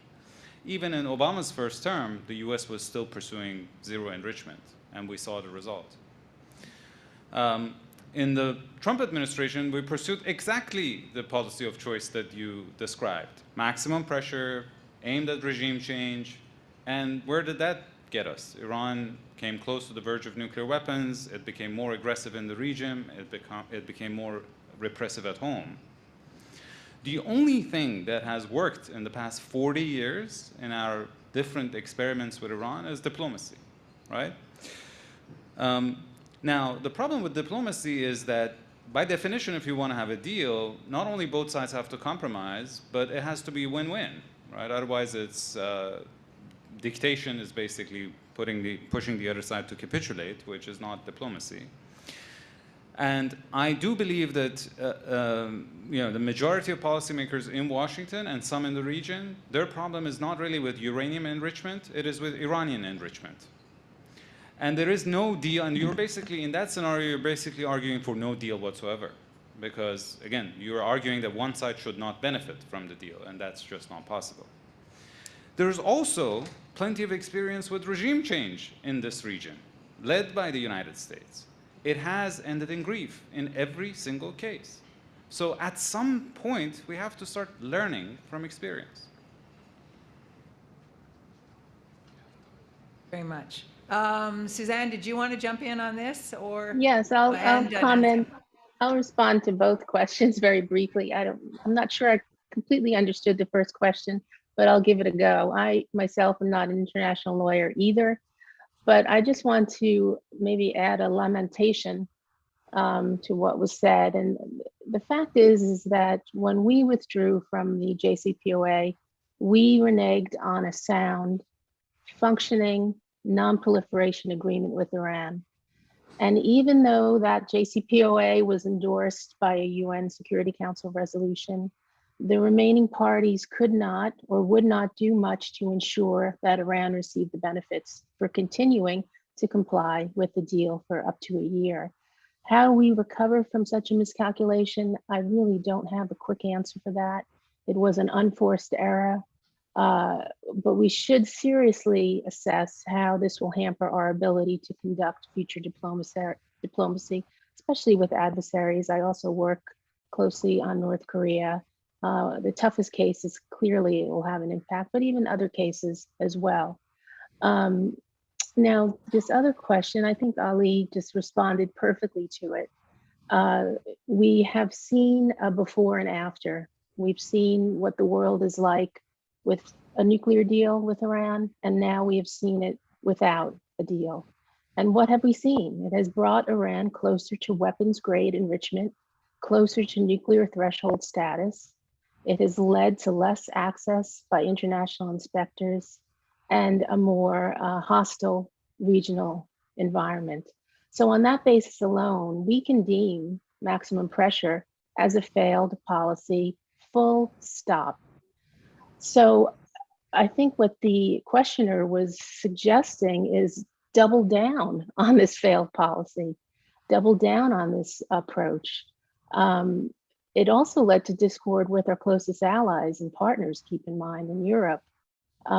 There's no evidence to suggest if we continue down this road, it's going to produce a different result. In fact, that is the very definition of insanity, continuing to do something and expecting a different approach, a result that doesn't happen. I think there's another dimension to this that we have to keep in mind, and that is there is an increasing convergence of views by Beijing and Moscow that we cannot ignore. They both favor sanctions relief for Iran. We know that Beijing has been circumventing the sanctions, has not been enforcing them, has been importing oil from Iran as much as 500,000 barrels a day, maybe more now. And the situation with Moscow is only going to grow worse. So we see a growing relationship between Iran, Beijing, and Moscow. And I think we have to be realistic about this context. How long can the sanctions work in such an environment without a revived deal? I'm very skeptical. And I think if talks collapse one of the first moves the administration would probably do is try to pressure Beijing to cut off Iranian oil imports, ratchet up sanctions. And is this the fight we want to have with Beijing right now? I just don't think so. And then more aggressive steps beyond sanctions, as the person who asked the question suggested.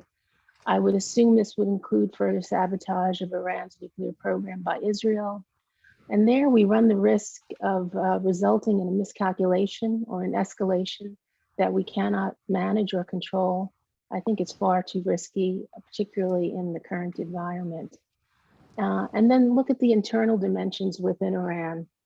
If we continue with maximum pressure, we're going to see Iran continue to increase its own leverage by further expanding its nuclear activities. It's going to place more restrictions on IAEA inspectors and may kick them out altogether. It will likely ramp up activities in the region that undermine US interests and the interests of our allies. And the political dynamics within the country are unsettling. The hardliners, the conservatives have consolidated their power, and threats of military action or further economic sanctions are unlikely to affect their calculations and offer little basis for collective international action to revive constraints on Iran's nuclear program. Thank you very much for that. Nasser, I know you want to jump in. I've mismanaged the time here. It's 12:59 and we've got one more speaker, so perhaps one more questioner. So I think what I'd like to do is if you can put a very quick question, then I can turn it over to Nasser for the last word. Please. Well, my question is for Nasser, and I was wondering how the Ukraine crisis is being seen in Tehran right now, and to what extent, if any, is it changing Iranian calculations vis-a-vis the JCPOA negotiations? Thank you. Thank you, Nasser. You've got to be brief. Over to you. Okay, I'll do my best. Regarding the question, basically in Iran, Iranian population to a large extent would support the Ukraine in this war, but that's not the case for the government. The government has a policy which would basically condemn the West or NATO rather. The NATO for not acting quickly to saying that, okay, we don't want Ukraine to be a member of NATO because of the open policy which they have regarding accepting membership. But also the President Zelensky, not basically saying quickly enough that they don't want to be a member of the NATO. And Russians for brutality in the war and killing them.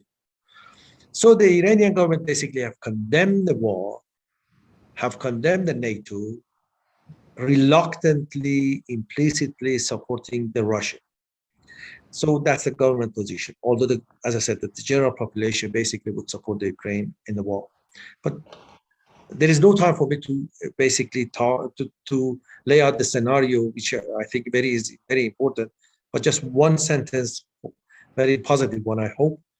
Let's all of us work for going back to the JCPOA, and the chances for JCPOA to be successful is delisting the Revolutionary Guard, but also working for a mutual commitment on both US and Iran, not to assassinate one another's officials and non-officials in the future. Of course, an apology from US regarding the killing of an Iranian official, sitting official, and acknowledging that they have killed him. Iranian might have done it, but they never acknowledged they have done it. That can help, but that's beside the point which I'm saying. Point is, there should be a mutual commitment for both of us not to assassinate one another, and delisting of the Revolutionary Guard. That can help to go back to the JCPOA. That's the best way forward. Thank you. Thank you very much, and thank you to all of the panelists and to the audience. I think it's been a very good discussion. Of course, there's so much more. We didn't get into the regional dimension that much, but as I said, that was canvassed a bit yesterday. And so I thank you all, and I should remind that lunch is now available. I was supposed to be telling you to come back for the next, yes.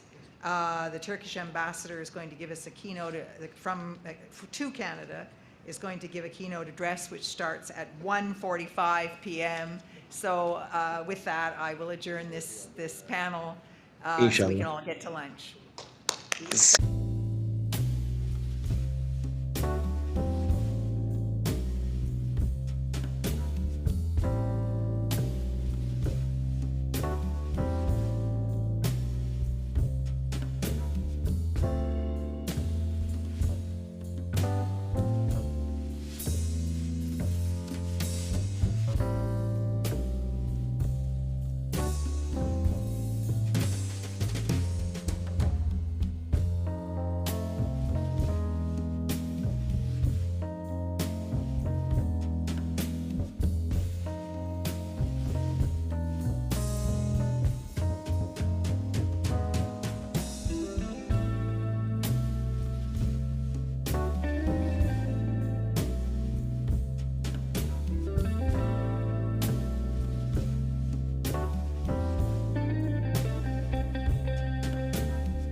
Bon après-midi à tous et à toutes. Good afternoon, everyone. My name is Zach Pakin. I am a non-resident research fellow associated with the Institute for Peace and Diplomacy, as well as a researcher at the Center for European Policy Studies in Brussels.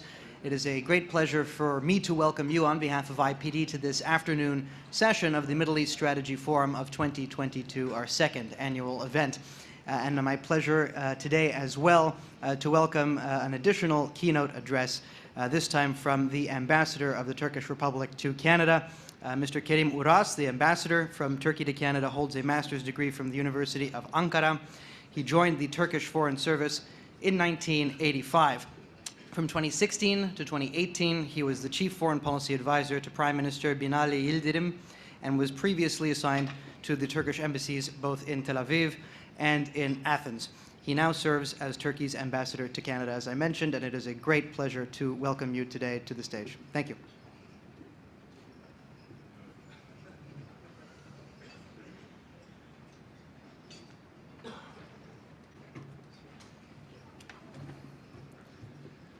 Thank you. Welcome all. I'll try to wake you up after lunch. I know it's the second day and it's after lunch, so I guess we'll have to spice it up a bit. And I'd be open to questions and would like to receive any questions you have to say. May I, to start off with, in order to gauge who I'm talking to and what kind of an audience, may I have a show of hands how many people have been to Turkey? Well, fair enough, thank you. And that gives an idea. So I encourage those who haven't been to go. It's a beautiful country, very interesting. And start with Istanbul, but also go to Cappadocia. It's all very interesting. Don't go south in the summer, it's too hot. Go to the Aegean. But you know, Turkey is a diverse country. We are Europe and we are also the Middle East. And we came to that area, to Anatolia, about 1,000 years ago. And ever since we've been engaging. And of course, don't worry, I'm not going to go into the history of it. We don't have time for that. But if you have any specific questions, I'll do my best to answer.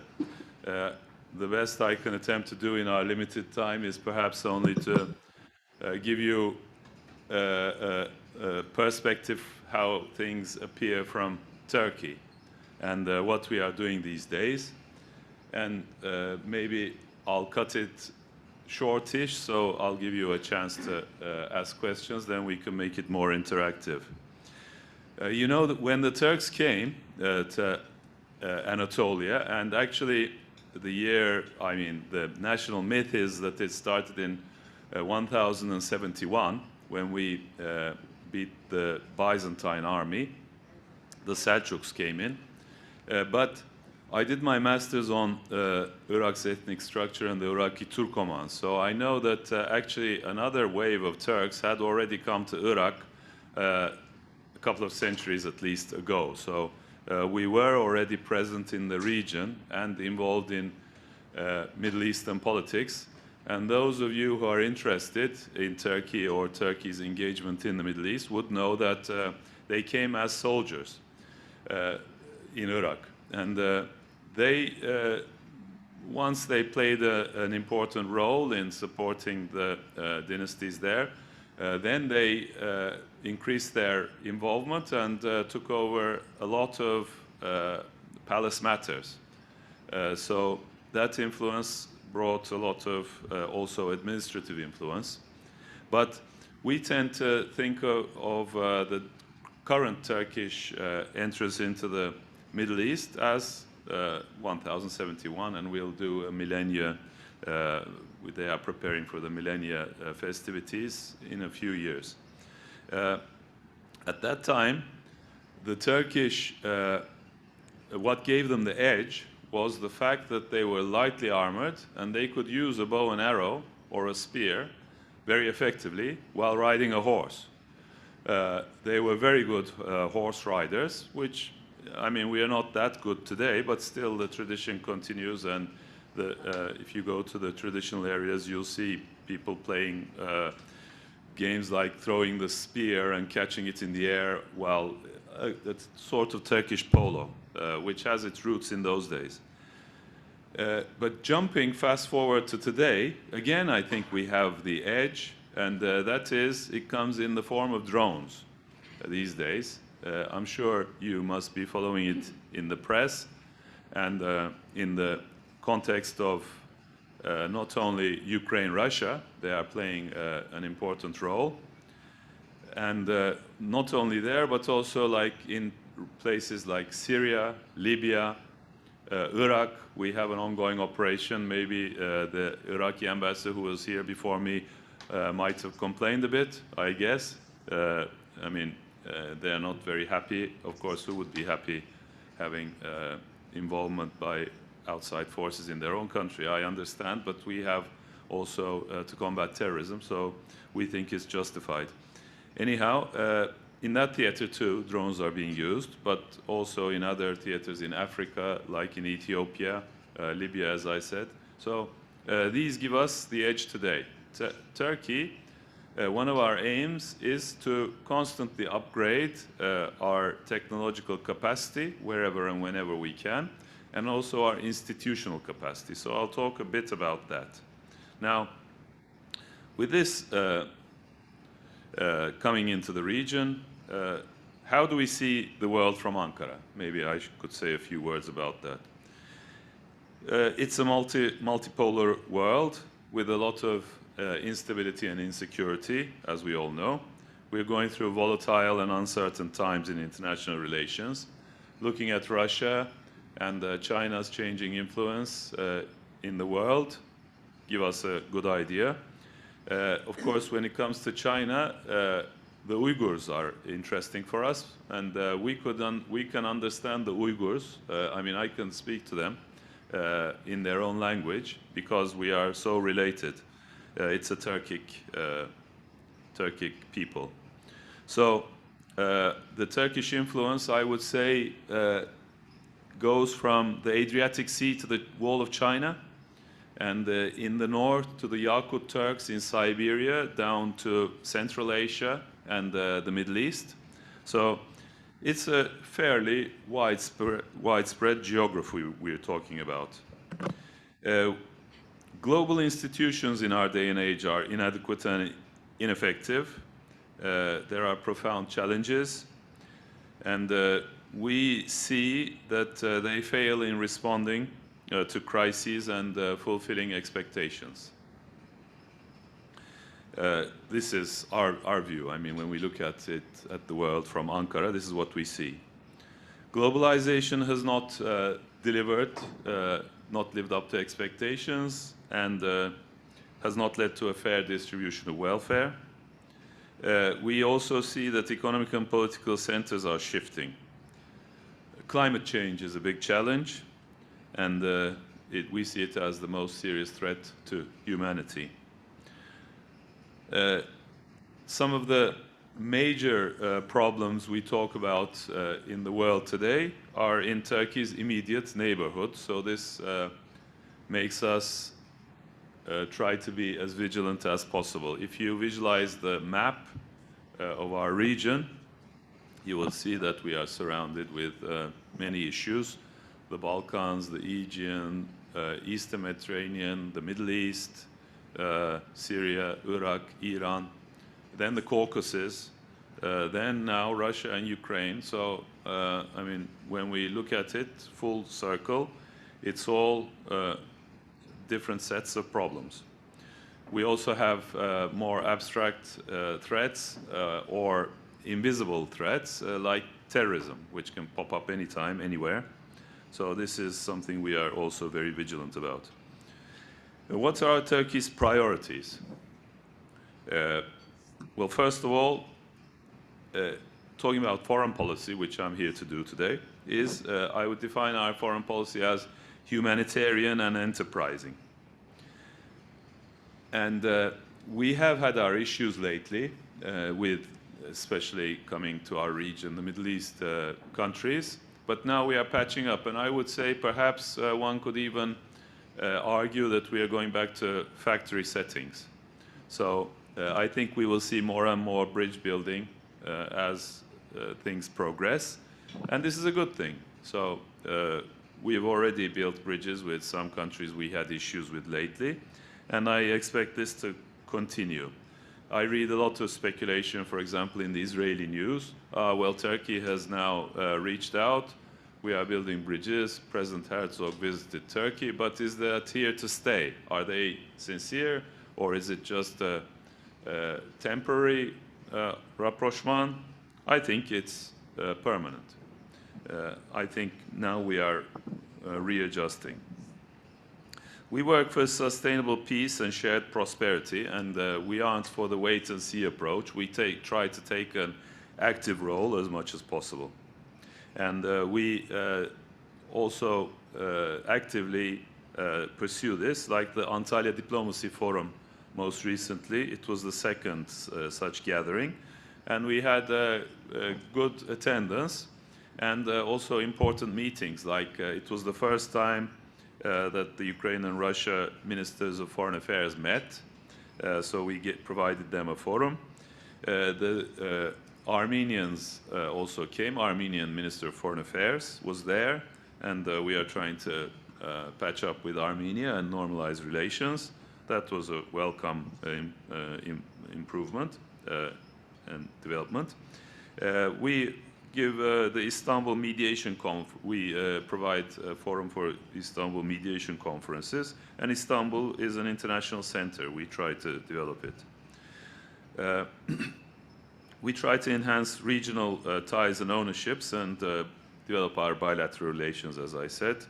We have high-level strategic cooperation councils with many countries, and that's a good mechanism which we,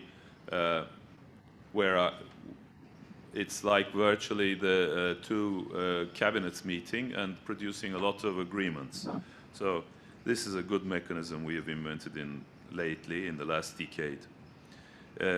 We have, of course, our commitment to alliances, the Euro-Atlantic ties and NATO are always there. We live up to our expectation. We are just slightly below 2% of the GDP devoted to defense, but our money goes a longer distance than other partners because we produce a lot of defense equipment indigenously. So although we are about to reach 2%, which is the NATO target, I would say the targets are already there, and the numbers are already there. So we are active in that regard. There's a lot of talk about a shift of axis, and I don't buy these. I mean, I don't believe that's the case. There might be glitches, there might be different understandings on different matters, but we always seek to find a negotiated way forward. And at the end of the day, we are staunchly in NATO. We are also active in multilateral platforms like the G20, UN, NATO, as I said, Council of Europe, OSCE, OECD, MICTA, OIC, WTO, WHO, Black Sea Cooperation, and so on. We have lately broadened our horizons at a global level, not only in the Middle East, but also we are in Africa, in Latin America, in the Asia Pacific, and it's not well known, but Turkey has the fifth diplomatic network in the world with 250 missions, 253 to be precise. Lately, Minister Çavuşoğlu visited Uruguay, Brazil, Ecuador, Colombia, Panama, and Venezuela, and stopped over in St. John's to refuel on his way out. So we are trying to, reinvigorate our relations globally. We have also active and effective institutions like TICA, which is our aid institution, and AFAD, which is our emergency response institution, Yunus Emre Institute, which is our cultural institution, the Turkish Red Crescent, it's the Red Cross and the Red Crescent. The Red Crescent was invented by Turkey in the Ottoman times. So we are always a staunch supporter. We call it Kızılay, the Turkish Red Crescent. We have our education network, which is the Marif Foundation. And to give you an example, we have 29 schools in Afghanistan, for example, and now we are in the process of building a university in Kabul. And we have a special permission from Taliban for the girls to attend schools. So this is a good development, and I don't think with the latest changes that has changed. It continues, I hope, and this is our drive. We also have, we are an aviation hub. Turkish Airlines is the airlines that flies to the most destinations in the world. And Istanbul Airport, the new one, if you haven't been, is, I think, in the top 3 largest in the world. So this gives us a lot of outreach to the world, not only diplomatically, but also business-wise.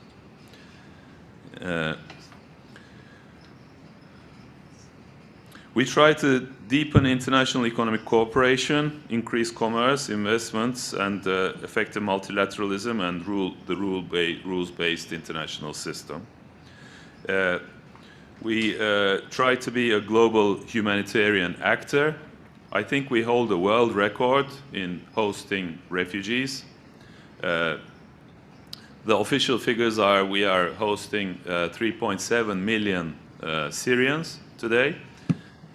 And I think over 1 million, 1.2 million others.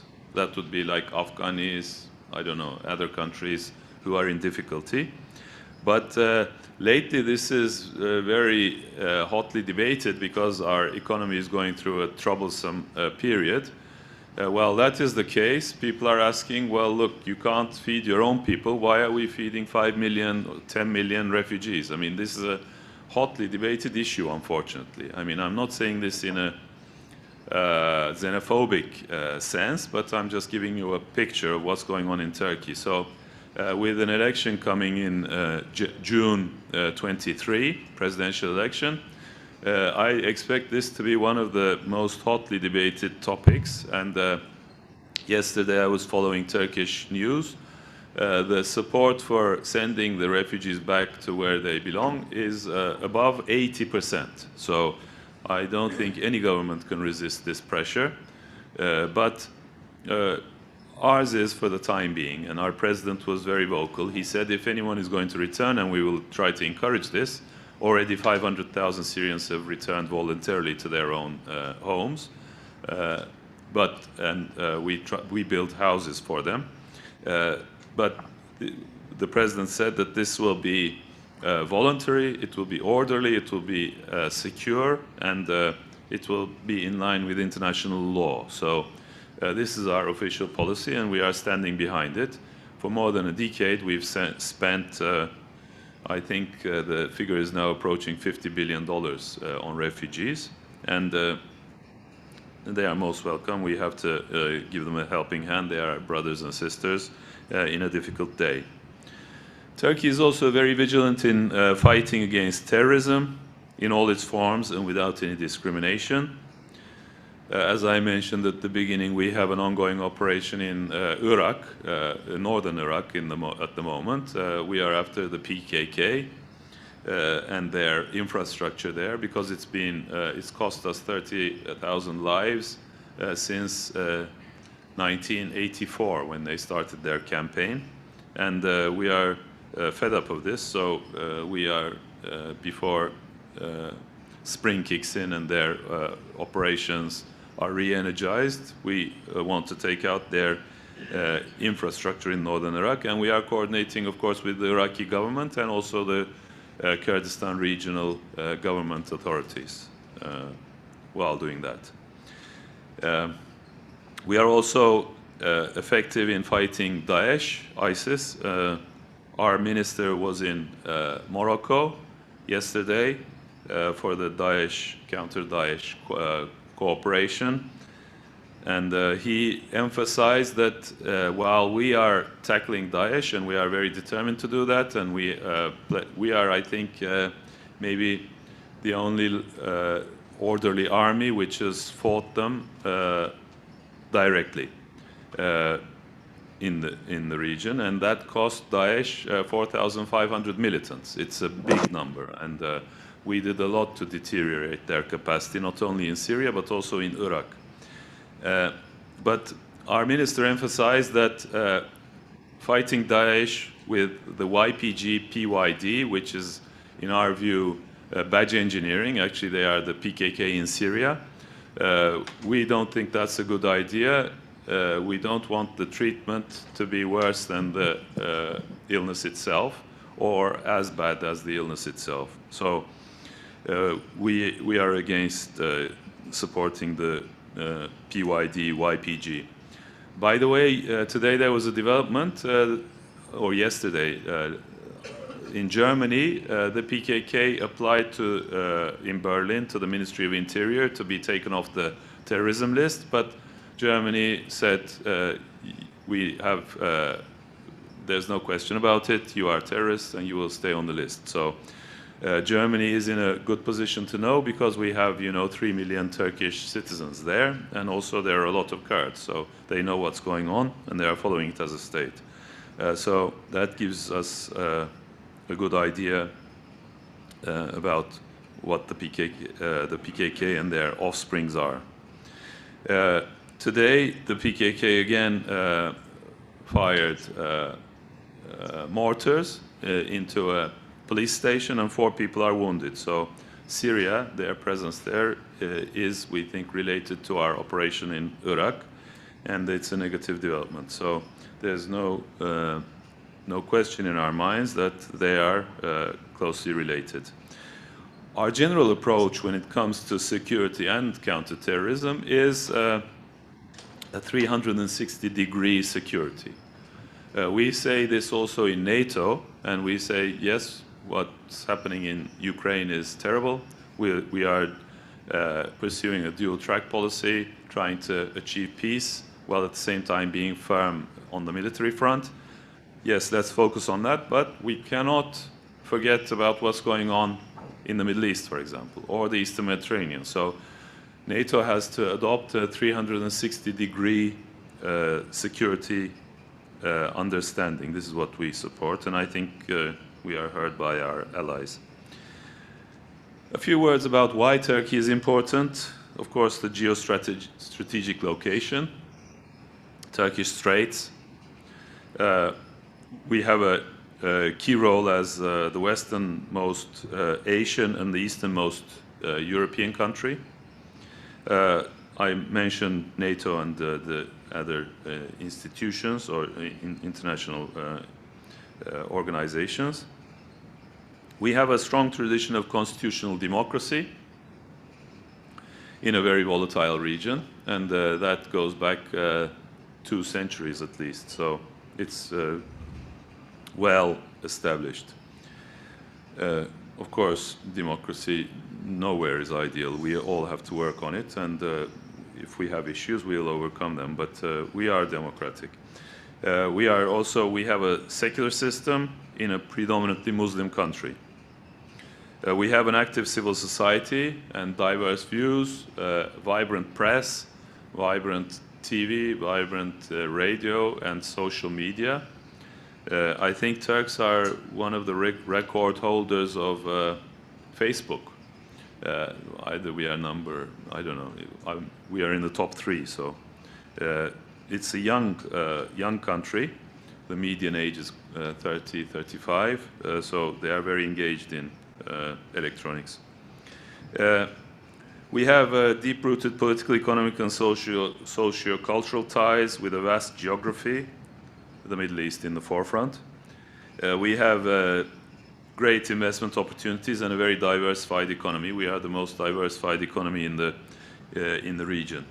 To give you an idea, Turkish contractors are number 3 in the world after China and the US. They are all over the place, and we want to also develop further relations with Canada. A few words about the Middle East. As we see it, I'm not saying we are 100% right, but this is our perception, our general perception. We see erroneous perceptions of the Middle East. And in the past, the Middle East was represented as poor, backward, volatile, close to change, frozen in the past. This was the perception in the rest of the world. Why is this? Our view is that it's bias, it's ignorance, it's reductionism, fear, claims of Western superiority, not knowing the Middle East well, not understanding the culture, and we think there is a gap there which can be closed. This approach we are never happy to see in the past also, used to justify political, economic, and military interventions. And we hope that is gradually changing because these experiences have largely failed. And it was presented as the civilized world allowed and imposing its will upon this unruly area. I just completed reading Philip Gordon's last book, Losing the Long Game. I think if those who haven't read it, I strongly advise it. It talks about this topic, and we agree generally with his conclusions. Human life in the Middle East, I might say, is no less valuable than in the West or in other parts of the world. So when we look at it from Turkey, it irritates us to see that others are formulating ideas which are detached from the region and the realities and the past great culture and cooking pre-cooked tasteless meals for us. We don't like this. I suppose I can also say that previous double standards weakened credibility. We strongly believe that the Middle East deserves different criteria. International law, of course, is very important, but we can't say it's good if it suits your goals. It's good for everyone, and we don't like double standards. Human rights, the same. We expect, we don't like when countries turn a blind eye to negative developments in some countries and say, well, it's the Middle East, we'll manage. Human rights, we should uphold it all across the Middle East, and we are for that. Same for elections, and same for armed conflict and civil war, and of course terrorism. Prospects for the future, international changes are bringing along both uncertainties but also opportunities. We think our region holds vast opportunities, and of course, you won't be surprised to hear that I offer Turkey as a good base to do business in the region. And those of you who have been to Istanbul would understand why I say it. For those who haven't, I urge you to go and see with your own eyes. But we believe that there is a chance, and it's a necessity, to overcome the difficulties and build for a region-wide rapprochement in the Middle East. For that, we need constant dialogue, we need diplomacy. What should we do? We should promote regional ownership, we should promote the engagement of the international community. We do not accept a simplistic one-size-fits-all approach. We want to uphold international law, and we resist the zero-sum perspective. We, as in Turkey, fight against divisive and sectarian politics. And we promote a culture of peaceful coexistence, harmony, and solidarity, and we advise that for all conflict points in the Middle East. We need patience, and we need clever, good involvement rather than solutions removed from the area. We need to remove terrorism from the region in all forms without any exceptions. And we believe strongly that we should redouble our humanitarian efforts. While doing that, we have a different model in Turkey. We, through our TİKA and AFAD, these agencies I mentioned, we try to empower the regional capacity, and we send or we employ, like if we are going to do a water well opening project, we employ local people. And we see if they've done the job properly, but we don't do it ourselves, or we don't like send very expensive advisors. This, I think, is a mistake we saw in Afghanistan and other places, Iraq also. Huge amounts of money was wasted in this way to so-called advisors. I mean, they go there, they go with a security entourage, they are detached from the people, they have a security preoccupation. That makes it very expensive, and this whole operation is funded through the so-called allocated resources to bring solutions to that country. So it's actually, you're donating money, but the money is coming back through your own expensive advisors, and we are not serving the people over there. We don't do that. We we see what project is needed, and we employ local people. That also increases ownership, because they have built it and a local has built it. They make sure that that project is, it continues to go on, like a school or a hospital or a well or I don't know, whatever it is. And also the money goes into society, so it makes a bit of a difference. We think this is a good model, and I wanted to just summarize that here. A few words about Turkey and Canada. Of course, we are both responsible actors of the international community and supporting the rule-based system, upholding international law, sharing common universal principles. As NATO allies, we try to do joint business in the Middle East together.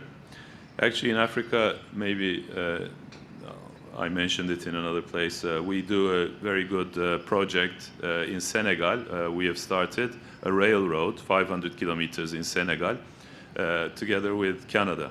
This is a very good example of doing joint business. And I think our economies complement each other because there's capital here and there's manpower and the capacity in Turkey, and we are close to the region. So when our companies join forces, we can do quite a bit. And our businessmen are not easily deterred by high inflation, local skirmishes, wars, internal wars, whatever. They can function in all parts of the world as they have been doing for many, many years. In conclusion, well, some quotes from as food for thought. Ehud Barak, my friends have written for me that he says, they say in the Middle East, a pessimist is simply an optimist with experience. We don't really subscribe to this view. We want to be, it's a valid, of course, argument, but we think the issues are not there to stay. With good approaches and good management and clever approaches, we think we can jointly overcome them. And I hope maybe we'll open up on some of these topics in the question and answer session. So thank you for your patience.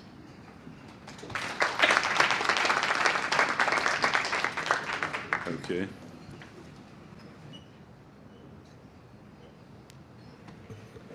Well, thank you very much, Ambassador, for that wide-ranging tour de force. We're very grateful to have you with us today.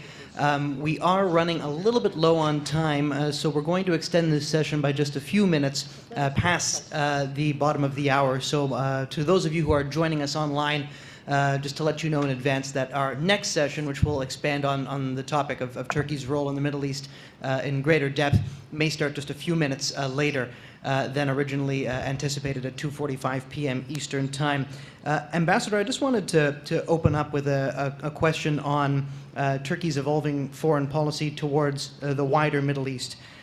You mentioned the term permanent, that the shift that we've been witnessing recently in Turkey's relations with Israel is permanent. It's a permanent shift. That's a significant statement, I would think. And of course, we're not just seeing a renewed thaw in Israel-Turkey relations, but also in Turkish outreach to Egypt, to Saudi Arabia, to the European Union, to a number of different actors in the Eastern Mediterranean and the Middle East. So our question is why? Why is Turkey's approach changing, in your view, over the past several months, past several years in some respects? And what do you think that can tell us, in your view, about Ankara's vision for regional order in the Middle East and in the Eastern Med? Thank you. Okay, thank you. Well, it's not easy to give a single reason for this. I suppose it's basically common sense and, of course, the changing conditions, and we are trying a different approach. Usually, maybe it wouldn't be wrong if I said that, like in the Ukraine-Russia context, we pursue a dual-track policy. I think the same is valid in these cases. Like we welcome, Excellencies. While we are trying to build bridges and improve relations, we are also pursuing our traditional policy, and if there are problems, we discuss them. So we think now the conditions are mature where we can improve relations. And we tried different approaches. They didn't work, so now I suppose it's evolving into a more how would I say, going back to factory settings, would it be a correct assessment? I don't know, but maybe that's a good way to explain how we see it. You know, after, if you visualize the Ottoman Empire's involvement in the Middle East, for a few centuries we were running the place. Then we were, I mean, it was a different era. The era of empires came to an end. Independent states emerged. We retreated to Anatolia. And in the 1920s, we turned our back to the Middle East. And we closed our doors and had minimal involvement, minimal relations compared to previously. And we maybe turned our face to the West. Now I think this is a rebalancing, and so that's what I mean by factory settings. Thank you very much, Ambassador. We have a question from the floor from the Ambassador of Qatar, so this should be an enjoyable experience for our audience. Thank you very much. Usually it's a common practice that an ambassador will give hard time to other ambassadors, so. Of course. Dear brother Kerim, it was a great talk. Thank you. You have mentioned in your talk one of the most important topic, and at the same time, it's one of the 20th century crisis. We have around 5 million refugees in Turkey. Now, if we forecast the future or the near future, one of our friends, panelist here, maybe he's here, I don't want to hear his name. He's standing, putting his arm together maybe. So he said that during the fraction of the ethnic group and confrontation in Syria, that maybe the regime in Syria, he doesn't want those Sunni refugees to come back to Syria. But you've mentioned that there are around 500,000 refugees came back by their own willing. Now, we have so many options to solve this problem. One of them is, have we really talked to the Russians and to the Iranians about pressing the regime in Syria to get those people going to their own homes, their own towns? Or how do you forecast this issue, if you don't mind, my dear brother? As you know, Qatar has been contributed billions of dollars into this refugees, and those are our friends, families, and we are very proud of doing that. Thank you. Thank you very much. Your Excellency. Sorry, Ambassador, just in the interest of time, because we are short on time, let me just collect 2 more questions from the floor. You can answer them together. So we have 2 more questions from a couple of speakers on our conference program as well. Please go ahead. I'm Ambassador Susan Ziadi, former U.S. Ambassador to Qatar, visited Turkey. Thank you for your remarks. My question goes back to your issue of your new relationship with Israel, and that's there to stay. And I was curious about the relationships with the United Arab Emirates and with Saudi Arabia, which have been tense for quite some time, particularly the Saudi relationship is the tougher, but the one with the UAE has been very contentious. And basically, it's because of different worldviews and different understandings of the political forces that are ascendant in the region. Can you tell me, A, is Turkey taking a step back from its support for political Islam in the region, which has been historically, it's been certainly under President Erdogan?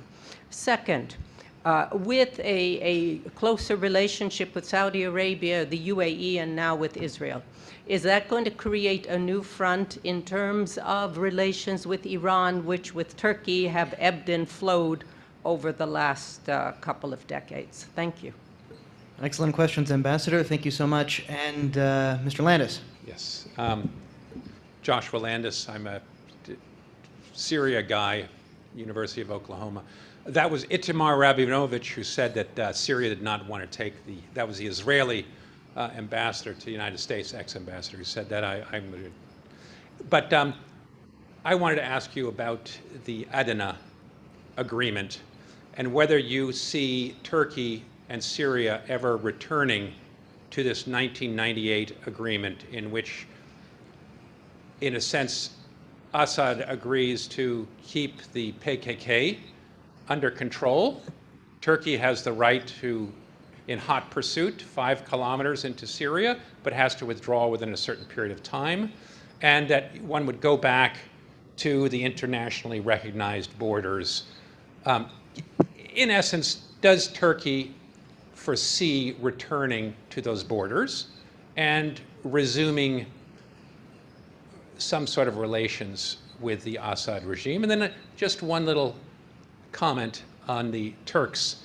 I think the latest DNA studies show that about 10% of the DNA in Anatolia comes from Central Asia and the Turks. And I know that they've only been there for 1,000 years, but perhaps your DNA is 90% Anatolian rather than just Central Asian.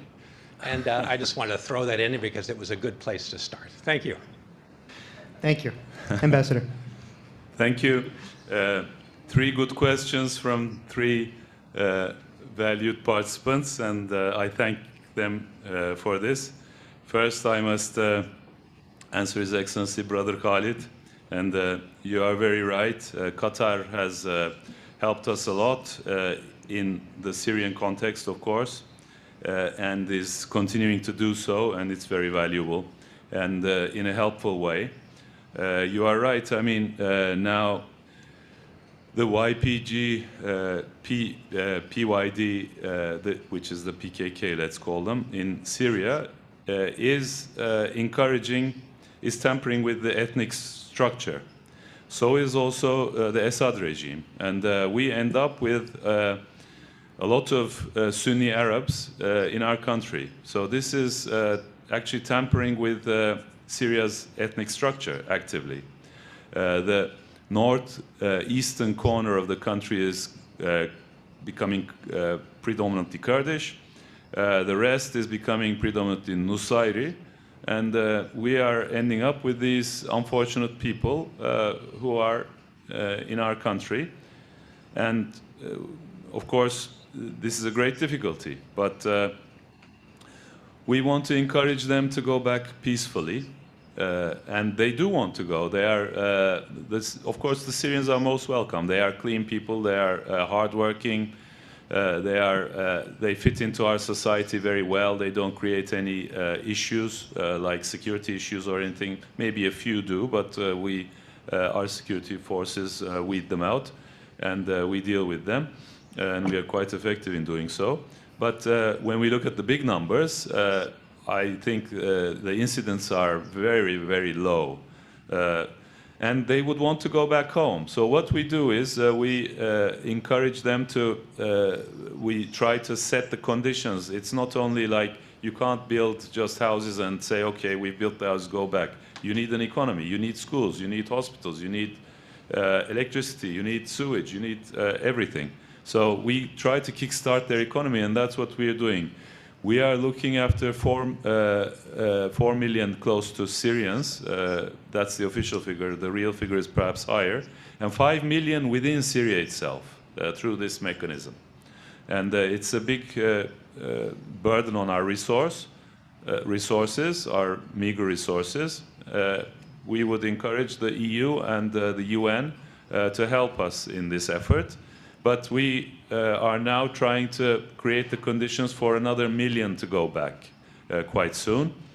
And it's an ongoing process, of course. So I don't know if that answers your question about the voluntary return of the Syrians.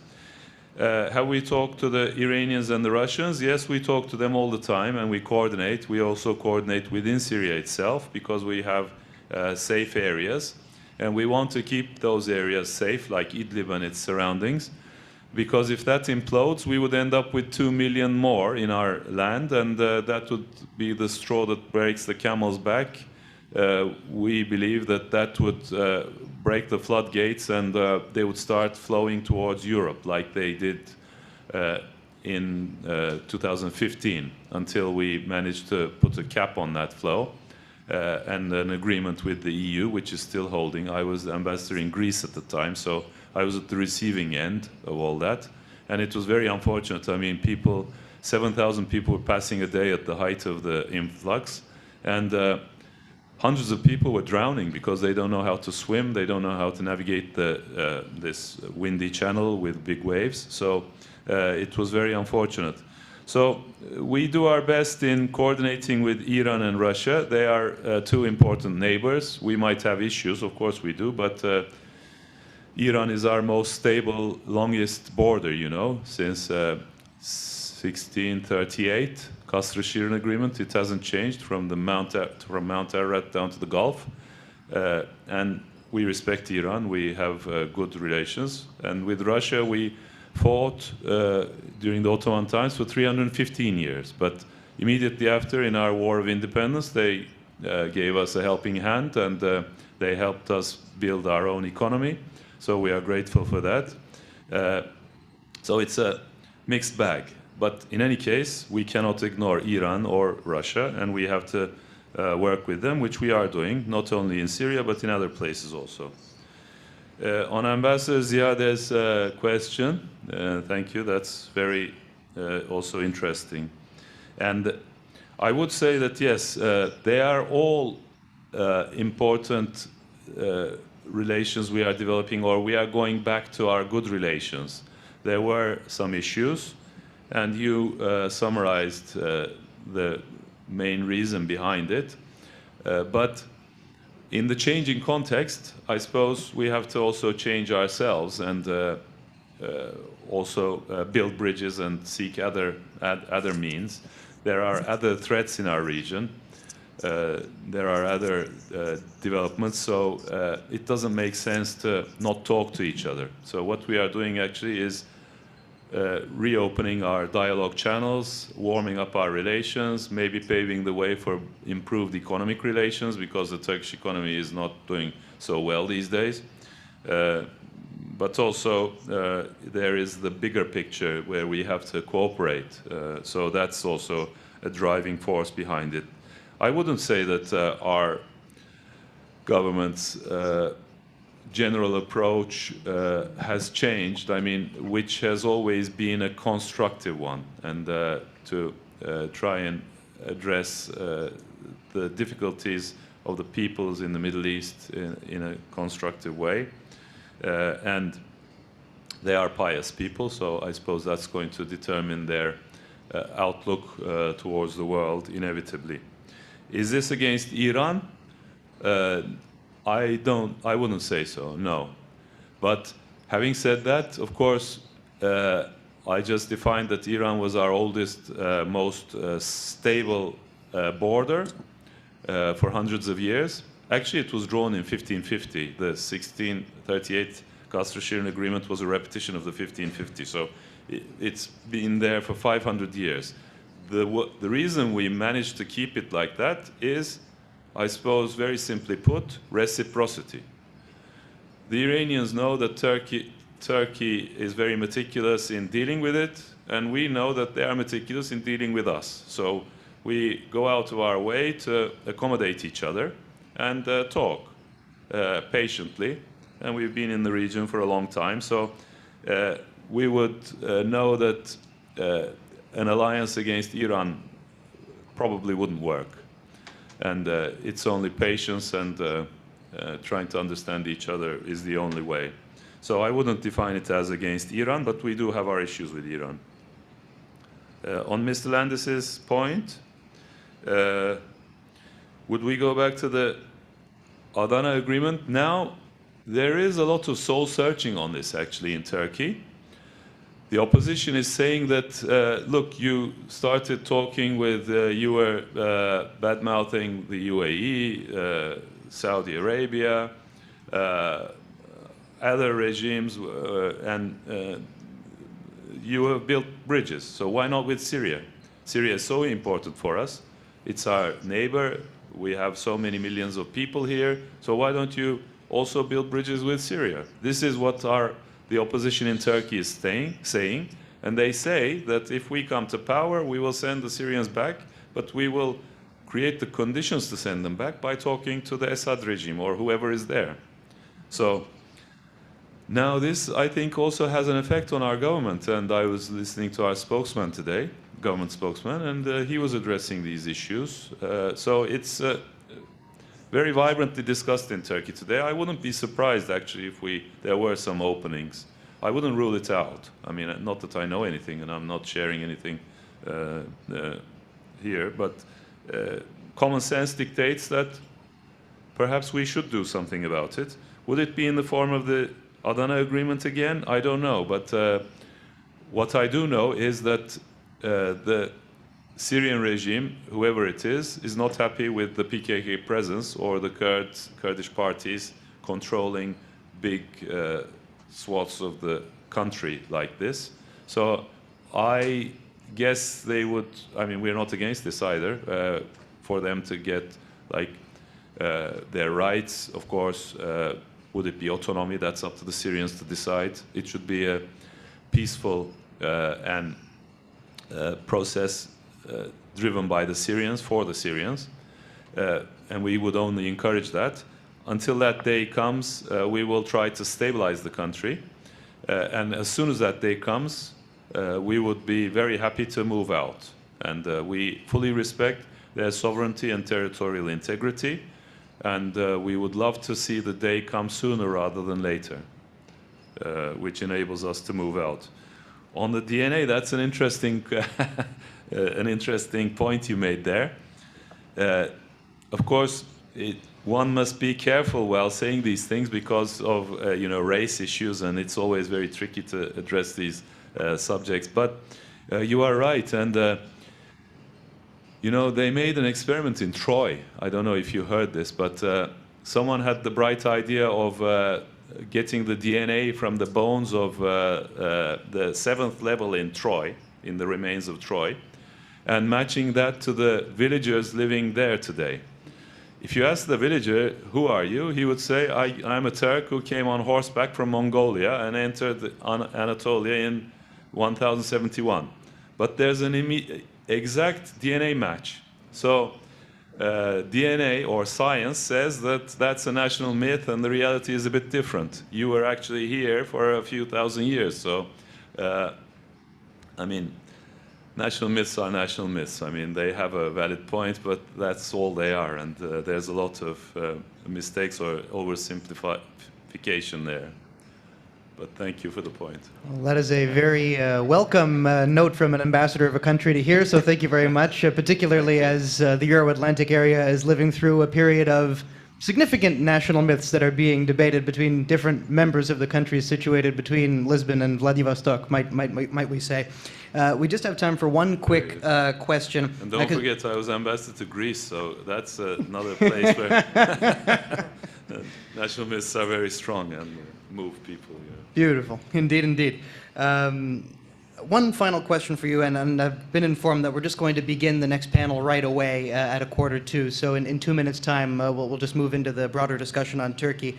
But one of the things that we just wanted to ask you, because you mentioned in your remarks that you would like to see Turkey and Canada expand their relationship as well. We in Canada don't think often enough about the nature of our relationship specifically with Turkey.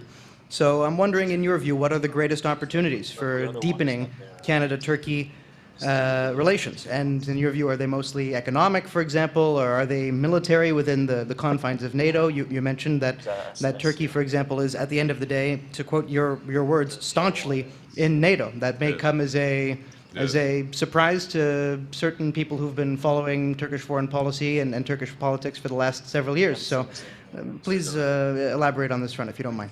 Thank you. Well, we've been in NATO since '52, and we've never wavered on our commitments, and we are always there. So I think that's very clear. But on Turkey, Canada, it's very diverse what can be done. And our economies, I happily see, are not competitive. They are complementary. But the problem is Canada is a very unique country. It's a huge country, very diverse, and we have no political issues, very good relations. It could be, of course, much better. Our trade is about $3 billion US dollars a year, but that's what Canada does with the US in a day and a half. So it's peanuts. I mean, a lot more can be done. That needs, of course, ships and planes, and we need more Turkish Airlines flights to start with, also cargo flights. I was in Toronto last week, and I was talking to the logistics people, and I was happy to learn that they are now devoting a new container ship just for a direct line with Turkey. That will help for sure. We can also we'll build this. Again, last week in Toronto, I talked to a bus company which is now importing buses from Turkey, electric buses we produce, and 3 sizes. I mean, big coaches, mid-size, and smaller sizes. And they are very happy with the electric models. And they took me on a spin. It's quite good. So that's a new business. Like, to give you an example, steel pipes exports from Turkey to Canada increased 9-fold in the last quarter. That's another avenue where we could cooperate. High tech, Canada is #1 for education for Turkish students now. Especially during the Trump administration, people started coming from the US to Canada. And I think that is continuing. So that's a big area of cooperation, and everything it brings with it, of course, science, mutual cooperation. So if we manage to bridge the gap and build transport links, we can do a lot. We can also cooperate in third countries, not only in each other's countries, but also in third countries, like the Senegal example I gave. Turkey, of course, is quite influential in the Middle East, also in Central Asia, and we also have a presence in Europe, and also in Africa. So I think a lot more can be done. Also the defense sector, healthcare sector, technology sector. There's a lot which is very promising. We have to overcome the difficulty created by the US, because the US saps both countries' energy. I don't want to be offensive or anything, I mean, but it's like the energy is so intense, it's like a black hole which, saps all your energy. So Turkey finds it more easy to do business with the US, and overflies Canada. So does Canada find it very easy to do with US, which is only reasonable. It's only logical. But we have to overcome that, and I think it's also in Canada's interest to diversify. One last word. I know I'm out of time, but 2 years ago, Global Affairs told me that they made a head count, and the number of visits in the last 2 years had surpassed the previous 75 years. So I think that's an important striking fact and showing where our relations are going. Thank you. Thank you very much, Ambassador, for those very frank remarks. And for those of you who are familiar with Canadian imagery, and you'll know that former Prime Minister Pierre Trudeau famously compared being situated next to the United States as sleeping with an elephant. Glad to know that we have a new metaphor today, that it's not just sleeping with an elephant, but indeed sleeping next to a black hole, which is even more difficult to avoid. So, so thank you very much, Ambassador, for joining us.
Good afternoon. Tünaydın, everyone. Thank you so much for joining us today at the Middle East Strategy Forum.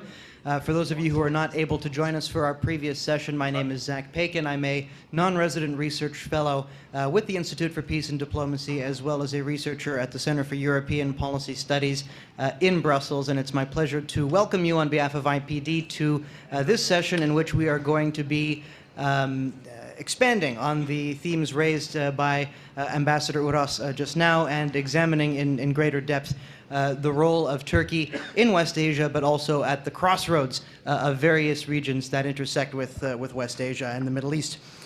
So for this topic today, we are very grateful to be joined by four excellent panelists with whom I've had the pleasure of interacting in the past as well.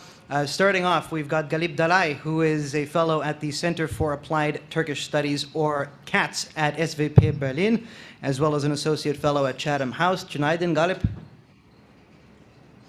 Merhabalar. And where are you joining us from today? From Oxford, UK. Wonderful. Okay. Gönül Tol is the founding director of the Middle East Institute's Turkey program and senior fellow of the Frontier Europe Initiative. I presume you're in Washington today? Yes. Thank you. Excellent. Thank you for joining us as well. To my far left, geographically, but not necessarily politically, we have Max Hoffman, who is the Director of National Security and International Policy at the Center for American Progress in Washington, D.C. And he previously worked on disarmament and security issues for the United Nations and the U.S. House of Representatives Armed Services Committee. Thank you so much for joining us in Canada today. And last but certainly not least is Chris Kilford, whom we're very grateful to welcome back to IPD. He's a fellow at the Queen's Center for International and Defense Policy, a research fellow at the Conference of Defense Associations Institute, the CDA Institute here in Canada, as well as president of the Canadian International Council's Victoria branch, and served in the Canadian Army for 36 years with postings in Germany, in Afghanistan, and of course in Turkey. So to start off today's conversation, I just wanted to go around the horn and to discuss the recent thaw of relations that we've seen between Turkey and a number of its regional partners. Lots of reasons have been advanced by different analysts about why we're seeing this change in Turkish foreign policy approach to the Middle East. One is the domestic economic challenges that are being faced by the Turkish government right now, although this is a repeated line that has been raised indeed concerning Turkey's approach to the region, or a source of Turkey's behavior in the region. Second of all has been these dynamics in the Eastern Mediterranean and Turkey's isolation from much of the region following the creation of the Eastern Mediterranean Gas Forum. And obviously Turkey wanted to break out of that isolation and now seeks to develop more of a rapprochement with certain regional partners. Finally is the Russo-Ukrainian war, which is on everyone's mind right now, and this has, in some people's views, basically put forward this notion that Turkey can no longer rely on the relationship that it has invested in with Vladimir Putin's Russia, and this has necessitated a rapprochement with other actors so as not to foreclose too many of Turkey's foreign policy options, whether it's in the Middle East or indeed with Turkey's NATO partners and allies, I should say. So around the horn, starting with Galip, what is the most important factor of those three factors, do you think, in shaping Turkey's renewed charm offensive in West Asia right now? Well, I mean, if I have to choose, because it's very difficult to see which one is more important, which one is less important. But if I have to choose, I would choose A, the region has changed. B, there is a new president in US. C, Erdogan has to win the next election. And for winning the next election, he needs to fix the economy. To fix the economy, he needs to de-escalate on foreign policy front, because one of the major risk factor of Turkish economy has been its geopolitical decision, its foreign policy decision. So that's the domestic one. But the regional one is not less important. Regionally, the last 10 years, we have seen a region whose political, ideological, geopolitical struggles was an outcome of Arab Spring. And now the idea that the region has entered a post-Arab Spring phase, and therefore the alliance that was born out of the Arab Spring might not be some of them as relevant as it used to be, particularly the salience and significance of the political Islamic actors in the region has declined significantly. Once again, we go from a region-wide framework to a state-centric framework in the regional politics. Now, once again, Turkey, instead of advancing a region-wide vision or a region-wide narrative, you see Turkey is advancing a traditional nation-state-centric narrative and visions, and the interest that we are discussing it is very much limited to the Turkey's nation-state framework. And that's why we are discussing primarily Eastern Mediterranean, and that would be a policy continuity irrespective of who is going to be in power. There will be a change in style of the person in power, but there will not be a change in the direction of Turkish policy irrespective of who is going to be in power in Eastern Mediterranean. And second vector of Turkish policy now is also Iran, because in the last 6-7 years, particularly after the 2015 and 16, there was more convergence between Turkey and Iran, and also more convergence between Turkey and Russia. But in the new period, this was before the war in Ukraine. The divergence element, both in Turkish-Iranian and Turkish-Russian relation, will be much more visible. But particularly in Turkish-Iranian relationship, the area of contestation is growing. The number of issues that generates tension in the relation is growing. But the most important context, the most important place for their competition is in Iraq. We already see this very clearly. I mean, there are several levels of competition between Turkey and Iran.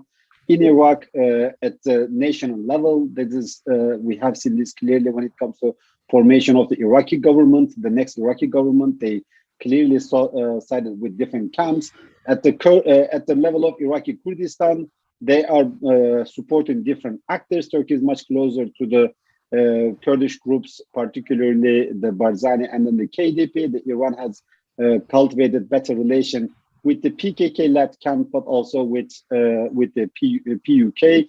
And now we see this discussion particularly very relevant when it comes to exporting the Kurdish gas.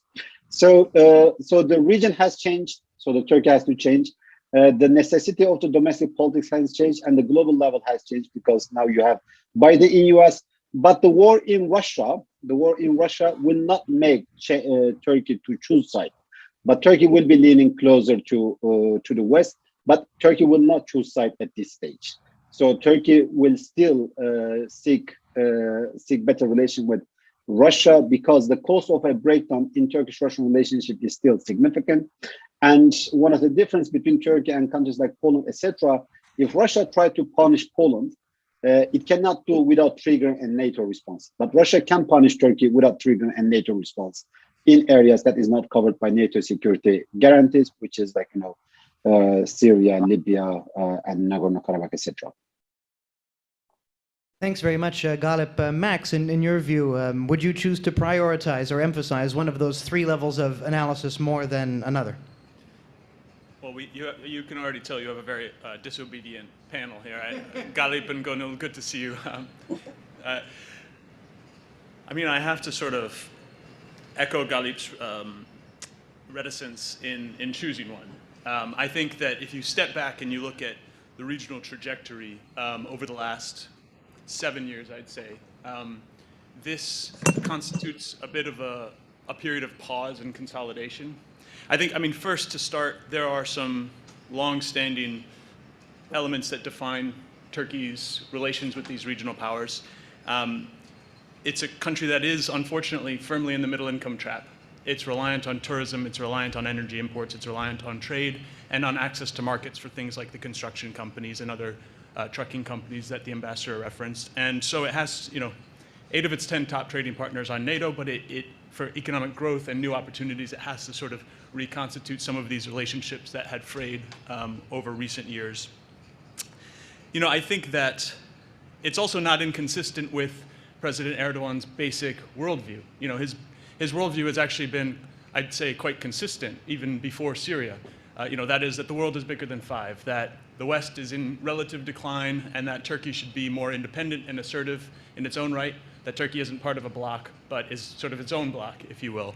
What changed in 2015, 2016 for a variety of domestic and regional factors was the tactics that he used to pursue that, and they became very aggressive, unilateral, often military.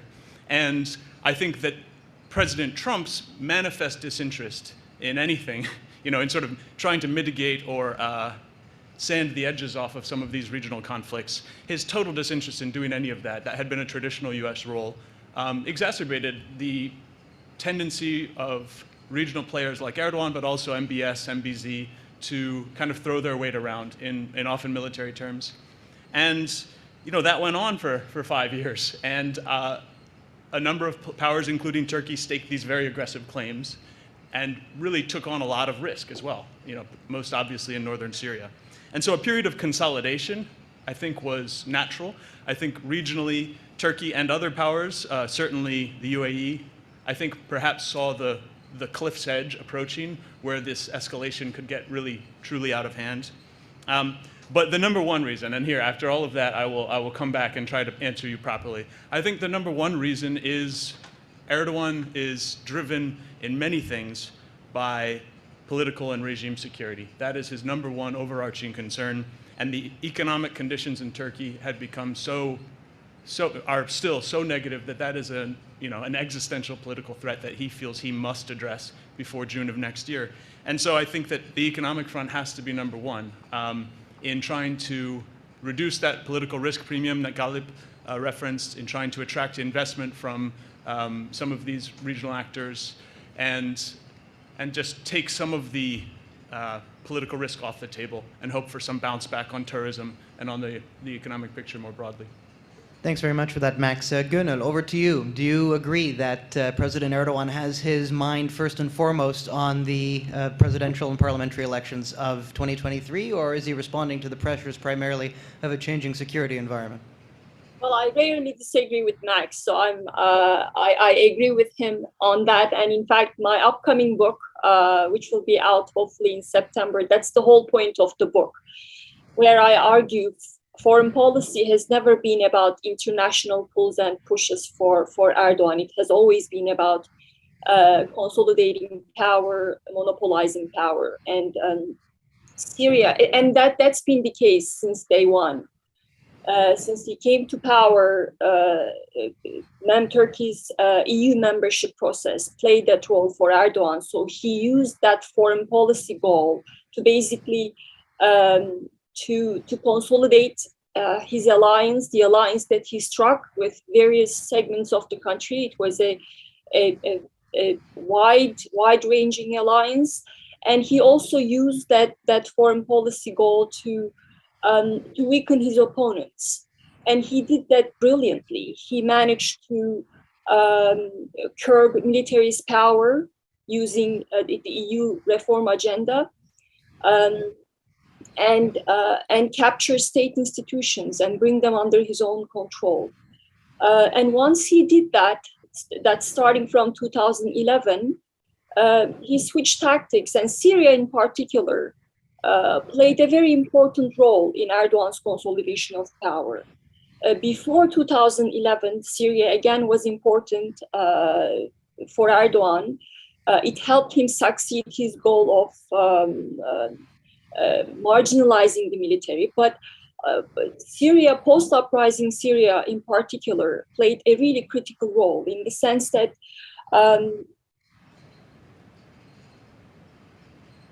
when the uprisings in Syria started in mid-2011, Erdogan's priority in Syria was toppling the Assad regime, which he called a godless regime. And at the time, that was the case because at home he was trying to secure the backing of the country's conservative segments to establish an executive presidency. So he needed to burnish his Islamist image. And by throwing his support behind the Islamists of the region, he presented himself as the leader of the Ummah, as leader of the Muslim nation. So that policy of toppling what he called a godless regime, helped him consolidate his power among Islamists, secure their backing, and also the conservative segments of the country, and also justified his wish to switch to an executive presidency. Now, that tactic failed. In 2015, he lost, his party lost the parliamentary majority, and he shifted tactics. And that was when he allied himself with the Turkish nationalists. And as a result of that, his policy in general, his foreign policy in general changed, but the most striking change was in his Syria policy. Because after then, starting from 2015 onwards, toppling the regime took a backseat to curbing Kurdish influence in northern Syria, because at home, the Kurds became his #1 enemy. And so using Turkish operations in Syria, Erdogan managed to criminalize the legitimate Kurdish opposition at home. Once again, foreign policy becoming a key tool for Erdogan to monopolize power. And now he has a new priority in Syria, reflecting his shifting priorities at home, which is elections are coming up. And one of the top two issues that's really shaking him is the presence of millions of Syrian refugees in the country. #1 issue is the economy. The second problem that's really high on voters' agenda is the presence of Syrian refugees. So that's why he's now focused on Idlib. And if you ask me what his priority in Syria is, I would say preventing a regime takeover of Idlib, because that would cause a massive refugee flow towards Turkey's borders. And that's a nightmare scenario for Erdogan. And that's something that will really cost him dearly at the ballot box. So that's why I think whatever he does on the foreign policy front is directly linked to his domestic political survival strategy. Now, Chris, as Gönül just highlighted, we've seen President Erdogan, or previously Prime Minister Erdogan, throughout his political career prove quite adept at engaging in shifting political coalitions, pursuing a thaw in relations with the Kurds when necessary, at other times aligning himself with the MHP, as we've seen in more recent years. So what does he have to worry about on the domestic front? Is he not able to, be able to navigate the changing and shifting currents of Turkish politics? Thank you, Zach. Okay, perfect. Look, I don't have anything else left to say after all of that, so I'll just be quiet. Merhabalar, arkadaşlar. Where do you start? Whenever I have to approach the issue of Turkey and questions like this, I never really know where to start because my head is so full of so many things that I want to say. And I have to really now focus. Let's talk about this. All politics are domestic, aren't they? Even here. And so everything that has been said is true. It starts on your home front.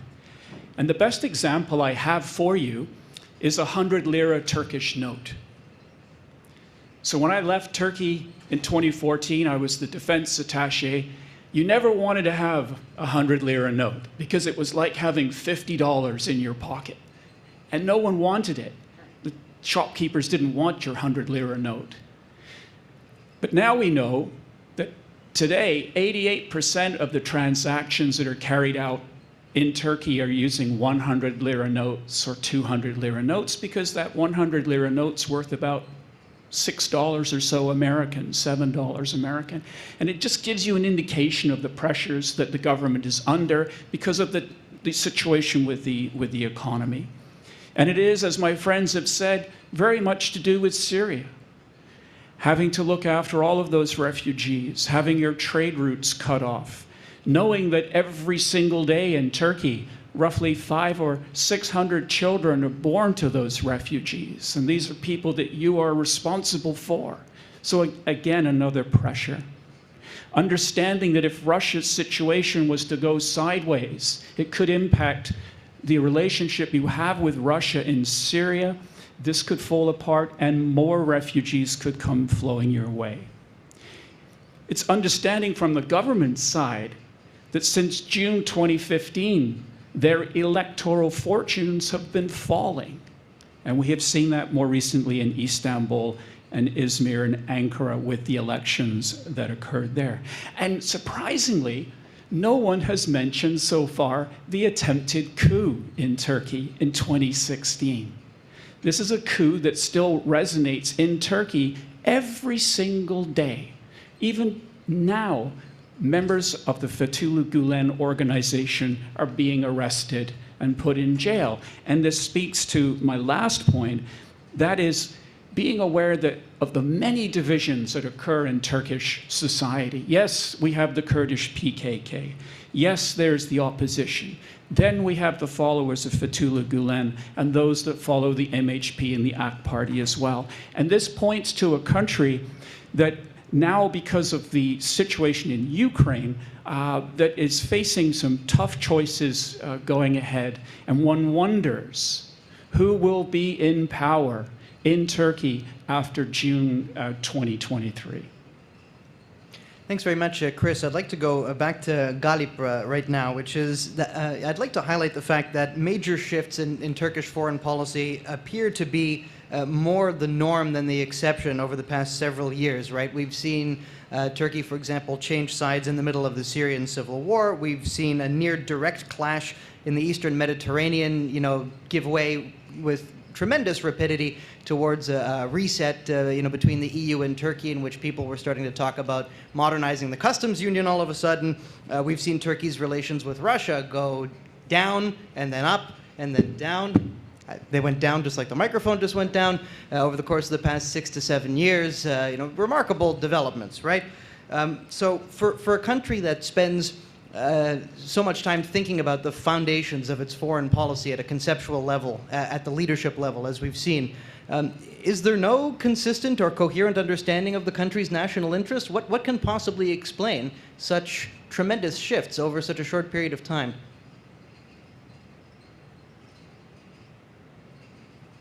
Well, I think, I mean, defining national interests in the end will be also selective, or will be also dependent on who defines it.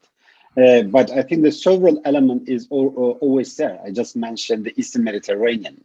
The Eastern Mediterranean, to what extent it is Erdogan, to what extent it is traditional Turkish state, to what extent it is, the Turkey's overall foreign policy posturing is not clear. And I would say, on many of these issues, Erdogan put its style, he puts, his tactic, his style, his discourse to these policies, but this is essentially a Turkish state policy. What we saw in Nagorno-Karabakh, for instance.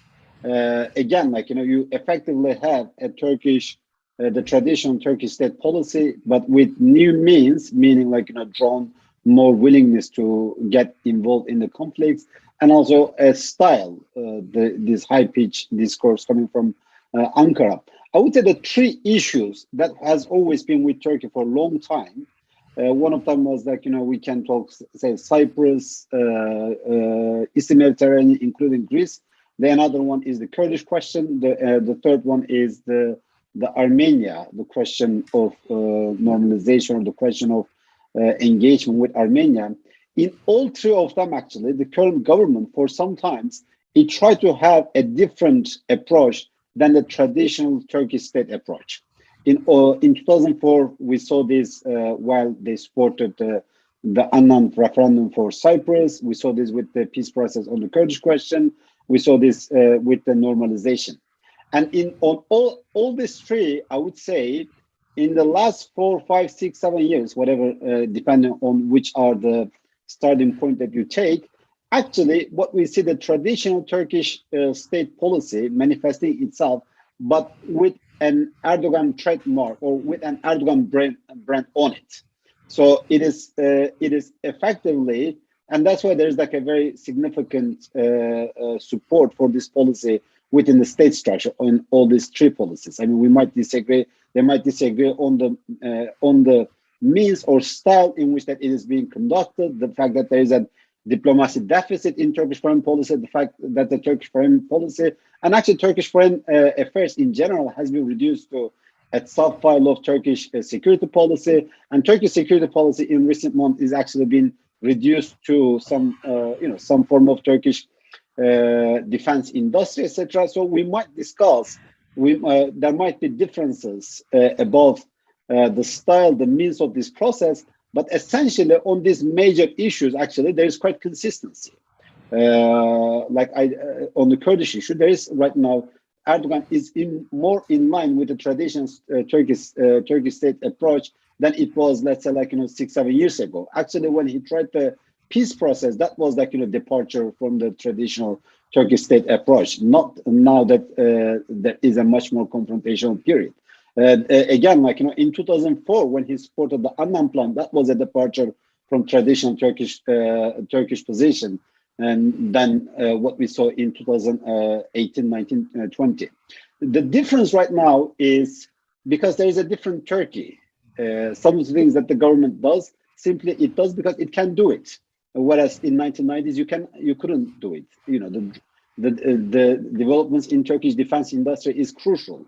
Some of the fights has become less costly, and then the systemic change in the global picture is another factor. Previously, let's say in Eastern Mediterranean, when there was a crisis, you would see the U.S. stepping in. But during the Trump era, the U.S. was a factor of escalation, not de-escalation. As Max has put it rightly, in the Eastern Mediterranean, in the Middle East, the U.S. actually, starting from 2016, has become a factor of escalation by siding decidedly with one side against another one in the Middle East, particularly when it comes to very decisively siding with the anti-Iranian camp, supporting the countries like UAE, Saudi Arabia, Israel, Egypt, Bahrain for whatever they do. So there was more picture, there was more factor that's led many countries to choose the policy that they choose, and most of them, as I said, there's a systemic factor, there is a systemic reason for this. There is some factor that is more related to Turkish defense industry, but on all these 3 points, I would say there's more continuity. I think the very important rupture is the Turkish approach to the West. I think there is one of the most important rupture, I would say, happened in this regard, because now Turkey, for a long time, Turkey didn't look at the West as one center of powers amongst the others. It looked at the West as as its indispensable ally, or as its as its geopolitical anchor. But I think in recent years, the idea has become that actually the West is one center of power among the others, even though it is more important for Turkey than other central powers, but effectively it is becoming one center of powers amongst the others. And therefore, we don't have to filter our engagement with non-Western powers, be it Russia or China or whatever, through the Western lenses. Whereas, almost all previous Turkish government, that with some exception, they did filter Turkey's engagement with major non-Western powers through their Western geopolitical identity. And that's why you have people like Demirel, who would go for heavy for cooperation with Soviet Union on the heavy industry. You have this Iskender's iron and steel complexes, etc. But they have always remained short of engaging with these actors in defense industry and in geopolitical cooperation. And in these two matters, there is a rupture, I would say. And the question is, would a non-AK party government pursue this policy or not? And I think we cannot have a definite answer for this. We cannot say this, post-Erdogan in foreign policy will not be anti-Erdogan. It will be different from Erdogan, but it will not be anti-Erdogan. Thanks very much, Galip, for that excellent overview. And I'd like to just follow up on that a little bit, Gönül, and talk about the nature of Turkey's relationship both with the West and with Russia, given that this is on many people's minds right now.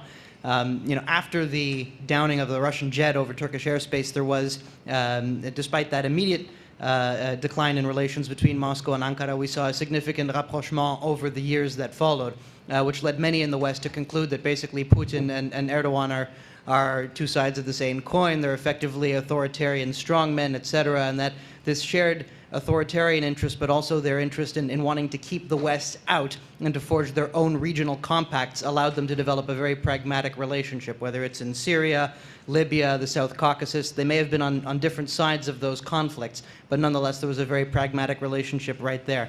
But we're seeing a little bit of a shift again now. For those of you who are able to join us for our most recent session with the ambassador, we heard that Turkey is staunchly a member of NATO, and we've seen throughout this campaign thus far, yes, Turkey has not imposed sanctions on Russia, but nonetheless they have taken actions to help the Ukrainian side and to limit Russia's access to the Black Sea. So this looks like there's a little bit of a reset going on there between Turkey and the United States as well right now. So how do you read this? Is Turkey still pursuing the foreign policy of an independent power and sees a pragmatic relationship with Russia over the long term as being an indispensable component of that? Or is Turkey nonetheless, anchored its foreign policy in the West and is part of the Western political alliance and the so-called hegemonic bloc that enforces the rules-based international system, as the ambassador told us before as well? I want to go back to your original question, the one that you posed to Galip, which was what explains shifts in Turkey's foreign policy. And I want to take Galip's argument a step further and argue that it's Erdogan's changing alliances at home. I think that explains the shifts in the changes in Turkey's foreign policy. Again, if you look at from 2002, when the AKP came to power, this wide-ranging alliance that I talked about included liberals, social democrats, conservatives, and Kurds. And what brought them together was this was a demand for a democratic consolidation. So this was a very pro-democracy alliance that really wanted Turkey to become an EU member for different reasons. But that was what brought them together, this pro-EU, pro-reform agenda. So having allied himself with this pro-democracy bloc, Erdogan embarked on a pro-Western, pro-EU foreign policy. And at the same time, he pursued a really cautious approach. To Galip's point about how Erdogan was bold on matters such as Cyprus, I agree with that, but I think that was an outlier. It was not the norm. Before 2011, before Erdogan consolidated power, I think he pursued a very cautious foreign policy, tried not to stray too far away from Turkey's traditional foreign policy line, which was a pro-EU, pro-Western agenda, and on regional matters, staying away from domestic affairs of regional countries and keeping the status quo. So that was Erdogan's cautious foreign policy approach, mainly because that was a very delicate, he was vulnerable still. He had captured 34% of the vote, but he was still vulnerable because he knew that the real power holders were the secularist establishment. So that's why he wanted to be cautious not to provoke the secularist establishment. And that was his way of waiting until he monopolized power. So on critical foreign policy matters, the Cyprus issue itself, yes, he was very bold, but the issue resolved itself after the referendum failed, mainly because of the Greek Cypriots vote. So the issue resolved itself there, but on other matters like Iraq, for instance, whether Turkey would join the fight, join the US Iraq invasion. So that was a critical decision, and Erdogan was firmly on the Western side. And if you look at other foreign policy items, he really wanted to toe the Kemalist line, not to provoke them. Then in 2011, by 2011, he had consolidated power, captured judiciary, sidelined military, and weakened the secularist establishment. He grew bold, and he allied himself with a different segment of the country, which was the Kurds and the Islamists. So if you look at his foreign policy from then on, and even in Syria, you would see he would talk to PYD, he would invite Salih Muslim to Turkey, because at home he was pursuing a pro-Kurdish agenda. He had embarked on an Islamization at home, so it was perfectly in line with what he was doing on the foreign policy front. In 2015, we saw another switch, another change, and that was when he allied himself with the Turkish nationalists. So from then on, you see a very militaristic, very aggressive foreign policy, and that became even more so after the failed coup in 2016. Very anti-Western. Again, to understand what he did in Eastern Mediterranean, in Syria, in the region, his strained ties with the West, you just have to look at the alliance that he struck with the nationalists. That was the common theme of the alliance. That was the bond, the glue that really kept them together. But I think in 2019, we saw another shift. And that was when he realized that nationalism was not doing the trick for him anymore. Because despite the nationalist backing, he still lost local elections. And in fact, the nationalism that he boosted, starting from 2015, began to haunt him when nationalism turned its attention to the Syrians instead of Kurds. So that's when the Syrian refugees became a liability, an electoral liability for him. So we see another switch, because I think that partnership with the nationalists is not as strong. I think he has question marks. That's why he's now trying to reach out to different segments of the country, including the Kurds. And that explains why we've seen a U-turn. Now he's trying to mend ties with the West. We haven't been seeing an as aggressive approach from Erdogan in East Med, and he's trying to mend ties with Egypt, with Saudi, other Gulf countries. So that's why I think the key here is to look at the alliance structure at home. So going back to your question about Turkey and Russia and Turkey and the West, I think what's been happening in Ukraine is a great case to explain what Turkey is trying to achieve. I think Turkey has done a good job in terms of balancing its relations with Ukraine and Russia since the invasion started. And as you said, Zach, Ankara took several steps to signal to the West that it's a valuable NATO ally, including closing the straits to Russian ships and closing its airspace to Syria-bound Russian aircraft and selling drones to Ukraine. But on the other hand, yes, Turkish-Russian partnership is very important to Erdogan. Again, for his regime security too, it's important. And that's why Turkey has not joined the sanctions regime, and the Russian oligarchs are enjoying themselves in Turkey. So Turkey's efforts, especially mediation efforts, I think they may not have changed the military balance on the ground or led to a diplomatic breakthrough, but I think they've done something more meaningful from Erdogan's point of view, which is they've earned Erdogan goodwill in Western capitals. In Washington, for instance, anti-Erdogan sentiment has been the strongest in the US Congress, but after the invasion, the mood there is slightly changing, with some members of Congress who were previously opposed to selling Turkey F-16s are now saying that they might support Turkey's request.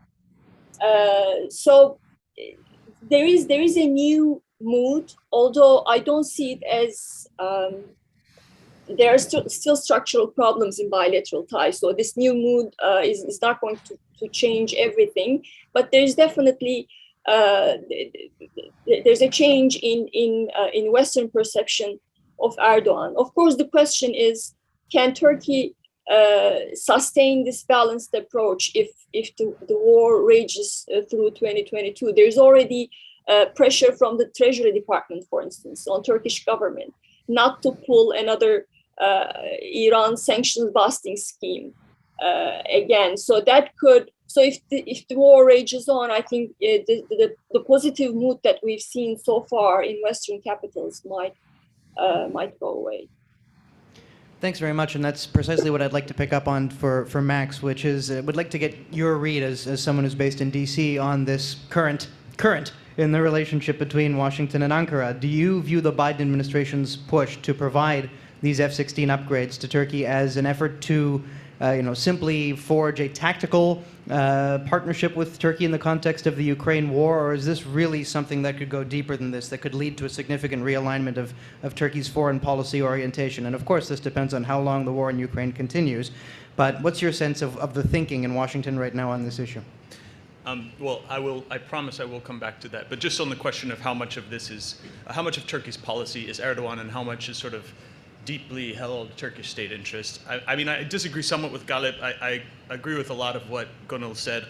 It's so case by case. It's often explained by domestic considerations that Gunil outlined very, very capably. But also, this has been for years increasingly one-man rule. The institutions have been severely eroded, particularly in the wake of the coup attempt. And there are some decisions that are only explicable as Erdogan's personal decision. The S-400, of course, springs to mind. This is something that Hulusi Akar, the Minister of Defense, opposed. Most of the Turkish bureaucracy opposed this decision, and nevertheless it has gone forward and been held to very tightly. I think that Syria and the Kurdish questions, it's explained, as Gunil said, by domestic politics. And as for whether an opposition government would adhere to these positions or not, I think that certainly the tactics and the tone would change dramatically. And equally, some of the policies would likely change over time. But I don't think any likely opposition coalition would contain, by necessity, the 10 to 13 to 14% Kurdish votes that largely go to the HDP.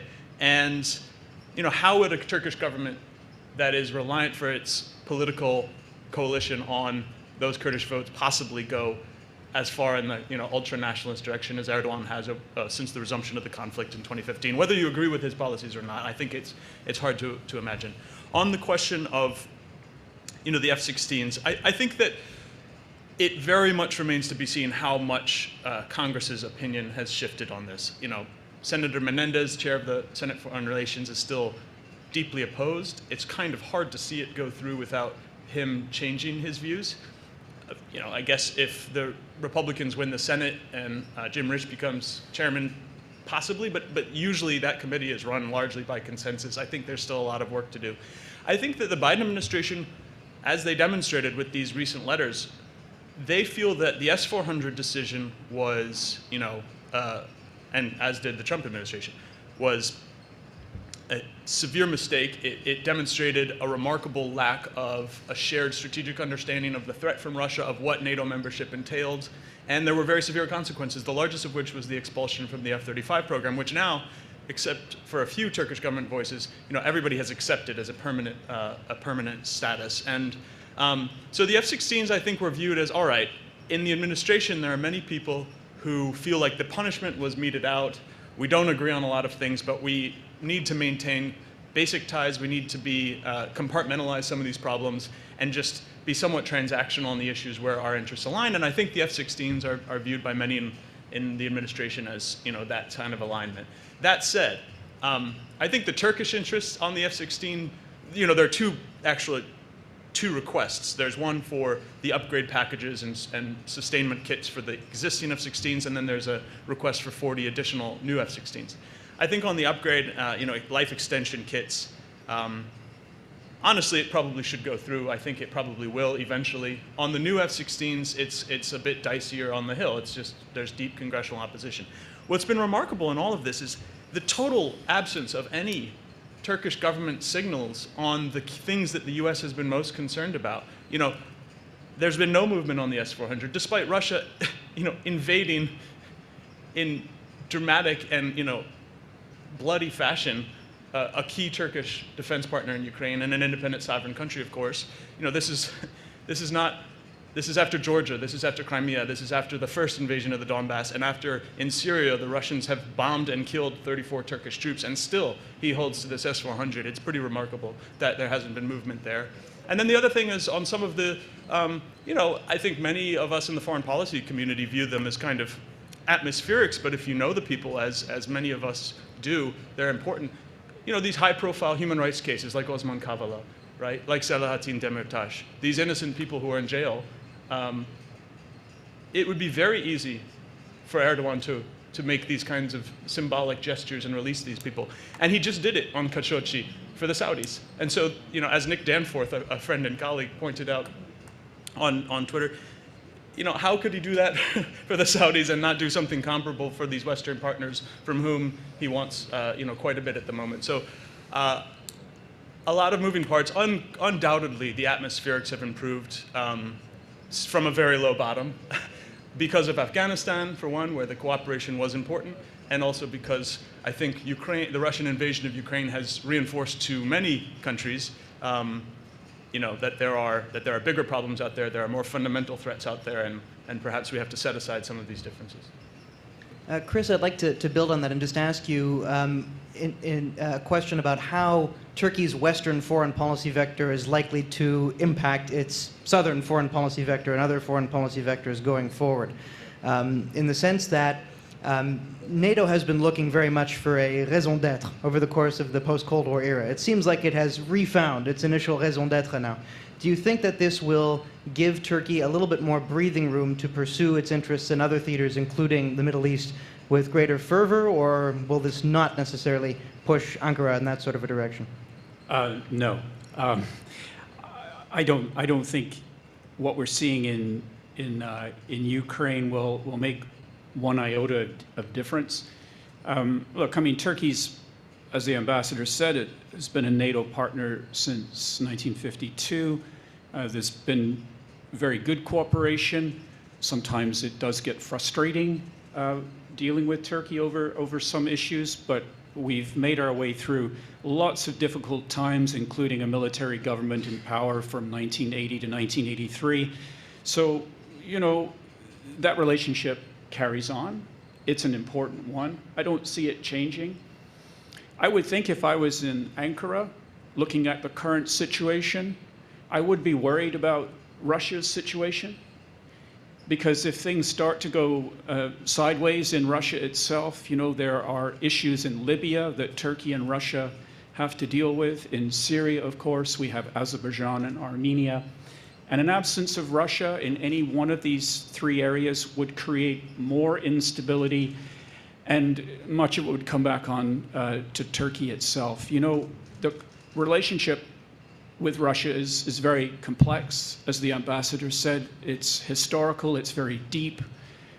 When you do look at the more recent situation that we've seen, yes, Turkey shot down a NATO fighter jet, but shortly afterwards, the poor old Russian ambassador was assassinated for everyone to see in Turkey as well.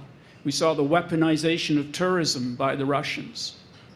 Up until now, I would argue that Turkey has been very beholden to Moscow for trade, for tourism, for its energy.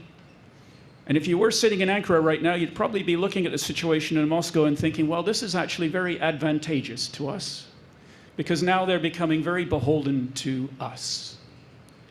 But it creates challenges for Turkey, because they like to have that relationship with Russia, but they've got the relationship with everybody else, and how do you balance it? And look, I mean, there's not a lot of love for President Erdogan in a lot of Western capitals, so this is another issue as well. So this is the challenge going forward. I don't know. When I look at Turkey, the challenges that they're facing from every angle, how they navigate their way through this, I'm not sure. It's going to be incredibly delicate for the next little while. Political fortunes are going to be lost.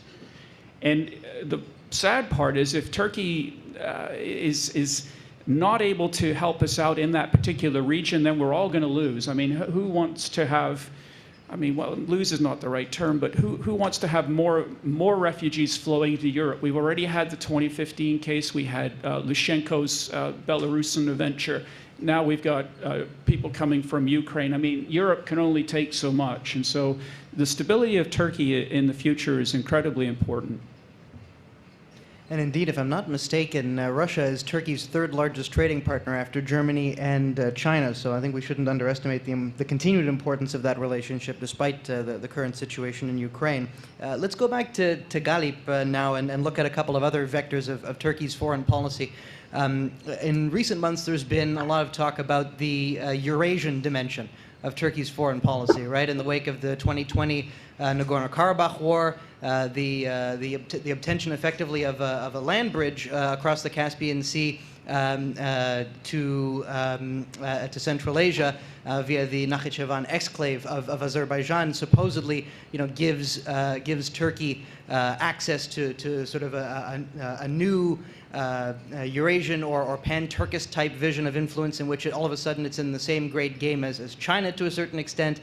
There's been talk as well about the importance of the revival of the Istanbul-Tehran-Islamabad railway, which has, you know, undergone certain challenges, of course, but the talk around these two vectors seems quite interesting. So in your view, do you think that this will affect Turkey's policies as well vis-a-vis the Middle East? Do these other vectors give Turkey some more breathing room in terms of how it chooses to approach its interests in the Middle East, or is that not the correct way to view things in your view? Sure. Let me just maybe add one thing to this person versus structure or region, etc. debates. I definitely agree that the domestic element has been the strongest, but I think we will have difficulty to explain all the major foreign policy terms towards through the domestic lenses. And secondly, I said post-Erdogan will be different from now, but it will not be anti-Erdogan. And I think this difference and the anti is the most important element. The tone will change, the diplomacy will be much more prominent, and the institutions will matter more. But the question is, which is the driving ideological framework within which that Erdogan is operating in last 5, 6, 7 years, when we have particularly the militarized foreign policy the most prominent? It is the nationalist, we had in essence the Erdogan, so-called the Democrat, Erdogan the Islamist, and the Erdogan the nationalist, if we categorize it. And isn't this nationalism today is also the most important factor that shapes the current Turkish politics? To some extent, actually, there is a difference in terms of like, the manifestation of the governing and opposition blocks of nationalism, but nationalism as an ideological framework is as strong on the opposition side as it is on the government side. So I would say that will also continue in the post-Erdogan period. Secondly, I think like 2011 is a breaking point. I agree with this. We can have a very domestic narrative of this 2011, but we can also have a very regional narrative of it. Because in 2011, when you come to 2011, on the one hand, the government feels comfortable that it won the domestic power struggle. So therefore now it can be much more comfortable with its identity. But 2011, before the election takes place in Turkey, you have the Arab Spring, where the Islamist actors are rising across the region. So if there was an Arab Spring where the Islamists was dominating the regional picture, would we see the same level of Islamic discourse and Islamic manifestation? So is it just like, the government now feels more comfortable because it won the power struggle? Or was it also the regional picture, in a sense, was confirming the government feelings or the identity framework? Because the Arab Spring also provided the sense in Ankara that actually the Islamism and the Islamist actors in the regional politics will matter much more than, therefore, like an Islamic language becomes more feasible. If it was like, the traditional Arab autocrats, would Turkey be able to utilize that much of the language of Islam in its foreign policy? Which I think would not be able to, because like, that would not be reciprocated on the counterpart. Coming to the Euro-Asian things, I would say there is two differences. One of them is Eurasia, and one of them is the idea of Turkey world. I think which one is in ascendancy in Turkey? On the one hand, you have a very loud and vocal Eurasianist group in Turkey. And I think there's a difference between this Eurasianist group and the governments looking at the relation with Russia. I think the Eurasianist looking is more ideological than geopolitical. So the Eurasianist view of the world, even though they use the geopolitical concept, but Turkish Eurasianism at this stage, not historical, we have different phases of Eurasianism, but at this stage, the Turkish Eurasianism more of an ideological manifestation rather than a geopolitical vision for the international system. Yes, there is like, certain geopolitical concept that they use. Now the world is, now the world is no longer as Western centric. The Eurasia is rising. So we should be casting out our lot with these new rising powers. But effectively, this is an ideological position. And discontent with the West or anti-Westernism is the constitutive element of this positioning. This anti-Westernism become a glue with this Eurasianist group, with the current government, and with many other nationalist elements in the country. But we have to pay more attention to the nuances. So anti-Westernism does create a platform between the government and this Eurasianist group. But I think when it comes to the Eurasianist end game, there is a major difference between the government and these Eurasianists. And I think we saw this through this war. Even the government is slowly leaning towards the West in geopolitical terms, not in normative terms, but geopolitically it's leaning towards the West, whereas the Eurasianist actors were arguing more alignment. And the other element that we should always bear when we discuss Eurasianism, whether this Eurasianism exclude or include Russia, and whether this Eurasianism exclude or include the Turkey world. In the government, if we are going to use the term Eurasianism for the government's, let's say, current inclination, I think would be difficult to use it. But I would say that the Turkic world idea is gaining more currency in the nation's MHM's policy as well too, and the current government's policy as well too. But it's not the Eurasianism that was premised on cooperation with Russia, because the other ultra-nationalist Eurasianism is premised with cooperation with Russia and China rather than the Turkic world. So the element of Turkic world is less emphasized in the other Eurasianism. But I would say particularly MHP type of nationalism, the element of Turkic world is much more important than the element of cooperation with Russia and China. I think the idea that in the current ideological framework of Turkish foreign policy, the idea of Turkic world becomes much more, or will become much more prominent. And this is one of the reasons that I see down the road more friction between Turkey and Russia. Because what Turkey calls the Turkic world, Russia calls its backyard. Russia calls its a sphere of influence, actually sphere of domination. Sphere of influence is not the right word to describe the Russian policy. It is the sphere of domination. So the Turkey world-centric perspective will put Turkey more in collision course with Russia, more in collision course with Iran because of the Azeri dimension, and even after the latest South Caucasus picture, the picture that emerged from the Nagorno-Karabakh was the one in which the Turkish role in the regional order has increased. Russia asserted its primacy, and the Iranian role was actually suffered a setback. So the Turkic world element would put Turkey more in collision course with Iran, Russia, and China down the road. I think so. But also we saw that the limit of this Turkic world framework during the Kazakhstan crisis. During the crisis in Kazakhstan, actually, we saw the Russia effectively asserting itself. And even if you look at the narrative of the Russian expert, this is more or less, they were offering a new mandate framework for Kazakhstan. And I think this is one element of the current Russian narrative on former Soviet space. What they are talking about, if you have an idea of the discussion in the post-World War settlements, this was pretty much the new mandate narrative about how to manage for the post-Ottoman space. And I think right now the Russia is effectively offering a new mandate narrative for the post-Soviet space that we are seeing. It. The last point is the Turkey's relation with the West has always been primarily defined by the global processes. I mean, domestic politics was important. The democracy was important for some part of the West, not that much for the other ones. Like perhaps maybe me and Max will disagree. The democracy part was really not that important in Turkish-US relationship. And even if the narrative, despite the narrative of the Biden administration, now that there is a Russia picture, yes, I mean, there will be more expression of the concerns, but effectively it will be the geopolitical picture that will define the Turkish-American relationship. It had more importance in Turkish-European relationship because the Europe was served more as a reference point for Turkish domestic politics. The US was historically for Turkish foreign policy. Now that there is a new reality, and that we will be discussing more the European security, because what Ukraine showed, EU as an entity didn't matter for European security. Like on the discussion on the European security, the three non-EU member, the three non-EU member actors, US, UK, and Turkey, actually to some extent matter much more than the EU as an entity. If you put aside Poland, I would say the non-EU member of NATO mattered much more in this latest crisis, and this will, I think, will create more convergence with British as well too, not with also US.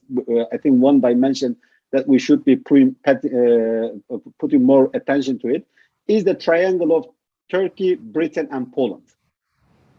That will become, now that the name of the game is confronting Russia, I'm finishing it here. Now that the name of the game is confronting or being more concerned about Russia, I think the element or the triangle of Turkey, Britain, and Poland should be much more important.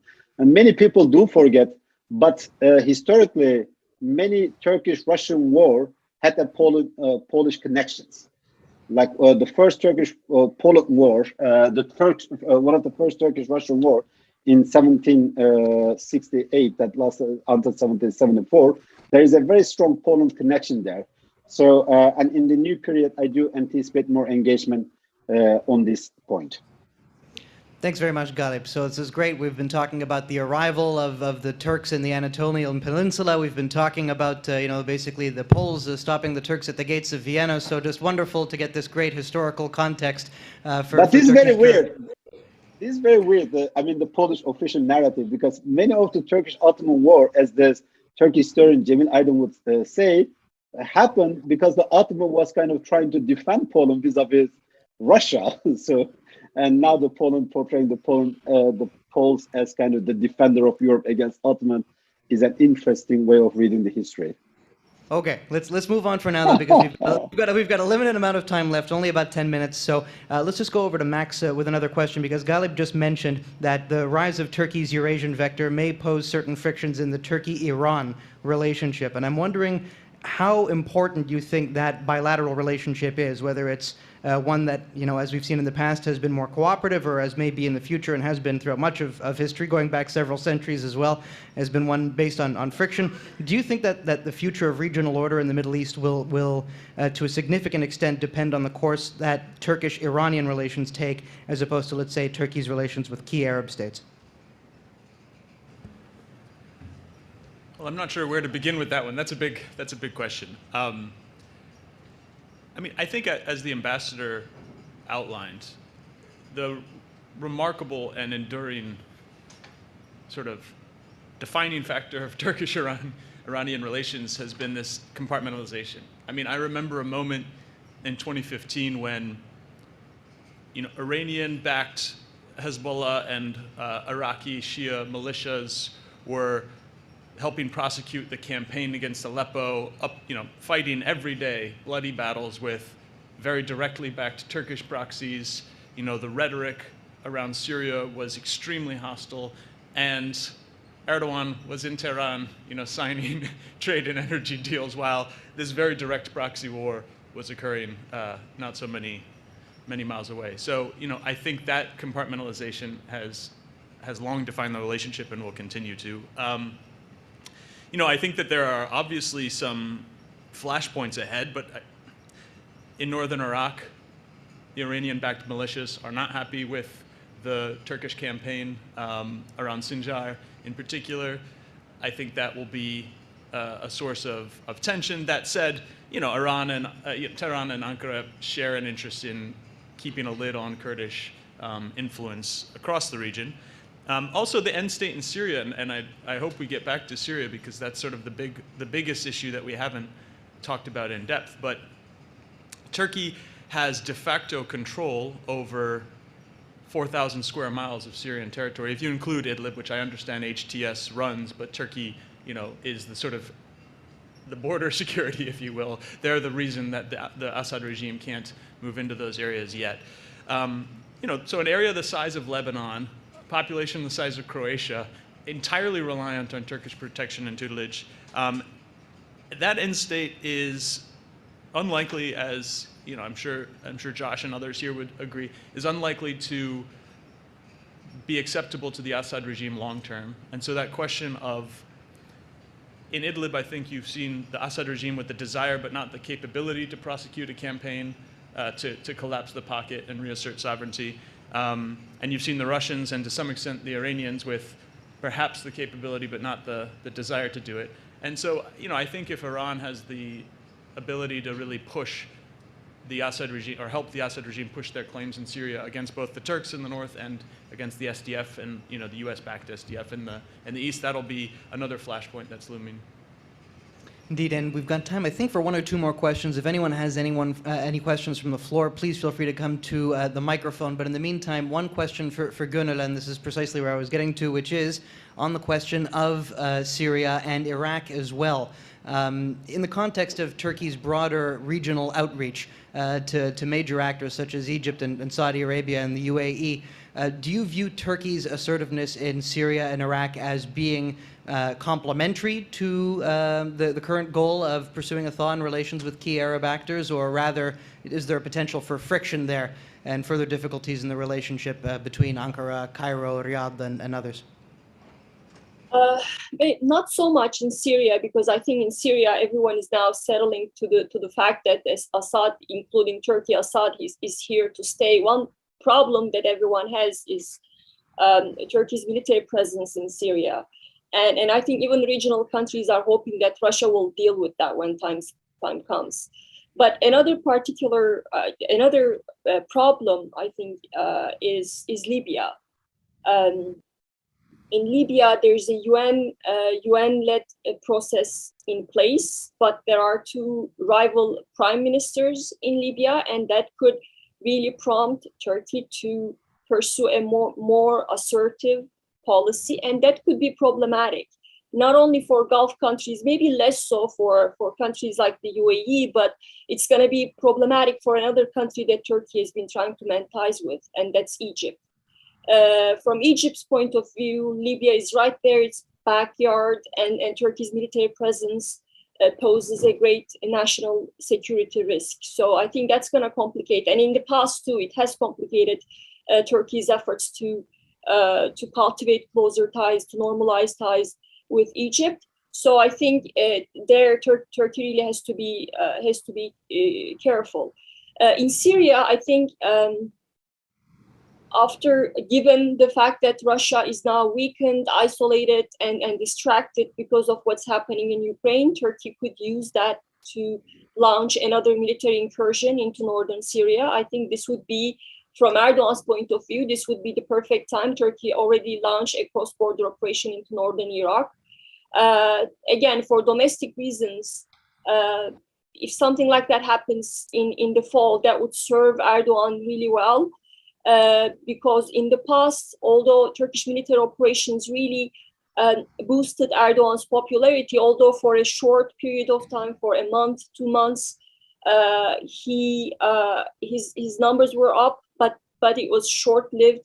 But I think this time he could use a military incursion into Syria as a way of easing public anxiety over Syrian refugees and say, here, I have a plan. The opposition says things, but they don't have a plan. I have a plan to send Syrian refugees back to Syria. So he could present this potential military operation into Syria as a solution to that problem, to score points at home. And when that happens, that always, I think a couple of years ago, that would have been more problematic for many countries in the region. But I think right now, the process that Turkey has embarked on with the Gulf countries, with the UAE, with Saudi Arabia, it has its own dynamics, and Syria is not going to have a huge impact on what's happening on that front. Because again, it's also, if you look at it from Saudi and UAE perspective, they have their own reasons to mend ties with Turkey, and it's, I think, part of a larger regional trend where regional countries have realized that the aggressive foreign policy that they pursued after Arab uprisings have undermined their own interest and backfired in many ways. So this is their response. So that's why I think a military incursion into Syria is not something that would be desired by other countries, but I don't think it's gonna put a dent, or it's really gonna harm Turkey's relations with the countries in the region. And one last point, Zach, you asked whether what Biden administration is doing regarding the F-16s, whether it's a tactic, or could this turn into a long-term trend where Turkey can go back to the golden years of strategic partnership. I think those years are gone for several reasons, not just about what Turkey has done or Turkey's problematic behavior, but also I think there's a shift in the way American public is thinking about where U.S. stands on the world stage. But I think something, if this administration or any American administration starts putting in place a long-term strategy vis-a-vis the Black Sea, I think that could really help Turkish-U.S. long-term partnership. After what we've seen in Ukraine and the anxiety here about curbing Russian influence in the long term, if Americans start talking about or looking at the Black Sea with more, in the past, the Black Sea countries have begged the United States to have a long-term strategy vis-a-vis the region. It fell on deaf ears, but I think now is the time.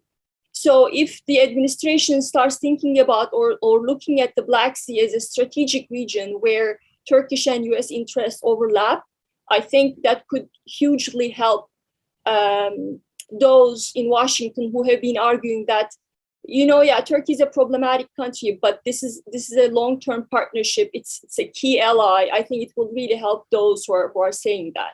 And one last point to... sorry, Gönül, but we're already at 4:01, so I'm sorry to interrupt you, but I just want to make clear, our two people who are in the audience, are your questions for people who are here in studio, or are they for our guests who are joining us from points beyond? Anyone on the panel. Anyone on the panel and? Anyone. Anyone, okay. So I'm cognizant of the need to provide everyone with a short break because the next panel starts precisely at 4:10. Perhaps if they could be directed, if either of you want them to be responded to by people who are not here in the conference room with us, then feel free to pose them right now very quickly. Otherwise, we can go for a break. Okay, sounds good. Please pose it as a question very quickly. Question, yes. Thank you very much, Mr. Speaker. I have straight questions. How Turkey position itself as a NATO member, independent force in the region, and potential EU member from foreign policy? And thank you very much if you can collaborate about that question. Okay, let's give that one to. Does either Gunal or Galip want to take that one, and then we'll call the panel to an end? No, you're good. I think we've covered this pretty much already thus far in the panel. So let's wrap it up because everyone needs a little bit of a break. Thank you very much, Teşekkürler. Thank you all for joining us for a great discussion. We will be resuming in 7 minutes at this point in time. So that's at 16:10 with a keynote address by the Swiss envoy for the Middle East and North Africa. His name is Wolfgang Amadeus Brülhart, and I'm sure he will be rocking us with his speech. So thank you for joining us in 7 minutes, and thank you to our panelists.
Well, thank you, everyone. The break is over now, the coffee break.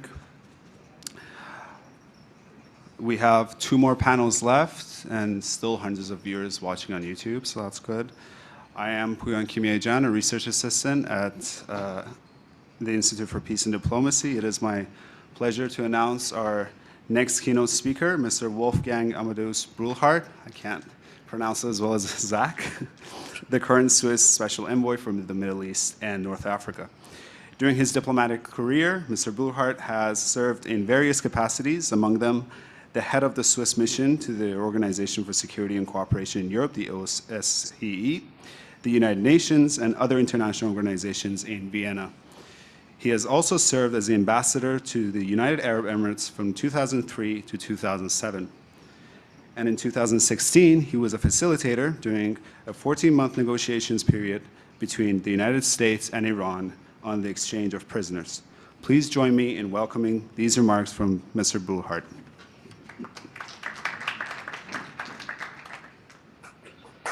Thank you, Mr. Chair. Excellencies, dear colleagues, I thank the Institute for Peace and Diplomacy very much for inviting me to the forum. 40 years ago, I was visiting for the first time Canada.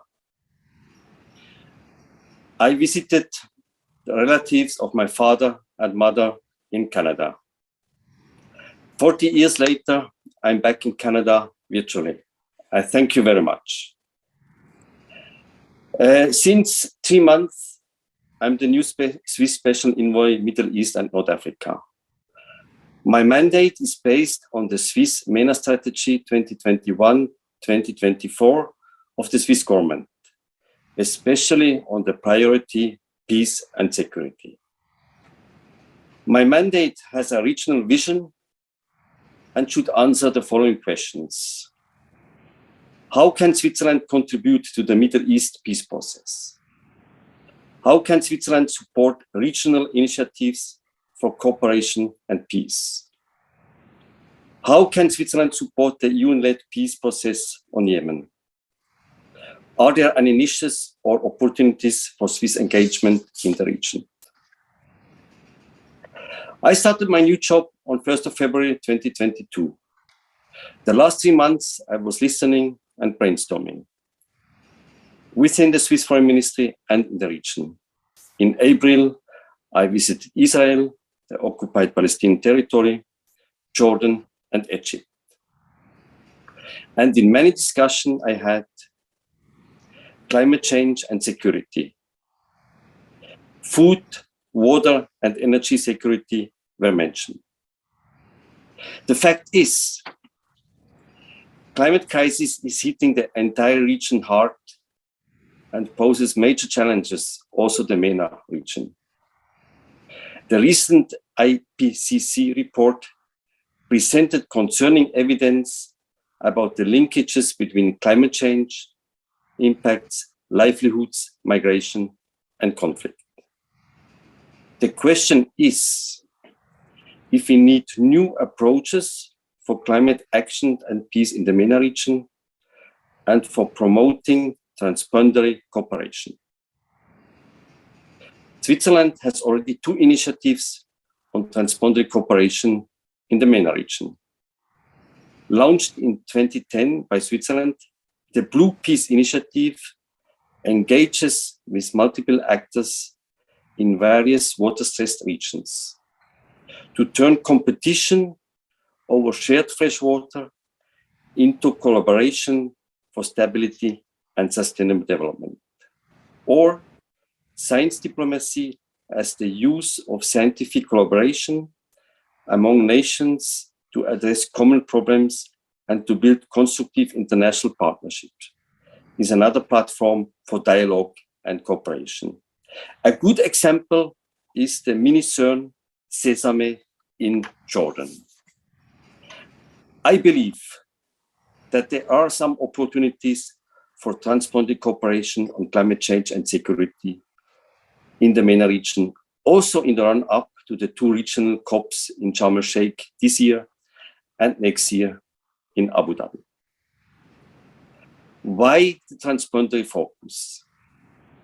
Transboundary cooperation can increase the quality and effectiveness of climate action by ensuring that potential transboundary impacts of climate actions are taken into account and helping to maximize mutual benefits.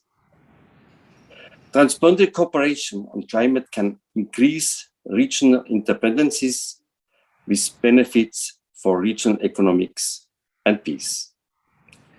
I wish you good discussions, and I wish you all my best wishes from Switzerland. And if you would like to follow my journey in the next years, please follow me on tweet Swiss Envoy MENA. Thank you.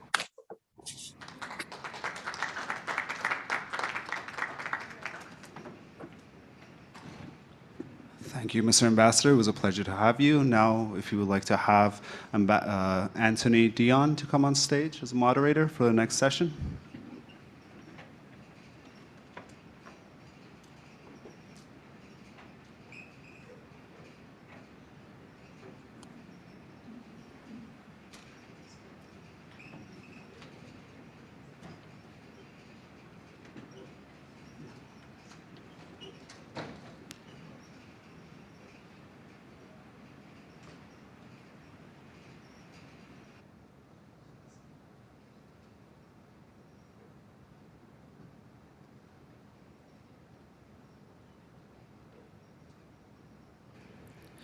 Good afternoon, all. My name is Anthony Dion, and I am a graduate student at Carleton University's Norman Paterson School of International Affairs. I am also the Managing Director of iAffairs Canada, which is one of the main partners for this week's conference. I just wanted to start first by thanking the Institute for Peace and Diplomacy for facilitating this forum. It is an absolute pleasure to be moderating this afternoon's panel discussion on the security implications of climate change and water scarcity in the Middle East region. Today, I am joined by two excellent panelists. So in person, we are joined by Mohammed Mahmoud. Mohammed is the director of the Climate and Water Program and a senior fellow at the Middle East Institute. His areas of expertise include climate change adaptation, water policy analysis, and scenario planning. Previously, Mohammed was a senior policy analyst with the Central Arizona Water Conservation District and is currently a faculty associate at Arizona State University.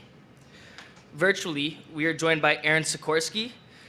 Aaron is currently the director of the Center for Climate and Security and the International Military Council on Climate and Security.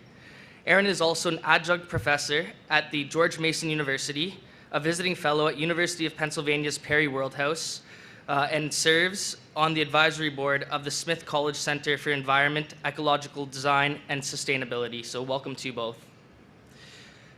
So before diving into the discussion, I just wanted to first say why I think it's so important that the IPD is having this conversation today, because I think that it's not only at the intersection of a geographic part of the world that's terribly important, but also because it touches on a set of issues that I think represent some of the most pressing future challenges for not only the region, but the entire world.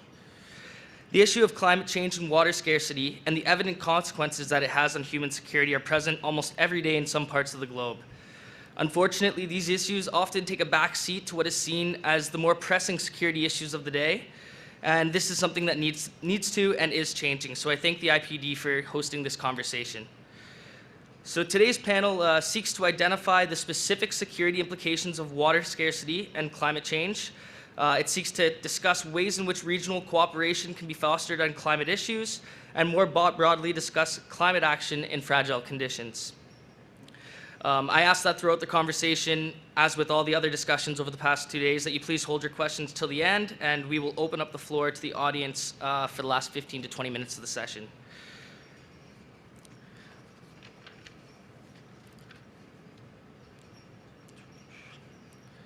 So we're running on sort of limited time here, so we're just going to jump right into it. So I'm going to ask Mohammed, can you elaborate on the impact of rising temperatures on water and food scarcity in the region, and sort of just give us an overview?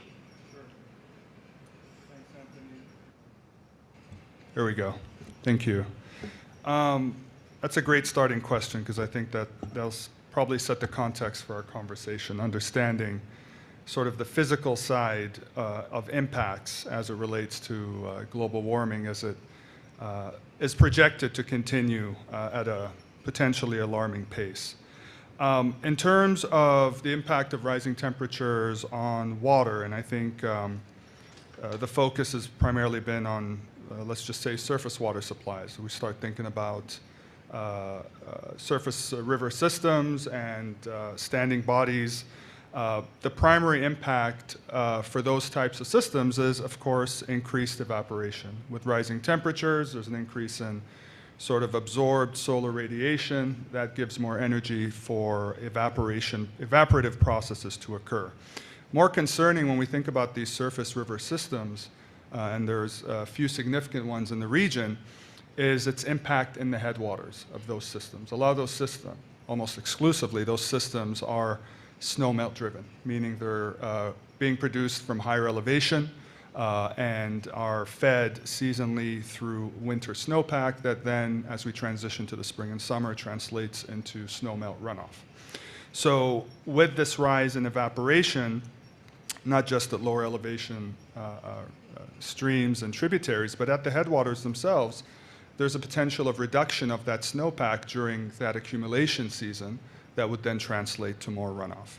Furthermore concerning is the possibility of sublimation, meaning not just evaporation or shift in the melt, but just complete loss of portions of that snowpack in a way that doesn't necessarily contribute to the runoff. And so the net effect of all that is obviously less supply downstream, and we've been seeing that with the drought that's been affecting the region. On the impact of rising temperatures to the food security side, part of that is because of what I just stated. There's less water available from these surface water systems. Because of evapotranspiration, that means there's less water available for other consumptive uses. One of the biggest is, of course, going to be agriculture. So that's a direct connection to reduction of water available for the production of crops and harvesting agriculture. The other piece is, because of rising temperatures, this propensity for higher evaporation, areas where agriculture is active, there is going to be a need for higher irrigation requirements. Just think of different types of crops. Different types of crops have different types of irrigation requirements. Some are more water intensive than others. For example, hay, alfalfa tends to be a more water intensive type of crop. Across the board, because of these warmer conditions, what you would traditionally expect to be a water irrigation need per crop is going to increase, right? So you need to apply more water for the same type of crop that you would have not needed to implement as much water. So overall, when you have a constrained water supply, that's going to translate to less crop yield. Another part of food production that I think we don't pay attention to, we focus on surface agriculture, but something else to consider is aquaculture, meaning the production of food from oceans in terms of, we think of things like fisheries and fish production. For a significant number of countries in the region have very active fisheries in terms of that being part of their food production. With higher temperatures, there's going to be warmer oceans, in the sense more solar radiation is being absorbed. That's going to lead to two very significant outcomes that impacts the food production from those sort of aquaculture sources. Warmer oceans tend to impact different fish species differently. Different types of fish thrive and populate in particular temperature thresholds. Some are more tolerant of warmer waters than others, but generally speaking, the impact you could see as that temperature increase occurs in oceans and sea temperatures could impact the ability of those types of fishes that are less tolerant to reproduce and to thrive, so impacting the food production from that angle. The other piece is, with warmer oceans, that tends to support more algae growth, so on the biological side. So that basically means now you have competition with more algae in these water bodies that are going to compete with local marine life, not just fishes, with the amount of dissolved oxygen, right? So algae tends to consume a lot of that oxygen that basically sets this competition to be able to survive with these other species. So those are really the two sort of two types of implications I see from the water and food side because of rising temperatures. Thank you for that amazing overview, Mohammed. Just going back to something you said, we talked about agriculture in your opening statement here, and obviously that plays a very large role in the Middle East. It's a very large part of many of your economies. So there's sort of been a historical trend or mentality of becoming food self-sufficient in the Middle East. And considering that much of the water that's available is used in the agricultural process, this has been a substantial cause of water shortage and drought in some of the countries in the region. So how do we go about changing that mentality? And if you can, how can you decouple the Middle Eastern economy from massive water use while dealing with unemployment in the sector as well? It's like a Trojan horse question. That's like 3 questions in one.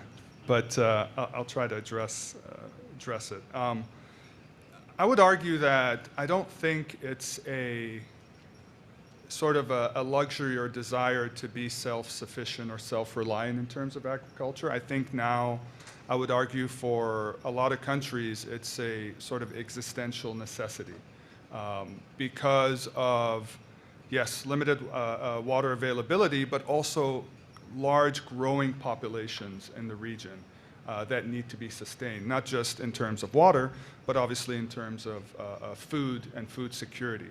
I'll use the example here of Egypt, right? I mean, when we think of Egypt, I think of the Nile River Delta, which is a very sort of fertile, active agricultural hub. But still, Egypt still also needs to import food to sort of enhance and supplement what is being locally grown. I don't think that's an issue of just choosing to be self-reliant. I think it's an issue of necessity. And obviously, Egypt is maybe more of an extreme example because of the large growing population and demographics there. But I would argue the same is the case for other countries. Growing populations, growing needs to sustain those populations in terms of both water and food. And yes, agriculture is always going to be the largest sector of water use. That's just traditionally has been the case, not just in the Middle East, I would say across the world. That's just how the industry operates. But there's also needs in other types of sectors that are going to pressure the water use. It's not just agriculture. There's needs for sort of manufacturing, industry, even energy. There's cooling processes that require water. So I guess my take on that is it's tough to prioritize because all are essential to sustain those local populations. And you touched on sort of the economy side of things. Having those sectors being functional supports jobs being available in those sectors as well. So it's not a succinct answer to the question you asked, but it at least maybe highlights why it is a question. Yeah, thank you very much, Mohammed. Just to get Aaron into the conversation here. So obviously, security-related issues with climate have started to be added into foreign policy agendas, as well as sort of the programming when it comes to military and other sort of security risk assessment. So my question is, what do you see the role of security and defense institutions in addressing climate change in the region? Like, for example, how has the U.S. determined the role of the military in addressing these issues? Great. Thanks for the question, Anthony, and thanks to Mohammed for doing such an excellent job of laying out the physical risk picture in the region. I think that's a really important starting point when we think about the security implications of climate change, because while it's quite easy on a 10 to 20-year time horizon, I think, project out what some of the physical risks might be, the uncertainty comes in when you add in politics and defense and security and how institutions and how individuals are going to react to these trends, right? And how climate hazards intersect with other ongoing risks and conflicts and political situations. It's really a compound risk problem. And so I think for security institutions here in the United States, for example, and how the US military is thinking about climate change and security in the region is kind of twofold. One, and this has been a part of the conversation for a couple of decades now, is how does climate change shape infrastructure and readiness and our military capabilities to operate in parts of the world, right? And that question, I think, is important, but it's one that the military will figure out. And it's frankly less complicated and more straightforward. It's really first order, right? Then the second and third order climate security conversation that we're now having, I think, in the security community about how does climate change exacerbate and shape security risks in parts of the world like the Middle East or the United States cares about. How does it compound them? And it's not an either or, right? It's not climate change or conflict or climate change or extremism, climate change or governance issues. It's how does climate change shape and affect those things. And I think if you look at the climate risk analysis report that the US Department of Defense released last fall in response to the executive order from President Biden, or the National Intelligence Estimate that the Director of National Intelligence released, the public version, the unclassified version, you can see this attempt to get to those second and third order effects and understanding of climate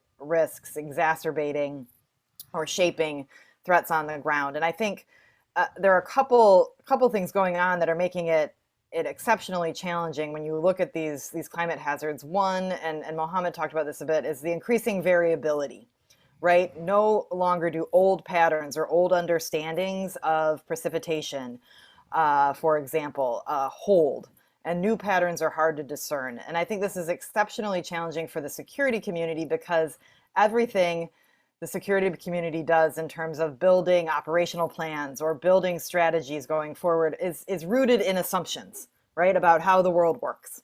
And climate change upends a lot of those assumptions. And so if you don't bring that climate lens to your strategy and planning, you're going to miss things and get things wrong. And so I think that's one area in which you see security actors trying to bring in that climate picture to make better strategic decisions.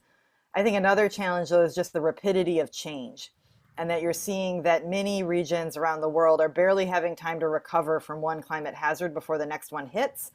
And as big bureaucracies, right, as big government institutions, the pace of change of climate in the region compared to the pace of change of how we strategically think about, you know, what our regional strategies are for the US military or for the State Department, for USAID, it's hard to keep up and catch up, frankly. And so those are just, I think, some of the ways you're seeing the conversation change, and really seeing it change from, you know, the climate conversation or the water security conversation happening just in the climate or water office, right, or department, but instead really trying to integrate it throughout the strategy and planning. I mean, that was another piece of the executive order from President Biden, is that he released in January of his first year in office, which required all security agencies in the US to integrate climate change into their strategies and planning, so that the Undersecretary of State for Near East should be bringing that climate lens to his or her strategy and plans. The same for CENTCOM, right? Needs to be bringing that climate lens. And so I think slowly but surely you're seeing them start to try and figure out what that means and how to do that. Because again, as I said, if you don't do that, I think you're going to miss things, get things wrong, misunderstand dynamics, whether it's around, again, conflict, instability, extremism and terrorism, and climate change is just really playing that shaping role of the environment. Thank you very much. I just have a follow-up question. So you talk about how this has sort of been integrated domestically in the US in terms of policy, but given some of the startling long-term trends that have been highlighted by Mohammed earlier, I'm just wondering, how is the US, and if you can speak to it, NATO and the EU responding? So I know over the past year and a half, under the Biden administration, I'm wondering what the shift has been like in terms of transatlantic cooperation on the issue in the Middle East? Sure. I think there has been, I mean, there's growing recognition in multiple security institutions that climate change is playing a key role. And you see that in the US. You also see it in NATO.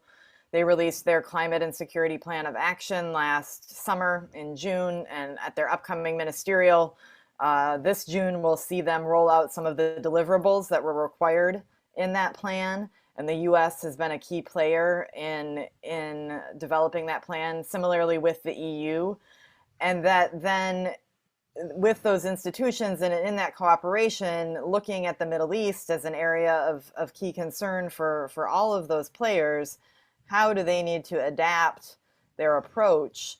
How do they need to better understand their risks? I know for NATO, for example, with its training missions in Iraq, looking at how they understand risks and do business there related to climate change.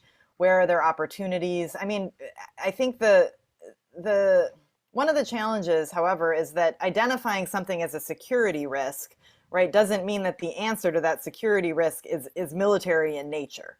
So I think there's only so much that the US military or NATO member states can do on the military front to help manage these risks on the ground in the Middle East. And that's where I think you really need this whole of government, the 3D approach of diplomacy, development, and defense, and why equally important to what the Biden administration has been doing in the Pentagon is what they've been doing at the State Department and what they're doing at USAID to think through integrating climate into development programs with European partners, of course, and how they approach things in the Middle East and looking for innovative ways of bringing climate to the table, which I think gives you a lot of different opportunities. That maybe, and so it's not just about risk, it's also about opportunities. Anthony, can I add on to that? Absolutely. I agree, and I think there was a missed opportunity end of last year when at the UN there was a resolution brought forth to recognize climate change as a security risk. And it was, my opinion, was well thought out, and I think would have addressed, I think this issue that Aaron said is if it came sort of from the UN body through the Security Council, then it illustrates that it doesn't have to be something that necessitates a military response, right? It's larger than that. But as you all may know, it got vetoed by Russia, and then we moved on to other things. But I really thought that was a missed opportunity, and one of the criticisms on the other side of why it didn't pass is the comment that, climate change, this is not the place for climate change in terms of security.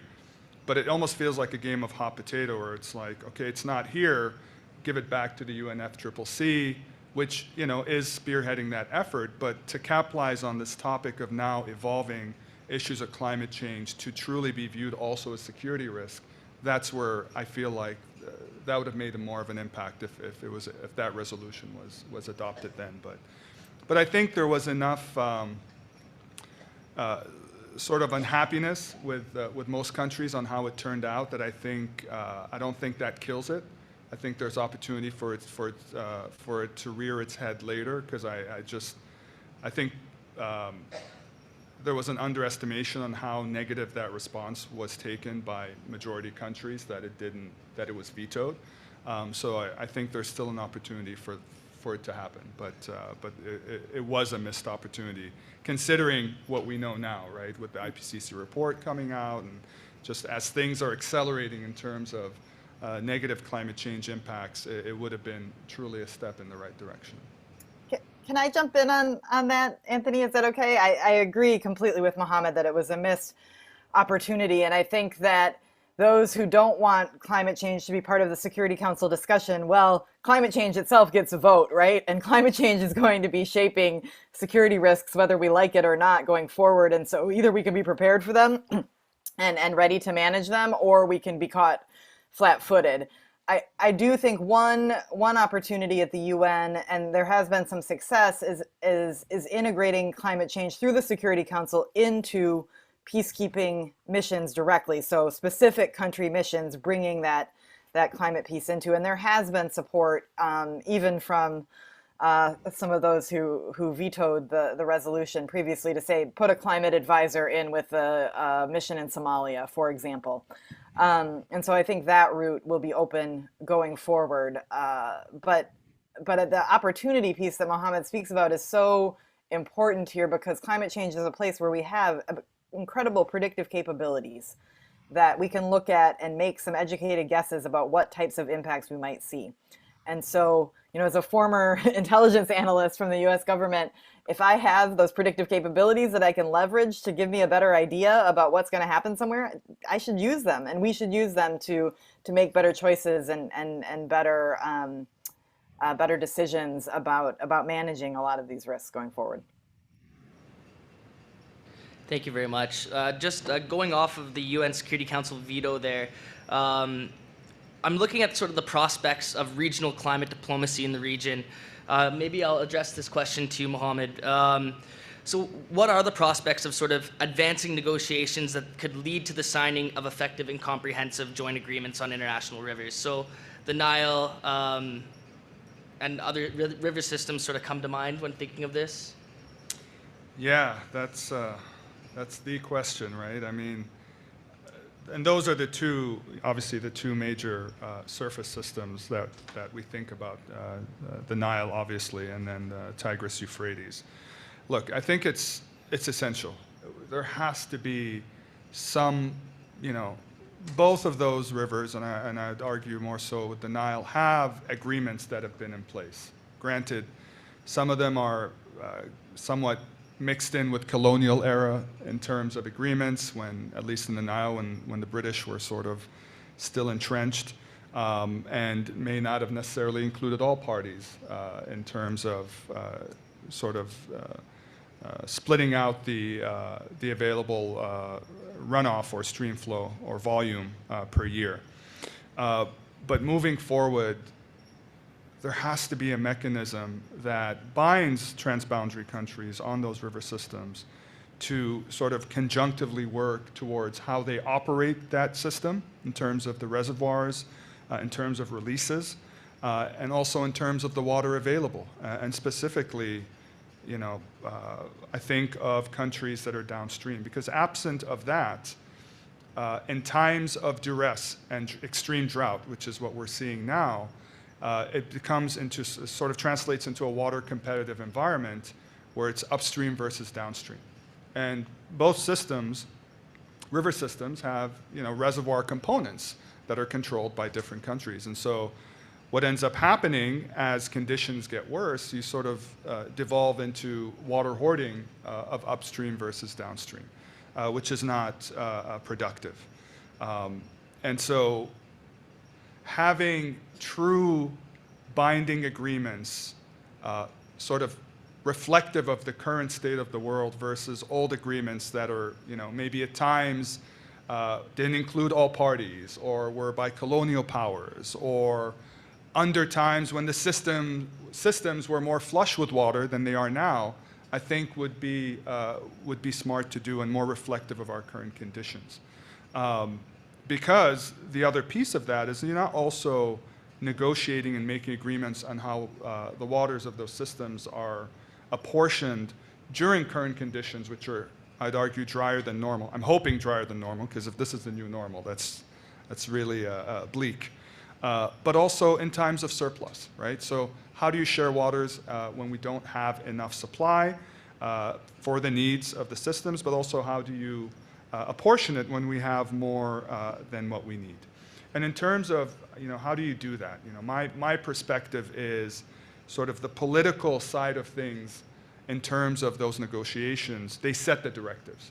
But I feel the solution doesn't necessarily come from the governance level, but from non-government portions. I think of technical experts. I think of engineers. I think of water operators. Those are the folks that are going to, quote unquote, save the system. You know, the directives are set forth by governments and you know, the governance representation, but how are you going to coordinate reservoir releases along a system between several countries so that you maximize supply in one hand and storage, as well as maximize supply delivered to downstream countries? That's a technical question, right? And that requires those entities within those countries to cooperate. That's going to be set forth by the political directive. That's what opens the doors, but that's what needs to happen. And I'll use the example, you know, maybe I'm being optimistic here with the Nile and sort of the issues with the GERD and so forth, but even in this crisis, there's still opportunity. Don't let a good crisis go to waste, right? That's the quote, which is, if Ethiopia, Sudan, and Egypt can collaborate, and this, you may argue, require near perfect coordination and collaboration, how they operate at a minimum the GERD in conjunction with, say, the Aswan High Dam, there is a way where you can maximize for all three countries what I think are their sort of highest priorities on the system. Ethiopia's ability to generate hydropower, because it is a hydropower dam, right? The water in there isn't going to benefit Ethiopia because it's so close to the Sudanese border. Protection for Egypt in terms of maximizing the water supply that goes downstream to support its growing population and water and sectoral needs that depend on water. And another thing that we don't talk enough about, but has been mentioned, flood control purposes for Sudan that's stuck in the middle, that doesn't have significant, there's reservoirs, but not near the scale of the GERD or even the Aswan High Dam. So there's a way where for all those three, I believe, optimistically, that you can maximize those three objectives, but it requires cooperation, moving away from this sort of combative rhetoric between upstream, downstream, to be able to conjunctively work, coordinate those reservoirs. A lot of it's also going to require on some level, once again, this is the technical side, not the governance side, improving forecasting skills so that if we are in obviously we're in extended drought, but as we heard earlier in climate change, you have extremes. So that the dry extremes are drier, but there's still periods of wet precipitation, heavy precipitation events. Those are things that have led to the flooding that we've seen in the Nile in the last few years. There's opportunity to maximize those benefits for all three countries, but it does require almost near perfect collaboration, coordination, and moving past sort of the competitive rhetoric of upstream versus downstream. Can I jump in again on something Mohammed said there, which I think is so important, and just to highlight, I mean, his points about bringing the technical experts to the table, right? And they're the ones who are really going to work this out. And not only are they the ones who have the knowledge to do it right, but also that creates an opportunity, I think, and we've found this in work we've done looking at different shared river basins, to build trust in situations where you have very low trust and competition between governments, is bringing technical experts together who share technical backgrounds and education and knowledge. They have data to share, right? It kind of creates a neutral ground in some ways, or a different way of tackling some of these challenges that can open opportunities then for broader trust building. So I think that's really important to think about the security benefits of that approach as well. And then his comments about forecasting, and something we've been talking about here a lot in the United States is how do you build what we call a climate strong or climate literate national security workforce, right? And so how do you, it's one thing to have the predictive capabilities and the tools, it's another thing to have people who can use them and apply them in these situations to do a better job of understanding how climate or how environmental issues are going to shape water supply or risk of drought, all of those things. But I think that's a real role that maybe looking at the EU or the US or other countries can play in thinking about what kind of training is needed, or what kind of access to tools and capabilities is needed that we can provide to help move these processes along. So I would just offer that to build on Mohammed's excellent remarks. Thank you very much. And I'll address this question to you, Aaron. Just because you were talking about capability and building trust, as well as sort of creating the bandwidth to actually get things done. I know that during the presidency of Donald Trump, we became acquainted with high-level attacks on the scientific community's assessment of climate change, which even saw, as all of you know, the United States withdrawing from the Paris Climate Agreement. So I'm just wondering, in your experience, what are the major challenges related to the nexus of national security in the field of intelligence and climate analysis? And although this piggybacks off of sort of a question I asked earlier, have these challenges ended with the election of the Biden administration? Yeah, I'm going to say what Mohammed said earlier, and that's a lot of questions packed into one. But I think I'd say a couple of things. I mean, first of all, absolutely having someone in the White House who is not focused or does not believe in climate change absolutely makes it harder for the national security community to do its work on these topics, and things get deprioritized. And it creates all sorts of problems on the world stage for U.S. credibility. I mean, the list is long of the problems there. I will say that even during the Trump administration, U.S. Congress continued to put forward climate security provisions through bills like the National Defense Authorization Act and others that were signed into law, and then push the Defense Department to continue to do climate security assessments and resilience building. I mean, the work went on in the intelligence community as well. But certainly when you have that high-level push from the White House, as we do now with the Biden administration, that helps move things forward a lot more quickly.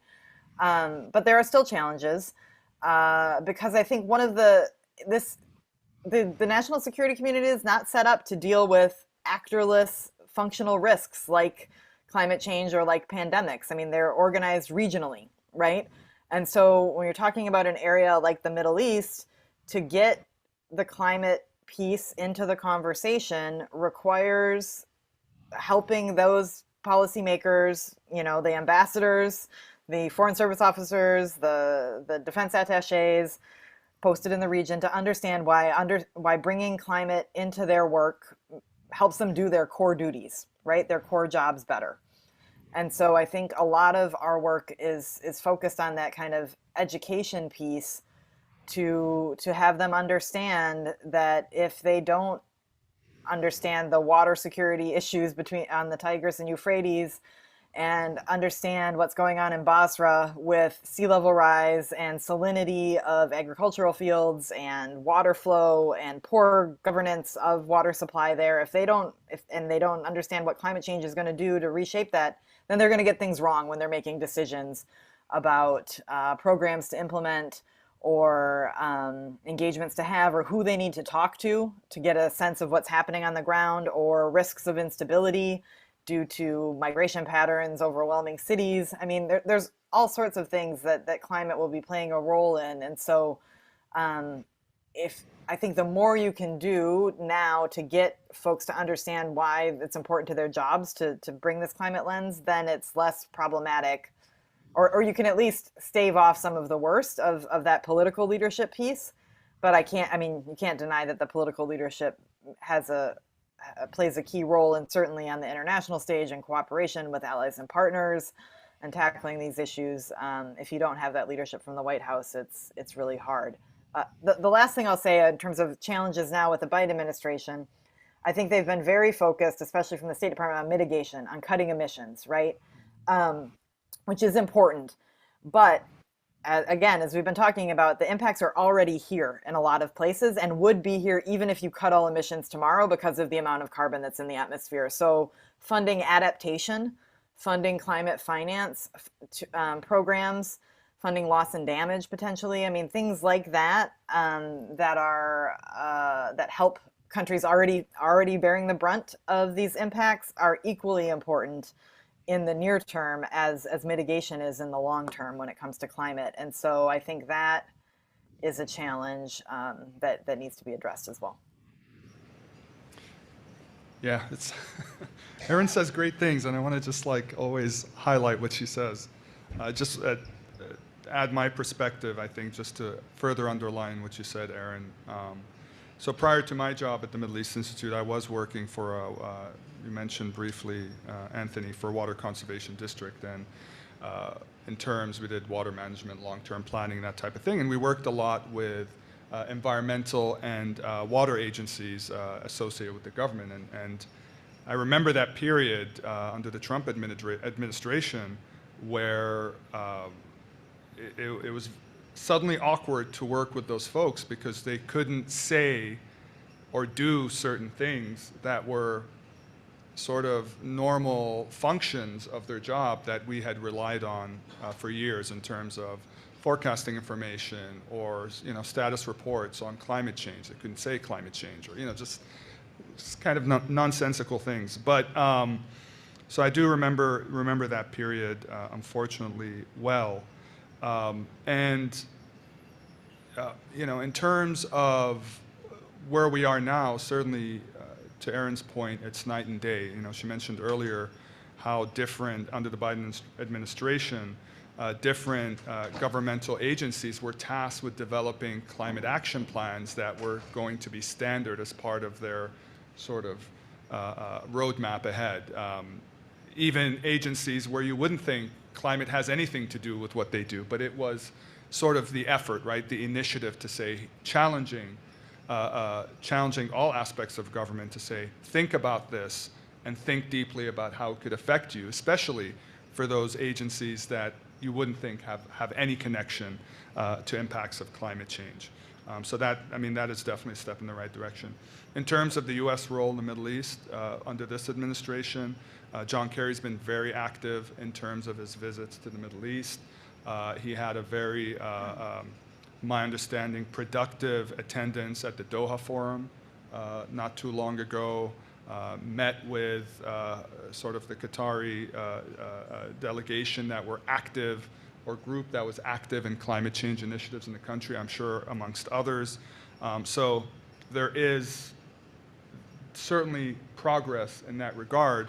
You know, my concern, and I think that was part of your question, is can it be sustainable if administration changes, certainly if it changes politically. And I think, you know, if we remove or parse out sort of, I hope, the fringe, you know, climate denier political view from the US perspective, sort of the sensationalist view, the issue has been on the other side of the political spectrum is, and this is my mild foray into the political side of things, so I'm going to retreat after I make this comment, which is the issue has always been, or an obsession on discussing the cause of climate change versus addressing the impacts of climate change that are already happening. Like, that ship has sailed. You know, we don't have the luxury. I mean, it's important in context to understand why we are here today, but the impacts are happening right now. We don't have time and luxury to debate the granular source of what is happening, you know, why this particular, you know, aspect of climate change or aspects of climate change is happening. Whether we disagree on that or not, in terms of just the, you know, different political spectrums, the reality is the impacts have to be addressed. That is the reality. I mean, there's no two ways around it. We don't have the luxury of debating a source of change. But so that's just my perspective, and hope we continue to make progress. Speaking of progress, I know yesterday we listened to the Egyptian ambassador to Canada talk about some of the strides that his country has made. So keeping sort of the sustainable development goals in mind, Target 6 focuses on sustainable management of water sources, wastewaters, as well as access to clean water. So although our conversation has been somewhat bleak, I just wanted to know, in your opinion, what countries can be seen as leaders among Middle Eastern states in making a concerted effort to really reach these targets? This is to me, or? Okay, I'll start. I'm sure Erin will jump in. Before I answer that question proper, you brought up Egypt, so let's talk about Egypt, because I think there's a great opportunity here. As was mentioned a couple of times, the COP meeting, Conference of Parties meeting, as you all are aware, end of this year is going to take place in Egypt. And then next year will be in the United Arab Emirates, which sort of focuses the attention of climate action and climate change initiative in the MENA region. My understanding, and I think rightfully so, is for Egypt, the focus is going to be primarily more on adaptation and climate financing versus mitigation. And the reason I say that I think that's fair is because Egypt is not a huge carbon emitter, in contrast to those that are much higher on the list in terms of carbon emissions. And I think in terms of the opportunities for Egypt, adaptation makes a lot more sense because of, I mean, the Nile comes to mind, right? Impacts to water resources, but then also the Green Climate Fund. The idea of leveraging that fund, actually actualizing it, maximizing its ability. You know, it's sort of been lagging in terms of growing that fund and being able to utilize it in an effective way. I think this focus for this COP meeting, I think is an opportunity for Egypt to push that agenda forward, to highlight the need to actually get the Green Climate Fund moving in an effective way, but also highlight adaptation. To Aaron's point, it's not just about mitigation. You know, mitigation, one of the things I like to say is, if climate change is a disease, not to, you know, sort of connect it to COVID, but if climate change is a disease, mitigation is addressing the disease itself, right? You know, carbon emissions, higher temperatures. Adaptation is treating the symptoms. And if you're sick, you want to do both, right? You don't want to be miserable as your doctors treat you. So it's important that I think adaptation will get a much due highlight at the COP meeting this year in Egypt. I suspect the following year at the UAE, mitigation will probably be more on the focus. I think that makes a lot more sense, since they're you know, heavy fossil fuel country. But to your question about Sustainable Development Goal 6, right, and the countries that are leaders in terms of sort of the water sector side of things. Look, the reality is the MENA region is drought-stricken in a number of ways. A lot of countries that have surface water supplies, and we briefly mentioned them, are suffering under extreme drought conditions that's causing potential conflict in terms of whether it's water hoarding, not enough water going downstream, and other sort of ancillary effects. And then you have a number of countries that don't have surface water supplies. They do have groundwater supplies, but those have been rapidly depleted because they haven't been well managed. A lot of countries, I would argue most countries really in the Middle East and North Africa, don't have a proper groundwater management code or groundwater management doctrine or system that helps to or tries to enable or slow down the potential overdraft of those groundwater resources by having a program that emphasizes recharge, emphasizes reduction of groundwater pumping, because it's not a renewable supply source like surface water systems. So a lot of those remaining countries that have limited groundwater or no groundwater at all, or just really not reliable, no surface water, they're truly left with desalination, right? And so when I think of, in terms of your question, what countries are trying to be more water resilient, fortunately or unfortunately, depending how you look at it, it's going to be those countries that have developed a robust desalination portfolio, especially if they're coastal, obviously, because of limited access to other water supply, because of what's happening with drought and climate change. And I think you all know which countries I'm going to say because of that. Certainly the GCC has huge, GCC countries have huge investments and efforts in desalination, and they're able to do so. And I actually would also include Israel. Israel has early on figured out that desalination was the way to go. They have a very large-scale application of desal, not just in terms of number of plants, but also in terms of early adoption. They went in heavy early and also actively developing technologies that improve the desalination process. I'll add aside to that, from the Israel perspective, huge improvements in ag efficiency as well. There's technologies that are coming out there, out of Israel today, that are being adopted across the world, some in the United States and other parts of the world as well. Outside of those sort of groupings of the GCC and Israel, in terms of, if we look at countries with respect to GDP per capita, so obviously GCC countries have more resources to be able to implement those types of desal initiatives. Both Israel and the GCC, if you look at their water portfolio in terms of percent of water from, let's just say, non-conventional sources, what I mean by that, not surface water, not groundwater, their desal component is about, it ranges depending on country, 25 to 75% of their water portfolio. So they're heavily reliant on desal. Other countries outside of that grouping that don't have as much, say, financial resources in terms of GDP per capita, the two that I can think of, which probably you wouldn't think of as putting in that category because of the other issues they have in terms of water scarcity, is Algeria and Jordan. their water portfolio in terms of non-conventional is about 10%, which seems low compared to 25 to 75%. When you look at other countries in the region, it's significantly lower than 10%. So in terms of two countries that don't have as much financial resources as some of these others we mentioned, but still have, I'd say, a modest percentage of non-conventional water supply, Algeria and Jordan are the ones that come to mind.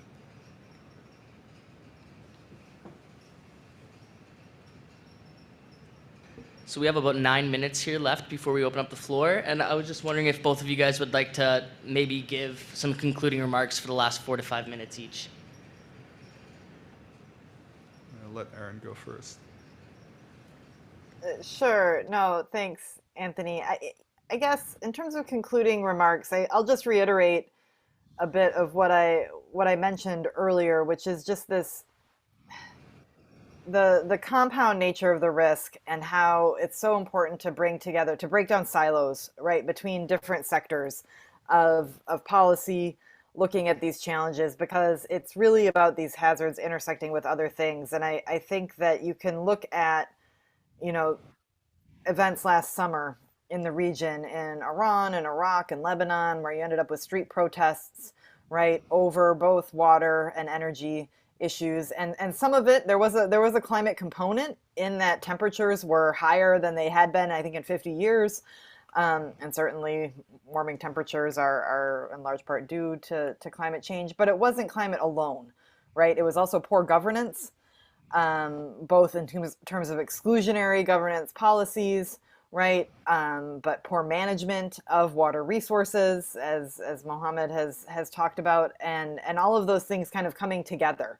Economic policies, right? Geopolitical issues with Iran and being locked out of international markets. And so it's when these things coincide and coalesce that you get what I would consider security risks, right? Risks of instability, risks of protests like these turning violent, and finding ways to better assess and understand all of these dynamics together, I think are critically important for getting ahead of some of these challenges. And it requires a new way, I think, of thinking about the work. I mean, one thing we do a lot at the Center for Climate and Security is try to convene experts on certain regions who know nothing about climate change, right? But give them a bit of a primer on, say, climate risks in the region they focus on, and then have them think through, okay, if this is the future picture, right? If this is the environment in which I'm going to be making decisions that these actors I care about are going to be working,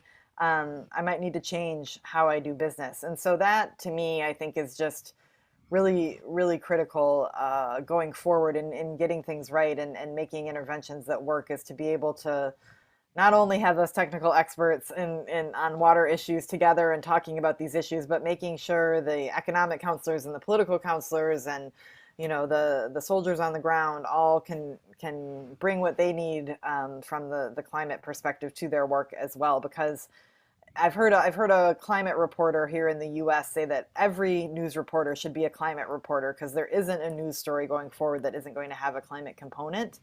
And I think you make a similar argument in the national security space, that there isn't a national security issue that isn't going to be shaped and true in the Middle East and this region. And so it's just absolutely important to bring that in.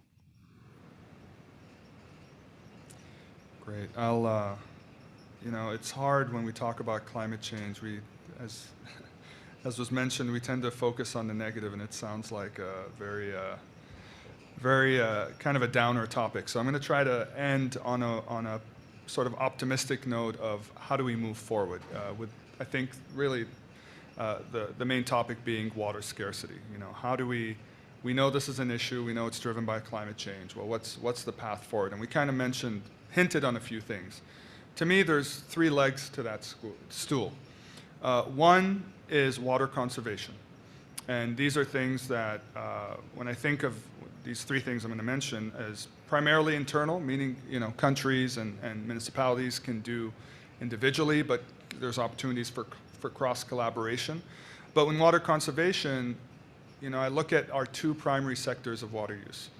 Agriculture, which is the larger percentage of water consumption, and then obviously urban for human drinking water needs.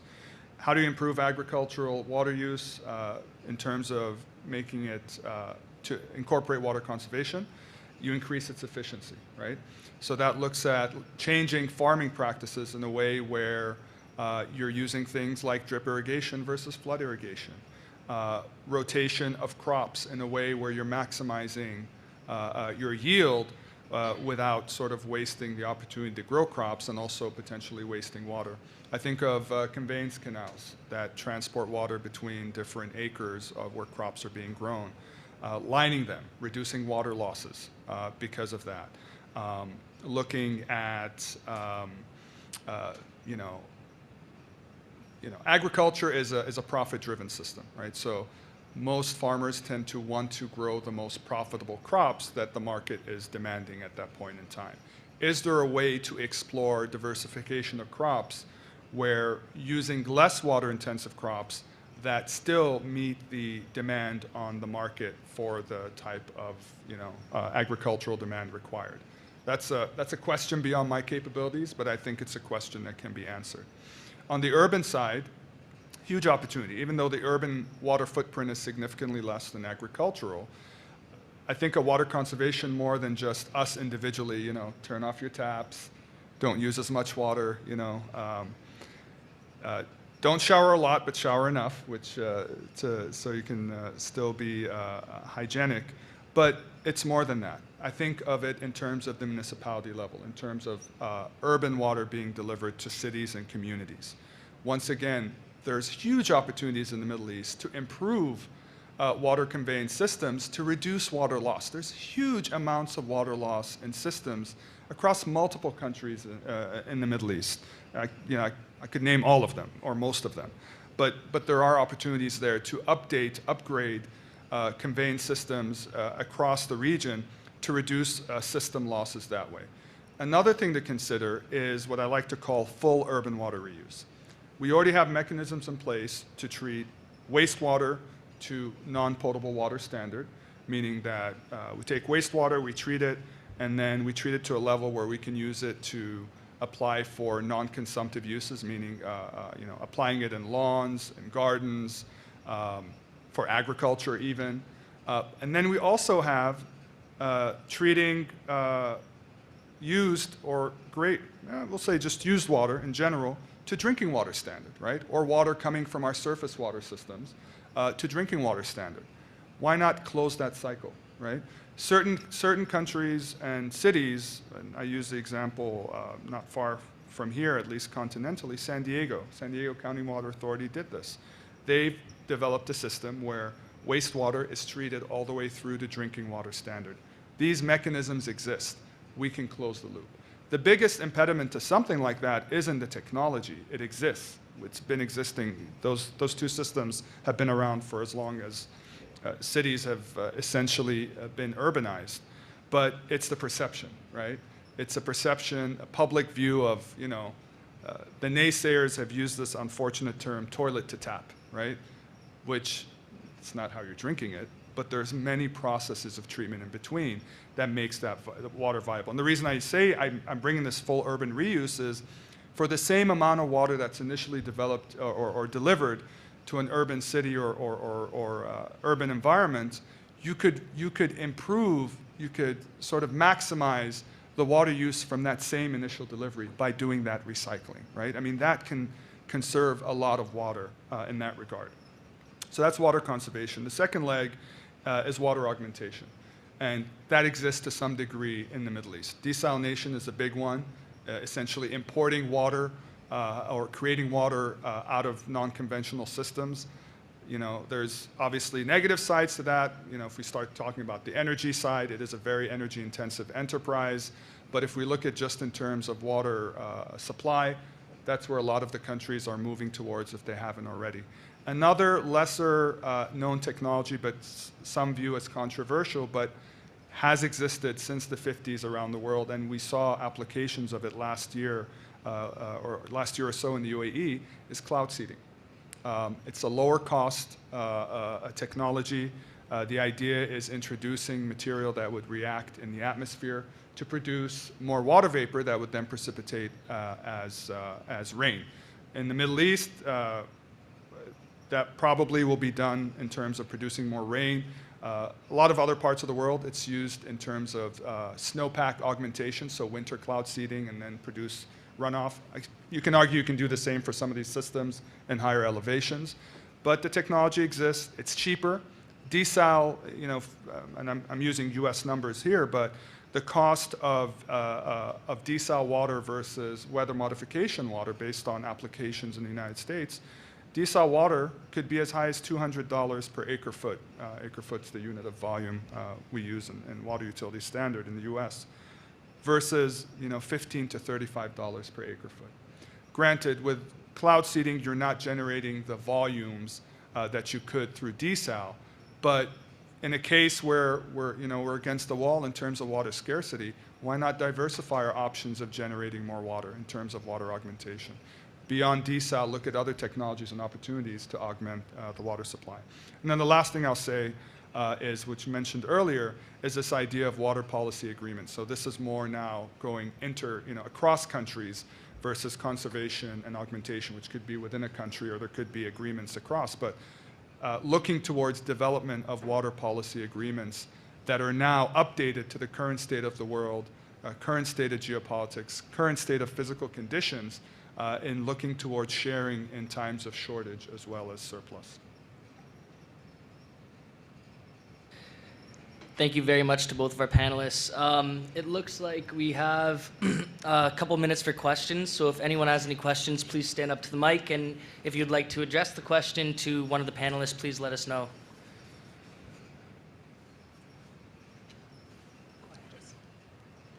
Hello, my name is Ekodumveng Simeon Roland.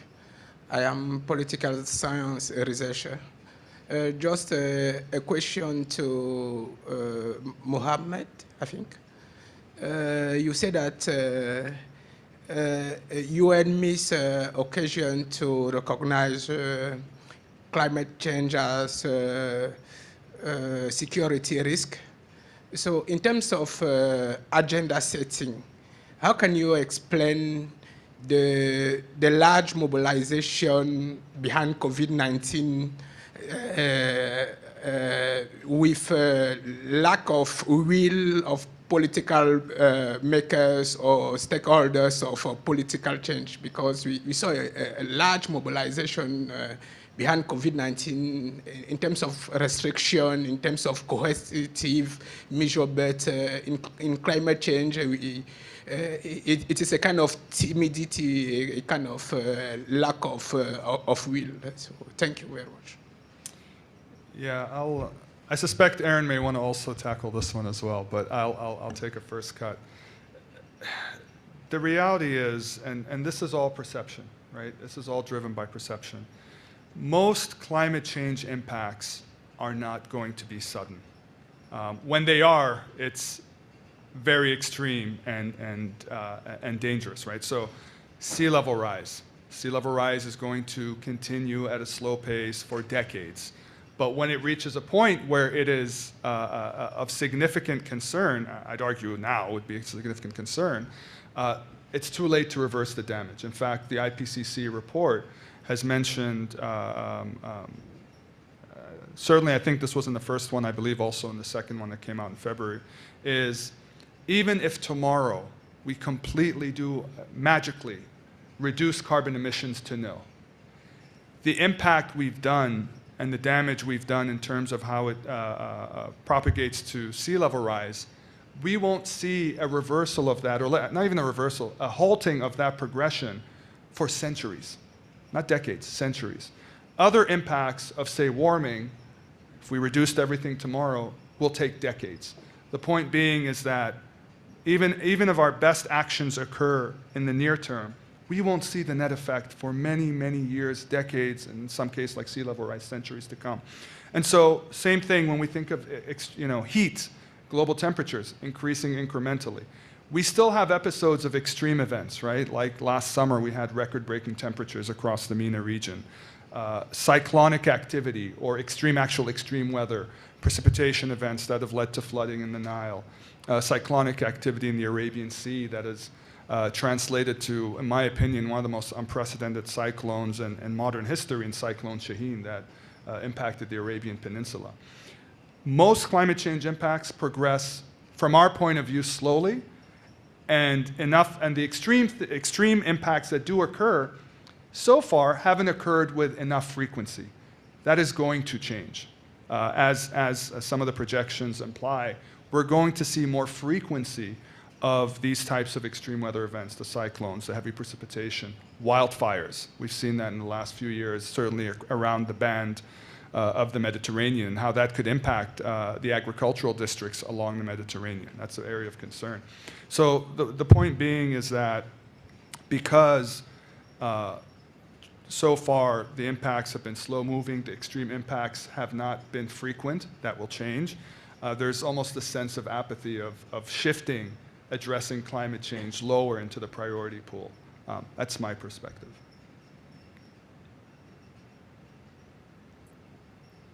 Yeah, I mean, I agree with that. The slow onset disaster piece is challenging, and it's very challenging to get policymakers to think, 5, 10, 15, 20 years out, much less 50 years out in their decision making, even though decisions they make today, as Mohammed mentions, will impact that 50-year time horizon. So it's just it's a mindset challenge, and part of the work we do is to try to think of new tools to get policymakers to think in different ways on this, but it's hard. I'm Jeff, and my background is in private security, and I support the climate movement. I'm concerned, like everybody else. Well, like not everybody else, but those of us who are concerned, I'm on the same page. But one thing I haven't heard, and I did encounter this with Geneva Center for Security Policy, they had a webinar, and Jean-Jacques Dordain, who is the former ESA director for European Space Agency, he mentioned that there's no regulatory body for space junk. So, and since we are entering the digital, everything is going digital now, and we've got applications for over 500,000 satellites that are going to go in low orbit. And so my question is there anything, because I'm not in this field, but is there anything that either of you two know of where people are trying to get some kind of regulation happening for space?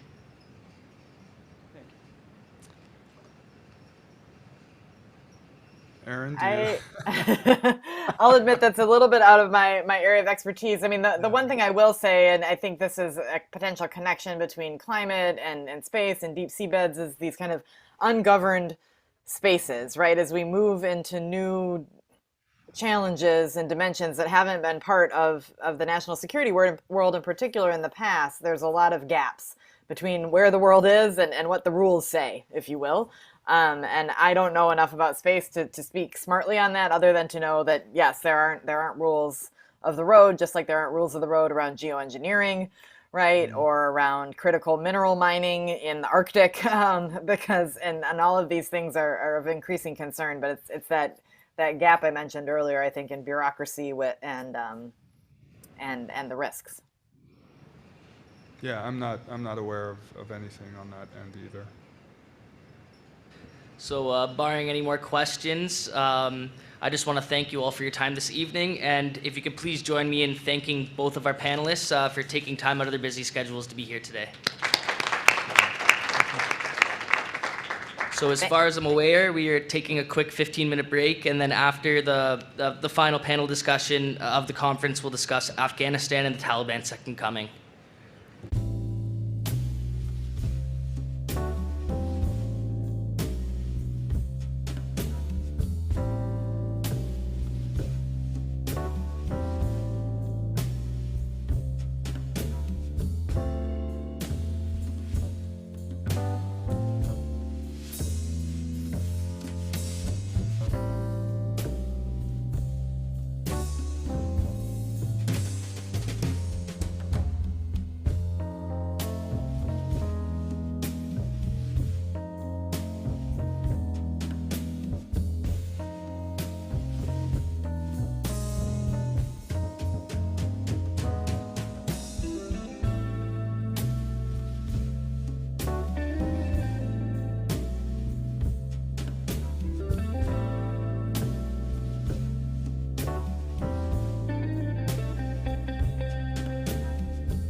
All right, good evening, everyone. I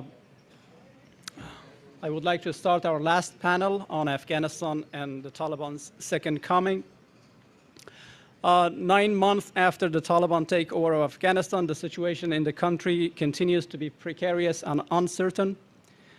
No country has yet recognized the de facto authorities in Kabul, and the country is experiencing a massive economic contraction. With the UN estimating that over 24 million people, that is 60% of the population, will need humanitarian assistance this year. We have a distinguished panel to discuss the political, security, and humanitarian implications of the ongoing situation in Afghanistan. I will introduce them shortly. Then each panelist will get 3 to 4 minutes to just have some opening remarks about the current situation in Afghanistan. And then I will ask specific questions from each panelist, and we will dedicate the last 10 to 15 minutes to Q&A. To my left immediately is Dr. Nipa Banerjee. She served for over 3 decades in Canadian International Development Agency, CIDA. She headed up Canada's official development assistance program in several countries, including Afghanistan from 2003 to 2006. Upon her return to Canada in 2007, she joined the University of Ottawa, teaching international development. She currently serves as a senior fellow at the university. Her teaching and research focuses on conflict, fragility, development, focusing on countries in South Asia and particularly Afghanistan. Next, we have retired Major General David Fraser, who's now president of Egypt 6 Corporation. David has 32 years of experience with the Canadian Armed Forces in command and staff positions. Most notably, he commanded the Afghan NATO's Southern Coalition in 2006, including Operation Medusa. Since leaving the forces, he has had a successful civilian career leading private sector companies. Today, he works for Bank of Montreal as their defense and security advisor, in addition to sitting on a number of publicly traded boards. To my left on the far corner of the table is Ambassador Gordon Venner. Gordon has had a distinguished career in public service. Notably, he served as Associate Deputy Minister at Canada's Department of National Defense and as Canadian Ambassador to Iran from 2004 to 2006. He dealt with the Afghanistan file in positions in Global Affairs Canada, Privy Council Office, and the Department of National Defense. He serves as an advisor to the Heart of Asia Society, which is an NGO with a record of trying to help interested countries better relate to Afghanistan in a regional context. Joining us online, we have Max Abrams. Max Abrams is a professor of political science at Northeastern University, where he specializes in militant groups. He is the author of Rules for Rebels, the Science of Victory in Militant History, which shows scientifically why some militants like the Taliban succeed and others fail. I would like to once again welcome all our panelists. It's an honor to serve as a moderator on this panel. My name, by the way, is Farid Touhi, and I'm a senior fellow with the IPD.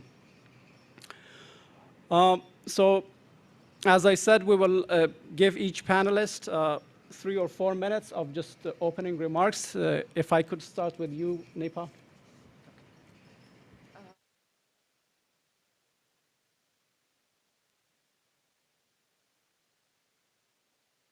Okay, thank you. I will continue to have this problem. I'm very untechnical. What I thought was I will give you a glimpse of what I feel is the best path for reducing violence and for getting the best out of the Taliban, a new government that is formed. I will talk about realpolitik, which is foreign policy that is not based on fighting, but it's a foreign policy that is based on a path of diplomacy and getting the Taliban government to observe reforms and to bring in reforms for the protection of the human rights of the people, as well as, of course, for humanitarian assistance. I will, very short, I will talk about this concept to you. Many global powers faced with the hard decision of whether or not to deal with the Taliban have expressed the need for talks. Why this urge to speak to the Taliban? The answer is to promote immediate access of the ordinary Afghans to humanitarian assistance, satisfying the basic human needs for food, water, clothing, and shelter for the population, and preventing the abuse of their human rights. Western powers gave up an opportunity to talk to the Taliban at the Bonn Conference of 2002, when reconciliation with a defeated, broken, and the weak group would have helped mitigate future insurgencies, violence, and conflict prospects. Shut out from Bonn in its movement, Bonn in 2002, Taliban used the following 19 years to strengthen its movement and regain territorial control over Afghanistan.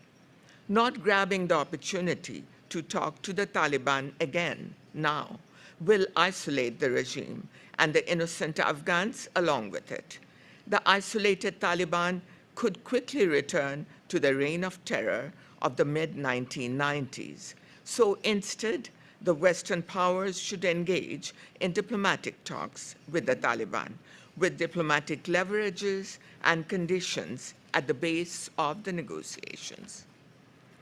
Talking to the Taliban does not imply immediate recognition or legitimization of the new Afghan government. Instead, the talks should be understood as consultations with the current Taliban leadership to discuss conditions for potential future recognition of the government down the line. International recognition is also an important goal of the Taliban. The Taliban quest for legitimacy serves as an opportunity to pressure the Taliban to introduce longer-term governance reforms and take action to address the immediate humanitarian crisis. The expected reforms and measures must include: 1, provision of safe passage to the evacuees out of Afghanistan; 2, humanitarian organizations' vital access to internally displaced persons and people in need of life-saving services, addressing the basic human needs; 3, recognition of women's rights as human rights and not reverting to the Taliban regime of the 90s; 4, aid flow for the benefit of the neediest civilians, women, children, and marginalized rural people. The Western powers believe that they can pressure the Taliban into delivering their recent promises of good governance if the available levers are carefully applied. Without leverage and conditionalities, it will not be easy to get the Taliban to deliver on its commitments. What leverage does the West have over the Taliban? The levers to apply deserve a more detailed discussion, and we could focus on these with the involvement of all panelists today. My fundamental question on talking to the Taliban, however, is this: that is, the last 20 years bear testimony of the international community's failed military efforts to keep the Taliban out of power. So, shouldn't negotiation with the Taliban, while using the leverages available to the international community, be the prominent and preferred option? Thank you. Thank you so much, Deepa. David, please. Oh, thank you very much. It's great to be with you here today. And I just want to provide a little bit of context to stimulate some conversation here. And after 20 years, I want to answer 3 questions. So what? What is and what's next? So after 20 years, Afghanistan has fundamentally changed, and to a point where the Taliban cannot do what they want to do, but what has changed is not irreversible, and we are seeing a slow degradation of the impact of the international community after 20 years, and that's going to carry on. So some of the things I want to talk about to stimulate some conversation are along the political, the military, and the economic lines of operation that the international community did for 20 plus years.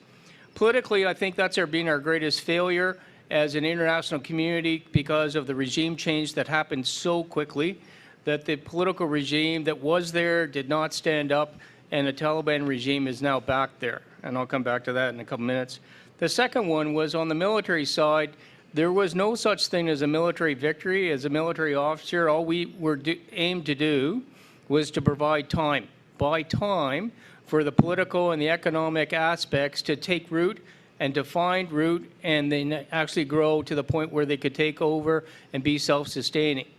And the other thing is that the training and equipping of the Afghan forces of some 300,000 should be more than adequate to the needs of some 40 or 50,000 Taliban, but the leadership was not there to use what was trained and what was equipped, and therefore that too was ineffective.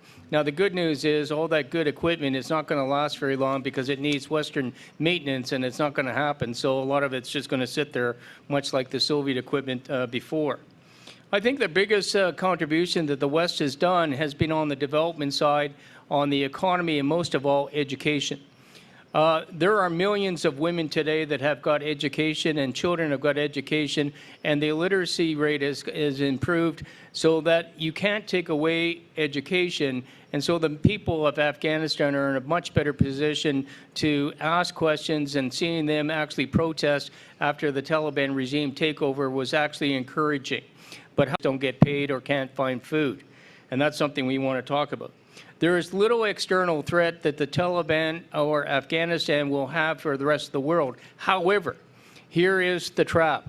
There is huge vacuums within the tribal nature of Afghanistan that will provide opportunities for terrorism to go back, find sanctuary, regroup, retrain, and then project out to the rest of the world. And I think that's something we have to worry about. We are actually resetting the clock back to 1999 in some ways. Finally, probably the greatest threat to all of us is China. China is now consuming the natural resources that are rich within Afghanistan, and that's something else that we should be concerned about, is what are they going to do to fuel their economy and their billion-plus people, and where does Afghanistan fit in that paradigm? Thank you. Thank you, David. Gordon? Yeah, thanks for that, David and Ipa. I'm just going to talk a little bit about whether or not we might be able to find a little bit of a grain of hope going forward. And it's going to be really difficult to do because of the challenges of the current situation. Consider this. I mean, Nipa was talking about trying to find leverage to talk to the Taliban with.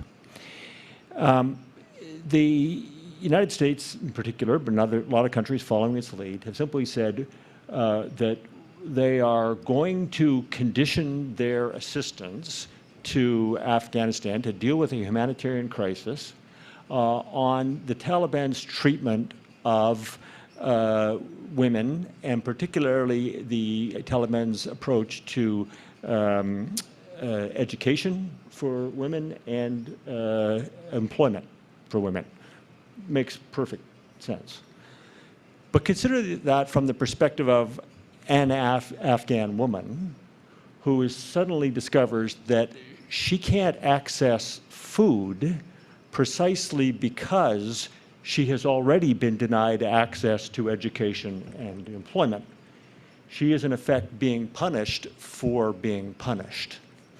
And that's a real dilemma that we have to find a way around. The desire to help Afghanistan going forward is going to be real, but how do you create leverage that doesn't actually punish the people you're trying to help? And I think there is one small piece of hope here, maybe two if we had enough time to get into a second one. But I'll just tell you this one anecdote really quickly, because I know I've got 3 minutes. The moderator mentioned that 15 years ago, I was the Canadian ambassador, not in Afghanistan, but next door in Iran. At that time, Iran had two major domestic problems, but both of them originated in Afghanistan.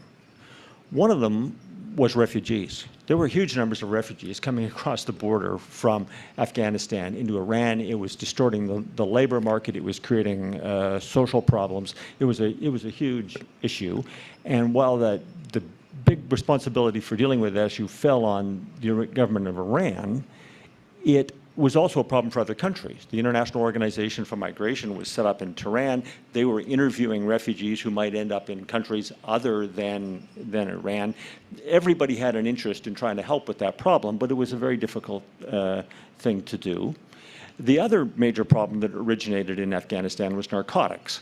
Narcotics were flowing across the border from Afghanistan into Iran, and that was not the final destination. Most of them actually were transshipped to Iraq and then went on to Western countries like Canada and others. Those countries who were affected by those problems wanted to help because they had an interest in wanting to help, but it was an extremely difficult thing to do in both cases. And the reason it was difficult was because countries had real limitations on who they were prepared to talk to in Iran, and Iran had tremendous distrust of everybody on the outside. And today, that situation, fast forward 15 years, and you find that Afghanistan is in largely the same position now that Iran was 15 years ago. It's not a perfect parallel, but the issue is still there. So I would just note this one thing. It was very, very difficult for anyone to help in Iran back then. But there was one exception, and that exception was the agencies of the United Nations. So UN High Commission for Refugees was in there doing great work. UNODC, Office on Drugs and Crime, in there doing great work. The World Food Program was in there doing great work. And in some cases, those agencies had to work with one another. If you were trying to help a refugee get home, you wanted to, first of all, give them enough food from the World Food Program that they could get home without starving. And you wanted to educate them a little bit so they didn't become mules for narcotics when they were going back and forth. So all of those things had to work together. So the UN was the critical light in that tunnel. And that brings me to my concluding point, which is that the one bright thing that's happened with respect to Afghanistan in the last little while is that in the middle of March, the United Nations Security Council renewed a mission for UNAMA, the United Nations mission in Afghanistan. And it's not the same mandate they had since 2002. It's a new mandate, which takes account of some tricky realities. We can talk about that. I'll wrap this up now. But if there was one thing that we could latch onto, I think it would be support for the United Nations mission in Afghanistan. And there are issues around that too, and I'd be happy to get into them. Thank you so much. Next, Max. Yeah, thank you so much. I'm delighted to join this panel. Unlike the other panelists here, I'm not actually an Afghanistan specialist at all. Rather, I'm an expert on militant group dynamics. My research focus is on the determinants of which militant groups around the world prevail and why. I recently wrote a book on this topic with Oxford Press called Rules for Rebels, The Science of Victory in Militant History, where I looked at hundreds of militant groups from all over the world to discern scientifically why some achieved their political goals while others did not. And I think that this is relevant research for this discussion because a critical question is which militants will succeed in Afghanistan. Afghanistan is a really interesting case because, as everybody knows, the government is essentially a militant group. Since the 1990s, the Taliban has switched back and forth and back between being a government, a non-state actor, and now the government again. So in a sense, the country is led by a militant group. And the country is hardly subdued, with two main sets of militant challenges to the Taliban rule. ISIS-K or ISK, ISKP, whatever you want to call it, and the National Resistance Front, the NRF.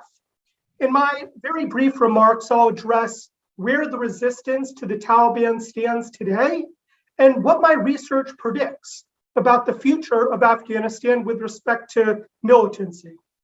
The bottom line is that in the immediate and medium term, I do not foresee the Taliban being supplanted by any militant rival. But the Taliban should not take its governance for granted and must be strategic, or it really can be supplanted down the road. My assessment is that the NRF poses a bigger threat than ISIS-K of ever becoming the government. In this sense, if I were the Taliban, I'd be more worried about the NRF than ISIS-K, even though ISIS-K is more likely to capture the headlines with its mass casualty terrorism. This assessment stands at odds with the conventional wisdom in political science, which has tended to emphasize the strategic value of extremism. During the height of the ISIS caliphate, I'm sure you remember all the think tankers in the media who lined up to say that ISIS was so strategic and savvy for its extreme brutality, which it then bragged about over social media. I was a lone voice starting as early as 2014, saying that actually my research showed the opposite, that more restrained groups tend to fare better when it comes to achieving their political agendas.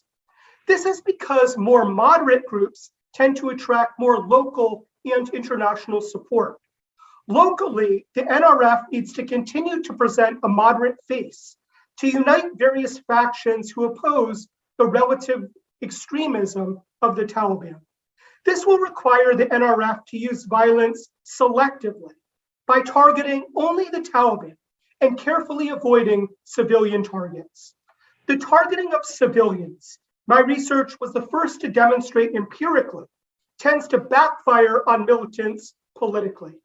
Conversely, the more the Taliban and ISIS-K harm the population, the less support they'll have.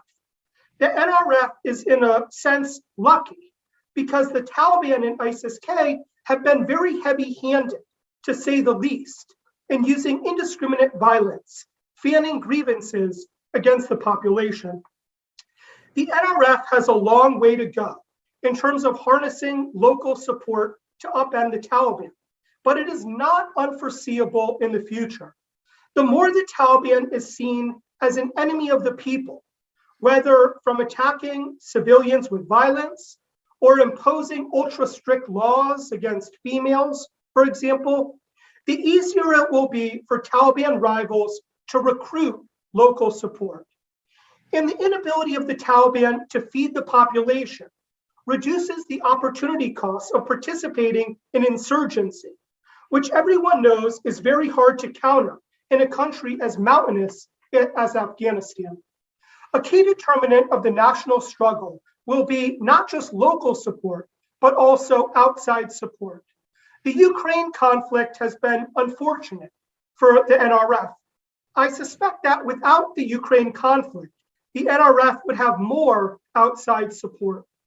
Over the past week or so, the NRF claims to have scored some of the first tactical victories against the Taliban since it assumed power. If the NRF can sell itself as a viable, moderate rival to the Taliban, and if the Taliban continues to act too extreme, then perhaps more international support will flow to the NRF, closing the gap between their capability and the Taliban's. Thank you so much. Thank you, Max.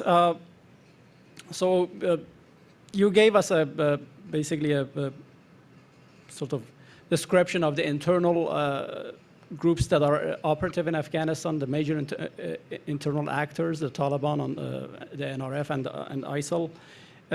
Let me ask a question from you, David. Who are the major external actors in Afghanistan, both the regional countries and you know, global actors, global powers? Which ones do you think are the most important ones when it comes to the situation? David, yeah, the current situation in Afghanistan. Well, I still think that Pakistan continues to be the major influencer in the area, and within Pakistan, it's ISI. And what is ISI going to do now that the Taliban are in power? What is Pakistan's interest now that, you know, the Taliban are in power? And Pakistan's got its own internal political problems right now, but I think that's the big question. That's number one. Number two would be going back to Iran. What is Iran going to do with this? And throughout the entire time that I've been there, Iran's played a very soft role in Afghanistan, but they still are coming out, as we've heard for now today, a significant regional power. And what's going to happen there?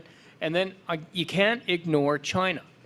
Now, China is going to come in, and it has completely different interests than either Pakistan or Iran, because China is there for the resources that it needs. So what's going to happen with those three regional players? Because Russia right now is completely out of it because of what they've done in Ukraine. So their influence from the stands up in the north, I think that is gone for the foreseeable future. So your answer to your question are those three nations.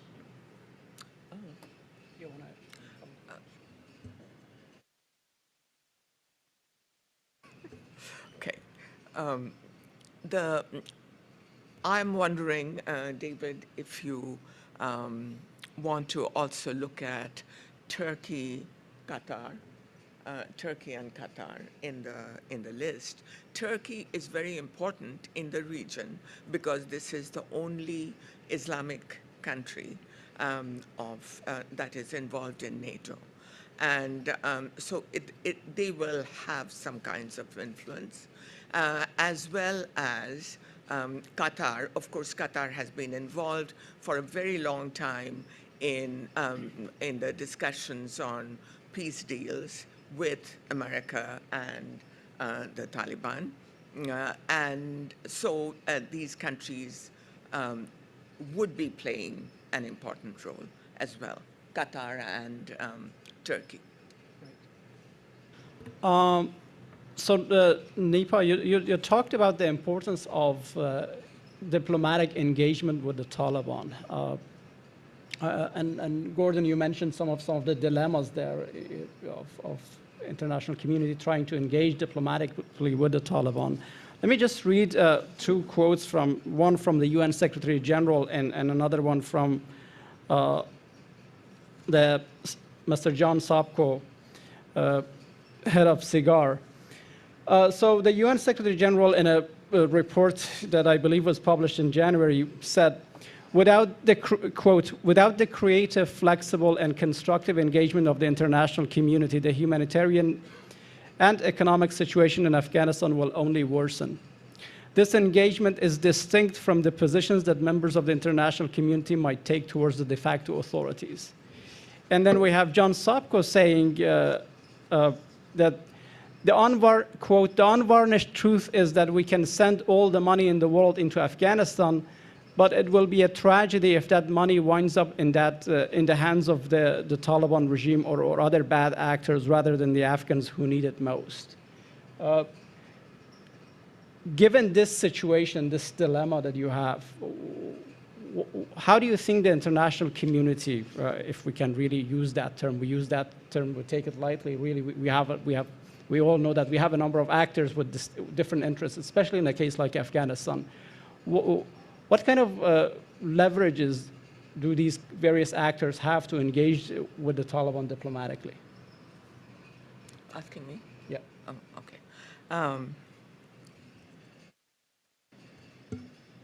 Is this okay? Yeah. Okay. Now, the leverage could be several. First of all, I will ask one question, is that I have not seen any other proposals on the table about working with the Taliban or resolving the conditions and situation in Afghanistan. If there was, that should be considered, but for the time being, what the Taliban have been engaged in is trying to get legitimacy from international legitimacy and recognition of their government, and also they want legitimacy of their government from the people of Afghanistan. And for these, they need resources which they don't have. So what I have seen following what has been going on since 2021, August 15th, is that the Taliban are trying for that. It's not going to be, Hillary Clinton had said that she wanted to follow realpolitik and fight, talk, and build with the Taliban. And this would be the only way that some changes could be brought in. And this is something that we have to recognize. Yes, they haven't necessarily, the Taliban haven't walked the talk, and they have brought in more restrictions for women. But, there are analysts who are asking if the Taliban is doing this purposely to bring to the attention of the donors of the international community to push or pressurize the Taliban, and then, on the basis of what Taliban agrees to, that is the conditionalities that are offered, perhaps then, Taliban would again start negotiating. And well, there are signs that the Taliban is interested. It may not happen immediately. It will take a long time. I read articles where it says it has been so many months, 9 months till that the Taliban has occupied, got Kabul, but they're not considering over the last 20 years. Yes, there has been changes in Afghanistan over the last 20 years, but it was 20 years it took. And with the Taliban, we are expecting that within 9 months, they will have everything ready and set the stage. That is not going to happen.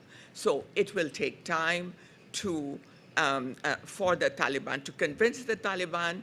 And again, another thing too, Hillary Clinton, when asked about her realpolitik, she said that, look, I'm realistic, and I know that everybody, all the Taliban as a group, and there are other militant groups, as Abrams talked about, that they will not agree immediately. However, we have to try and start the process, and gradually it might work. But it would be interesting, Farid, if we could ask our audience here and people you have online as to what other proposals, what are the alternatives other than talking to the Taliban and the path of diplomacy. It will not happen tomorrow. It might take a year, 2 years, but do you have any solutions? That's an important question, obviously. Could I just say one thing? I think Sure. it's a bit of a catch-22 because on the one hand, we all have an interest in making sure that Afghanistan doesn't starve. On the other hand, we have a government in power nobody trusts. And so they're really probably, the fact is, I mean, if we're going to be realistic, if you will, there probably isn't a very reliable way of bringing money in to Afghanistan without the Taliban in some way benefiting. I mean, it does sort of benefit them. It makes an uprising against them less likely. And to an extent, they would probably be participants in related to the distribution somehow. When I, in anticipation of this panel, I was, Googling around the Taliban. I gotta say, probably 19 out of 20 stories, at least in English, were about the Taliban's terrible treatment towards women. And so I wish that we could say, well, the Taliban, we always knew that there were going to be some growing pains, but it looks like they're moving in the right direction. I'm not really sure that we can say that. I mean, their most recent decrees against women are, regressive. And it harks back to their earlier rule. And I think that that's very relevant when it comes to international support. It's going to be a harder sell for the international community to support Afghanistan financially, certainly to recognize the Taliban insofar as they're seen as requiring, all females to wear burqas. There was a related issue in Syria where we had an interest in not wanting Syrians to starve. But for most countries in the international community, Assad was anathema.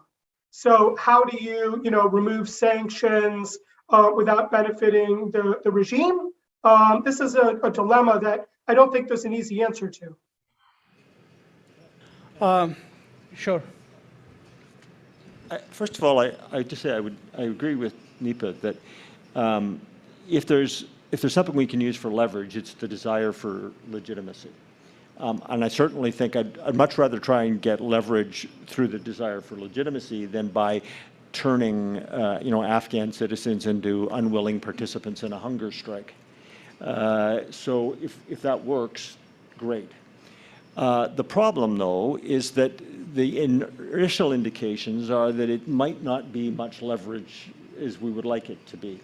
The Taliban desperately wants, at this point, to be given access to the Afghan seat at the UN, and they know that they're on best behavior here to try and do that. That didn't stop them last week from putting in restrictions on the use of the burqa, even though they knew that they were under the microscope. So yeah, they'd like to have legitimacy, but the price that the amount of compromising that they're prepared to do may be a lot more limited than we would like them to be. And that takes me back to the point I made previously, that if we want to still have an influence without dealing with the regime itself, I think that support of UNAMA is the place to start. UNAMA's new mandate involves humanitarian work, political work, and human rights work. And the human rights work specifically references women, children, and journalists. So if you're a 12-year-old female journalist, the UN's got your back. But beyond that, there is an opportunity for countries to support the UN's work, if no other way, simply through money. You can give money to the UN, and you can earmark that money and say this is specifically for UNAMA's work. There's a lot of controversy about that kind of exercise because when you earmark the funds, it tends to distort priority setting in the UN context. But you can do it. It happens all the time. So why not make sure at least that UNAMA is properly funded and well-resourced to fulfill the mandate that the UNSC has already given it. Yes, David, please.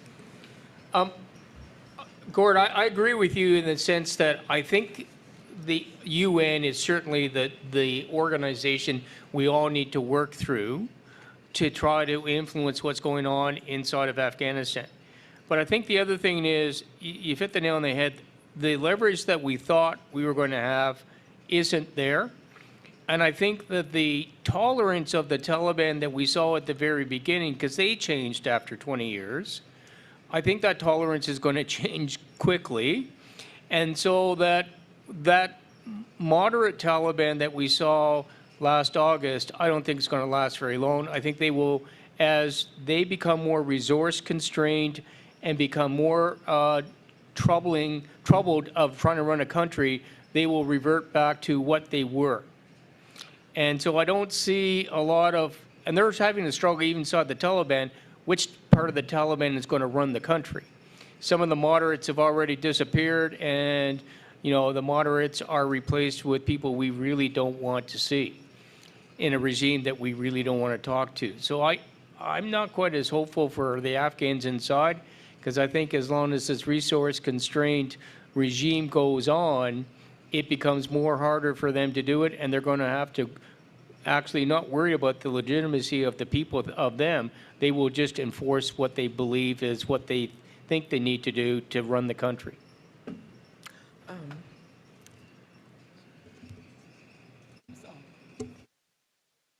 Which one? This is okay. Well, regarding the burqa or the covering up of women, I read this morning by an analyst says that apparently Mutaki's spokesperson has has talked to the U.S. because U.S. was saying that this was like, everybody is condemning that, of course.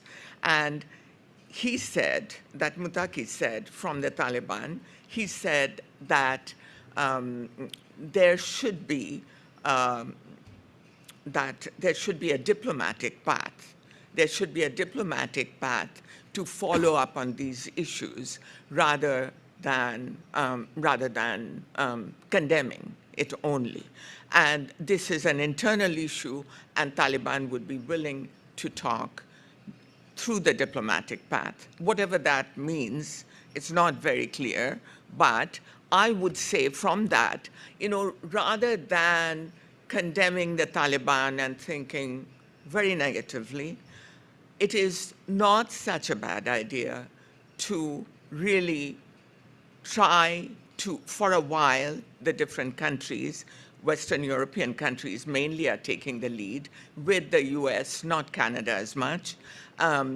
They are talking about some of these things. What I propose is that in order to ensure that, that the Taliban doesn't come back, that your money, first of all, I'm not saying money should be given to the Taliban directly. Absolutely not. They should not get the money directly. It should go through the UN or also through some of the humanitarian organizations. It can be provided. So the Taliban is not getting their hands into the money. And this should be very clear, nor does it mean immediate recognition of the Taliban government. What it implies is that gradually, through a process, it needs to be ensured that the Taliban are serious about what they are talking. And say, for instance, one can have a process and condition release of aid or easing of economic sanctions by putting conditions. That is, for instance, within such and such date, so many provinces, I'm just making it easy for the Taliban, but so many provinces in the country would make it compulsory for secondary education to be provided to the Afghans. And then, this is one condition I'm talking about, and you reach that date, and the international community sits with the Taliban and discusses the indicators. What have they done to fulfill this condition? Have they fulfilled the condition? Well, if it shows that they are not fulfilling the conditions, then flow of funds, aid funds, or easing of economic sanctions would be stopped, and they would be told that. So this is the way we, oftentimes it is done in in countries that are authoritarian and are not respectful of human rights. So this could be done. I'm not, in general, for aid, I'm not in favor of conditionalities. But in this case, I am, because it is almost impossible. What can you do? Other than, yes, you can give money through the UN, but I will say one thing. UN has not been very successful in Afghanistan, though. I mean, really, they were responsible completely, and they haven't been very successful in Afghanistan. I was there when UN, and I attended meetings with the UN and other agencies as well, and there were issues and problems which the UN ignored. And so I'm not saying they will do it here as well, but the point is that we need to remember that as well. Sure. So the issue of recognition has come up. This is we have a de facto authority in a country. They have been in power for 9 months. No country has recognized them yet. And I think, the panelists talked about the conditions. I think there are two sets of conditions. One set of conditions is related to human rights and women's rights, etc. And the other set is really political conditions. Almost every single country in the region and around the world have been saying that if the Taliban want to be recognized, they have to form an inclusive government. Let me ask this question from you, Gordon. What are the prospects? What is really, first of all, what is the meaning of having an inclusive government in the case of Afghanistan? And what are the prospects for the formation of such a government? And what does it really mean for the recognition of a Taliban-dominated government in the country? Is that really a possibility? Yeah, I'm not sure I'm the best person to answer that, but I would say the prospects are, that's a really challenging thing to ask. Inclusivity cuts a lot of ways.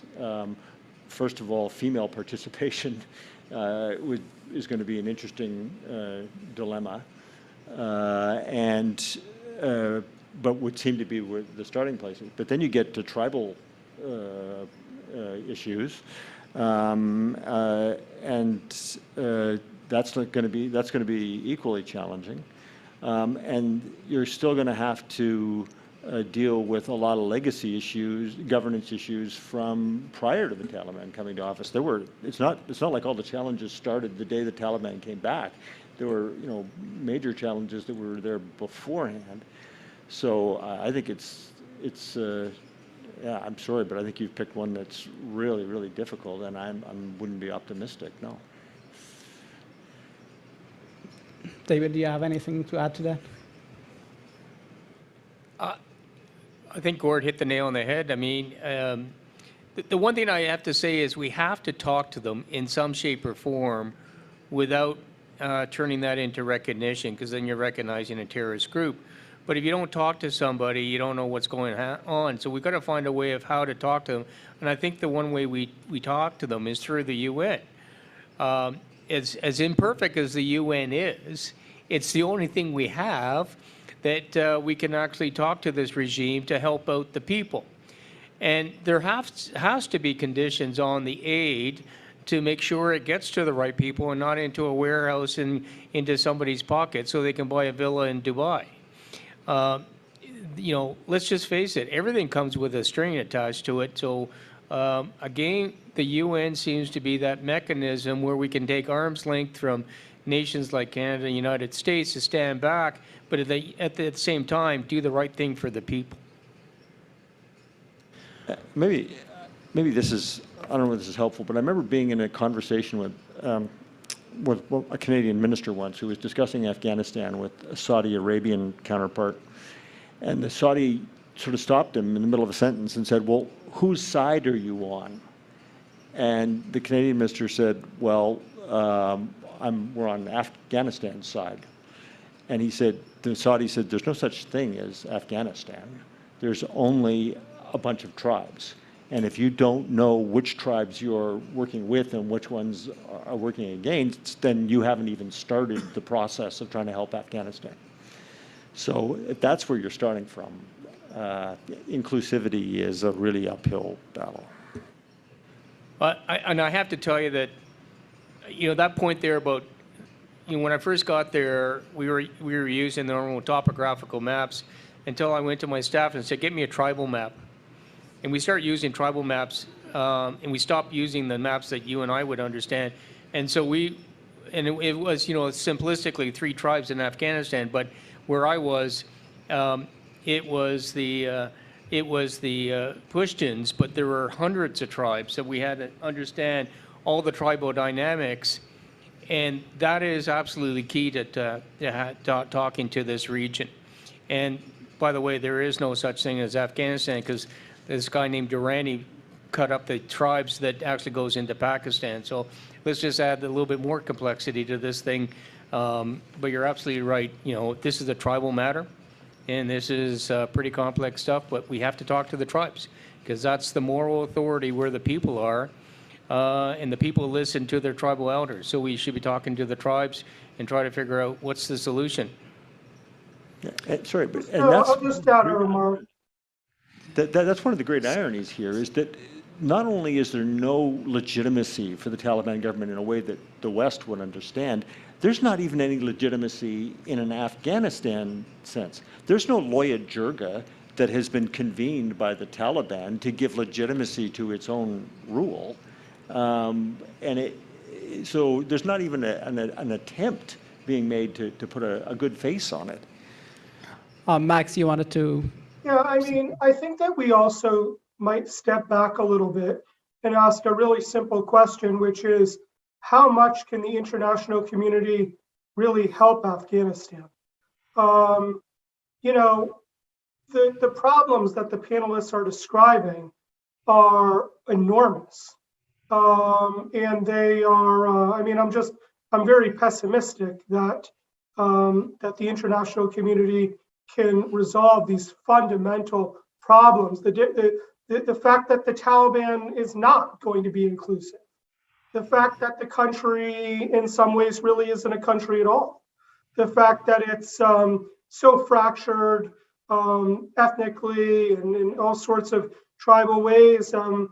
I certainly wouldn't be on this panel, and probably, I'm not even sure that there would be a panel on this topic at all if it weren't for 9/11. 9/11 is the reason, of course, why the United States got so involved in Afghanistan. The primary mission, of course, was a counterterrorism one. And now the United States, and then it sort of morphed, not just counterterrorism, but also sort of liberal values, these humanitarian, aspirations with respect to the country. But now the United States is out. There doesn't seem to be that pressing of a counterterrorism concern among American officials about attacks coming out of Afghanistan. Joe Biden isn't really taking a lot of political heat for withdrawing in terms of creating counterterrorism liabilities.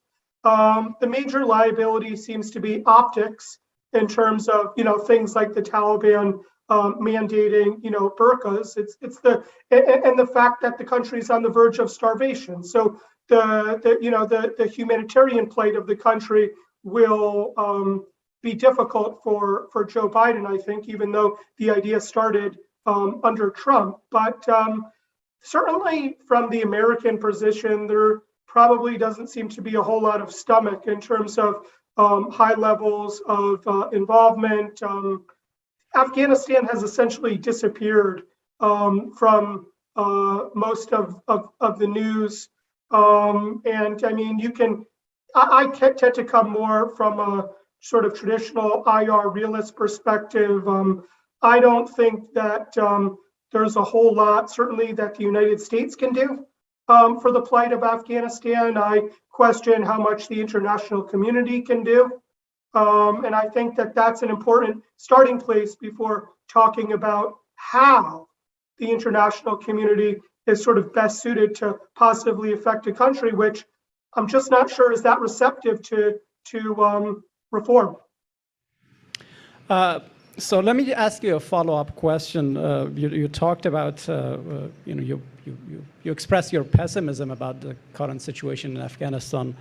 We all know Afghanistan has really been a site for the enactment of regional and global rivalries over the past 4.5 decades. What do you think would be, what kind of security challenges, what would be the effect of the current situation in Afghanistan on the region and the globe in terms of from a security perspective? Yeah, I mean, as everybody knows, the precondition for the United States getting out was for essentially the Taliban to serve as counterterrorism policemen.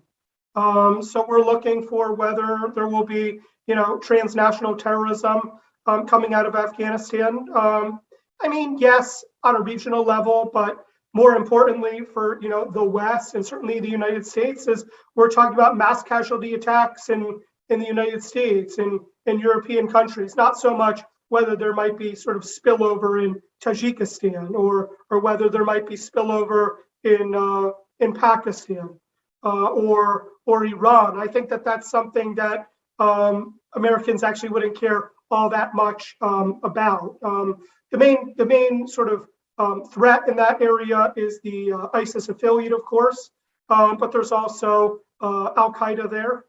I really do think that that this group, the National Resistance Front, I could see them becoming a more important actor down the road, especially if the Taliban misplays its hand, if there's mass starvation in the country, abuses of women.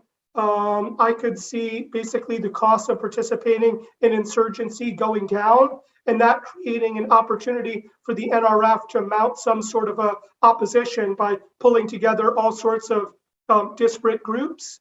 So I actually see that. And by the way, I don't want to leave the impression that I'm in favor of this, that I'm in favor of outside support for these militants. In fact, I probably would not be.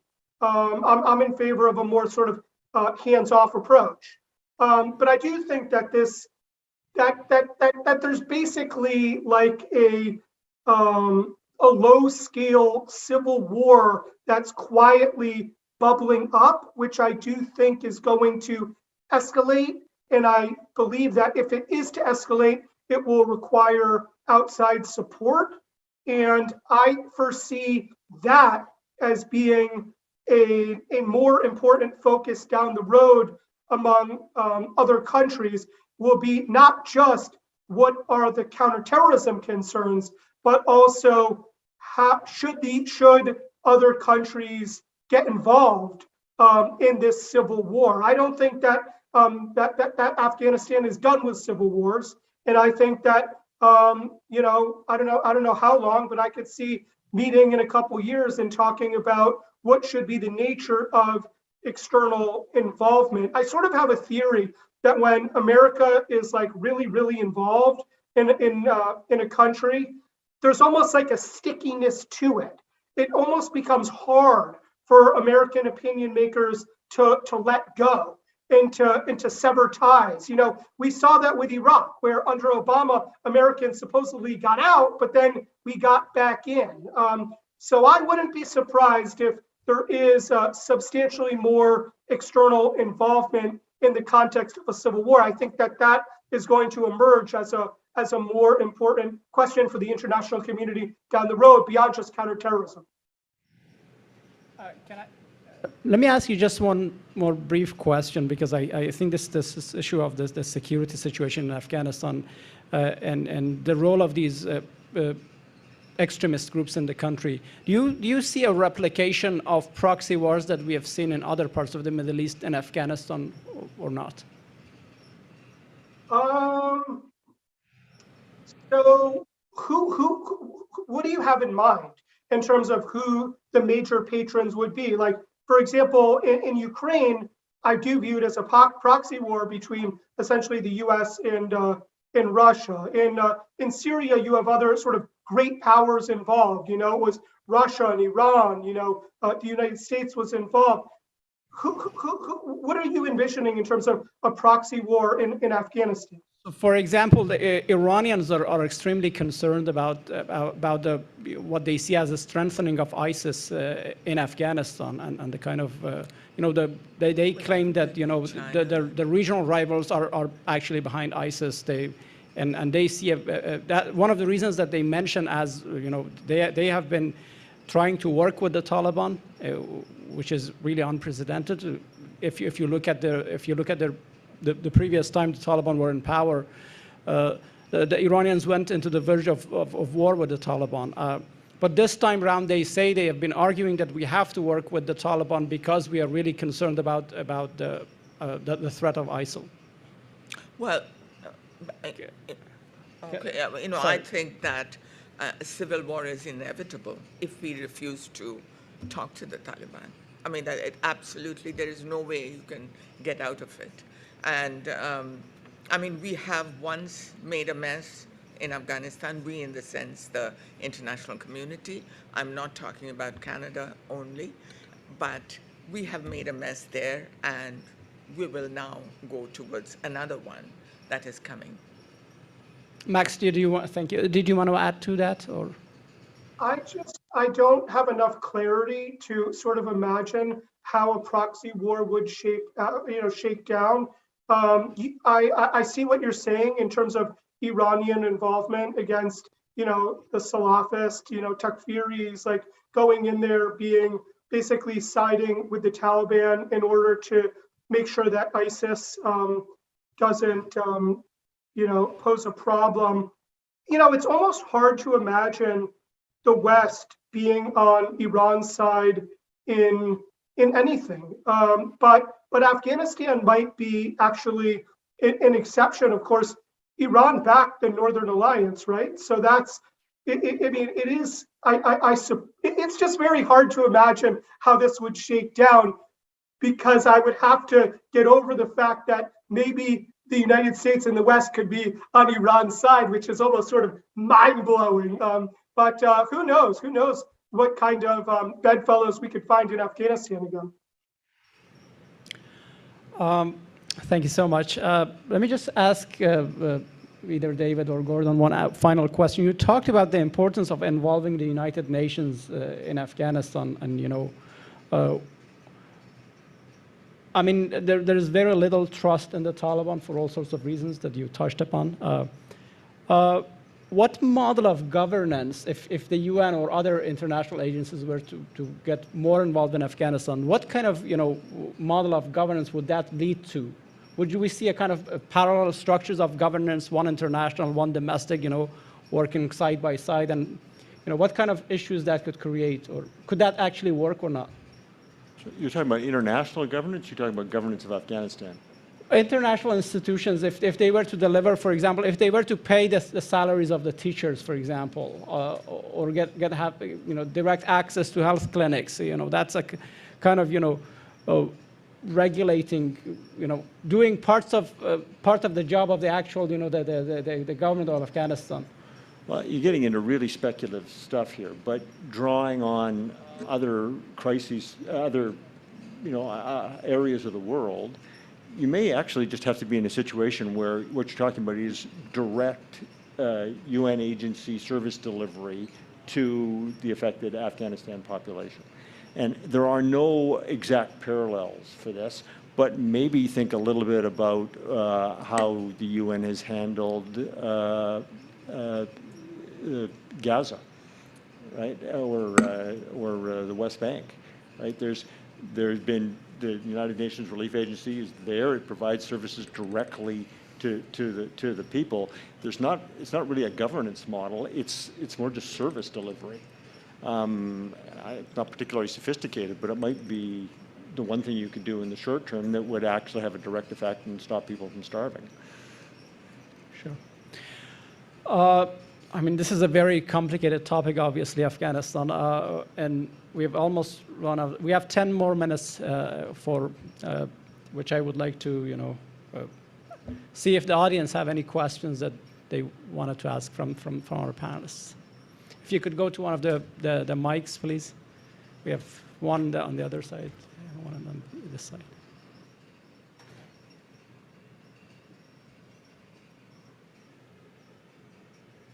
I don't have a question to ask, but I have a comment to make.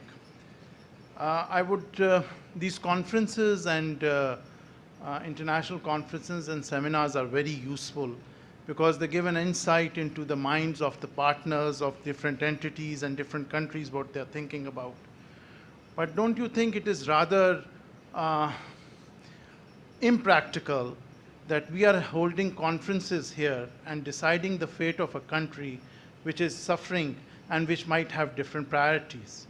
Like you might be thinking on line A and their priority is maybe alphabet Z. So this is just a food for thought that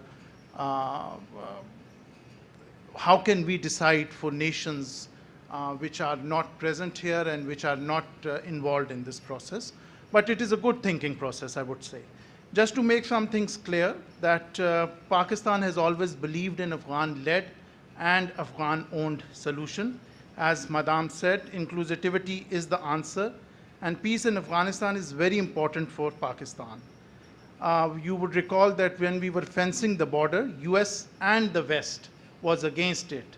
We wanted the miscreants to be contained on either side so they could not cross the borders and create problems for the other country. Pakistan is still providing humanitarian aid to Afghanistan, and we are still a channel for that humanitarian aid. The gentleman blamed ISI. I would like to state here that, sir, you very easily ignored to mention other intelligence agencies which are working in Afghanistan against the interest and security of Pakistan. We are already hosting 3 million refugees in Pakistan, and the West did make claims to support those refugees, but easily left them dry. We have lost more than 80,000 Pakistanis and suffered billions in economic loss. As Madam said about the leverage and the conditionality, I would like to underscore that we have to understand the Afghan culture. As you said, there are a number of tribes.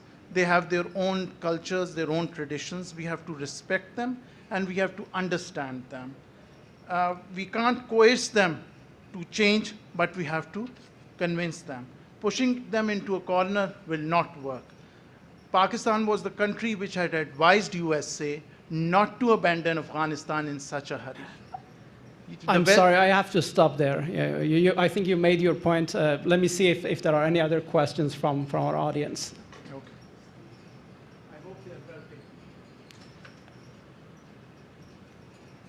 Are there any final concluding remarks that any of the panelists would like to have? Max? All right.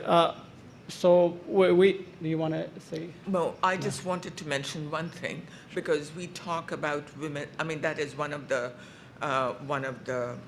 piercing issues is women's rights and what is going on even at this time in Afghanistan.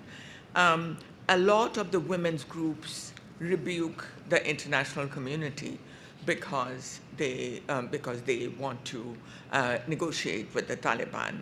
It is so terrible, they are against the women. But the thing is, through economic sanctions or through stopping aid and providing no support whatsoever, completely isolating the Taliban regime, as in the late 90s, women are not going to be empowered. But that must be understood that talking to the Taliban has really nothing to do with the disempowerment of women, at least.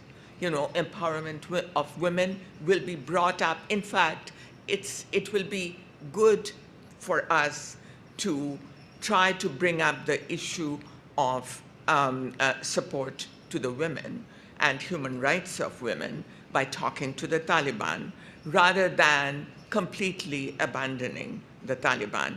That would disempower the women much more. And it is really a logical argument, and people should think about it. You know, it has nothing to do with the legitimacy or recognition of Taliban. Thank you so much, Nima. We have one more question from the audience. Yeah, I have a question about the poppy. So the UN has tolerance policies around poppy production and growth, but 90% of the poppy production in Afghanistan ends up as heroin in the UK. Ontario spent $90 million last year on methadone, which doesn't actually work that well. So I'm wondering, the question in my mind is, could we do a proactive action instead of we ban the poppy or not permit its production and growth, and we take that money, because I heard only 2% of the profits of the poppy production end up in the hands of the communities that it's supposed to sustain. Would we not be better off taking the money that even the countries are spending on methadone between the UK and Canada, or in the United States could be involved if they want, and bring that directly to the communities that are supposed to be sustained by the poppy production, and then repurpose the land for something else? Thank you. David, did you want to respond to that? Poppy was the bane of my existence because, in fact, it put my soldiers at risk because the Afghan farmers, it's just like a cash crop for them. It's just like corn. They can feed their family, and the issue wasn't with them, and the issue was for the people who actually forced them to do it, bought the stuff, translated it into drugs that found its way on the streets of a lot of the Russian states and Europe and whatnot. And what we did by eradicating poppy was disenfranchise the people we were trying to support, because now we are actually taking money out of their hands. But, you know, the idea of buying the poppy actually goes against the companies that actually make the medicines. That, you know, it cuts into their cash flow. The other thing is repurposing the poppy. I actually wrote that letter to the ambassadors. I said, pay them for whatever we pay our farmers in the way of farm subsidies to grow the stuff that you can sell. But then you disenfranchise which tribe. You know, which tribe is going to get the money and which tribe's not going to get the money, was what Corey was saying. It becomes a huge political, economic issue that you just keep throwing money at it, and there's no end to this thing. It's complicated. It's complicated to, I can't figure it out. By the way, Taliban has made poppy production illegal. There is no poppy production anymore. I don't believe that for a second. It is. I know that they got their resources from that, but it is there that they have eliminated coffee. They did not eliminate, I wouldn't use that word, but they have made poppy production illegal. You can look up. The only thing I would say, I mean, it's a really complicated mess, David's right, but when we were there in Afghanistan in a big way, there were efforts underway to try and ensure the viability of alternative crops. Right? The Dalla Dam, which was a signature piece of Canadian development assistance in Afghanistan, was an irrigation dam. It wasn't a hydro dam. It was about making sure that the irrigation was there to allow other crops, things like pomegranates, to be grown and give them something else. The problem with that was that the profit margin on pomegranates wasn't really anywhere near as good as the profit margin on poppies. So it's a really tricky thing to get around, and I mean, I don't think anybody should suggest giving up, but there's been a lot of things tried and failed. Can I just add one last comment on this? Is there was just an interesting little back and forth there on the panel where one of the panelists said that they're quite worried about poppy, and the other one said, well, it's been banned. And I think that in a way that's kind of a microcosm of some of Afghanistan's problems, where where do we look for progress, essentially? Do we look at what's actually going on in the country, or are we looking at the sort of formal decrees from the top at the Taliban? Because very, very often there's a disconnect. Like, if you look at sort of Taliban propaganda, it opposes terrorism. It opposes, attacks against civilians. And then you see Taliban members blowing things up. We saw that for years. So I don't know. I think that that's kind of relevant when the international community considers, how much should we get involved? How much should we trust the Taliban? Well, what do we go by? Do we go by what the leadership is talking about, or what's actually going on? Because not only is Afghanistan fractured, but the Taliban itself is very fractured. It suffers a massive principal agent problem where oftentimes the leadership says all the right things, but none of the right things are actually happening in the country. Yeah, and what's the yardstick? What do you measure them against, right? It's early days, but it'll be really interesting in the next couple of years to see whether or not the degree of corruption in the government of Afghanistan is actually less than it was under the old regime or more than it was under the old regime. So if you're going to make corruption your yardstick, if that's the criteria you want, you might end up with a situation where you have to say, well, things have improved since the Taliban have come to office. But against that, you're going to have to measure, an awful lot of other human rights concerns, and there isn't going to be a single criteria that you can use to measure all the success. It's going to be a really complicated matrix. Thank you so much. We've run out of time. It's 7 o'clock sharp. I would like to thank our panelists for participating in this panel and for sharing your insights. I would like to give the floor to my colleague Bijan Ahmadi, who will have some closing remarks.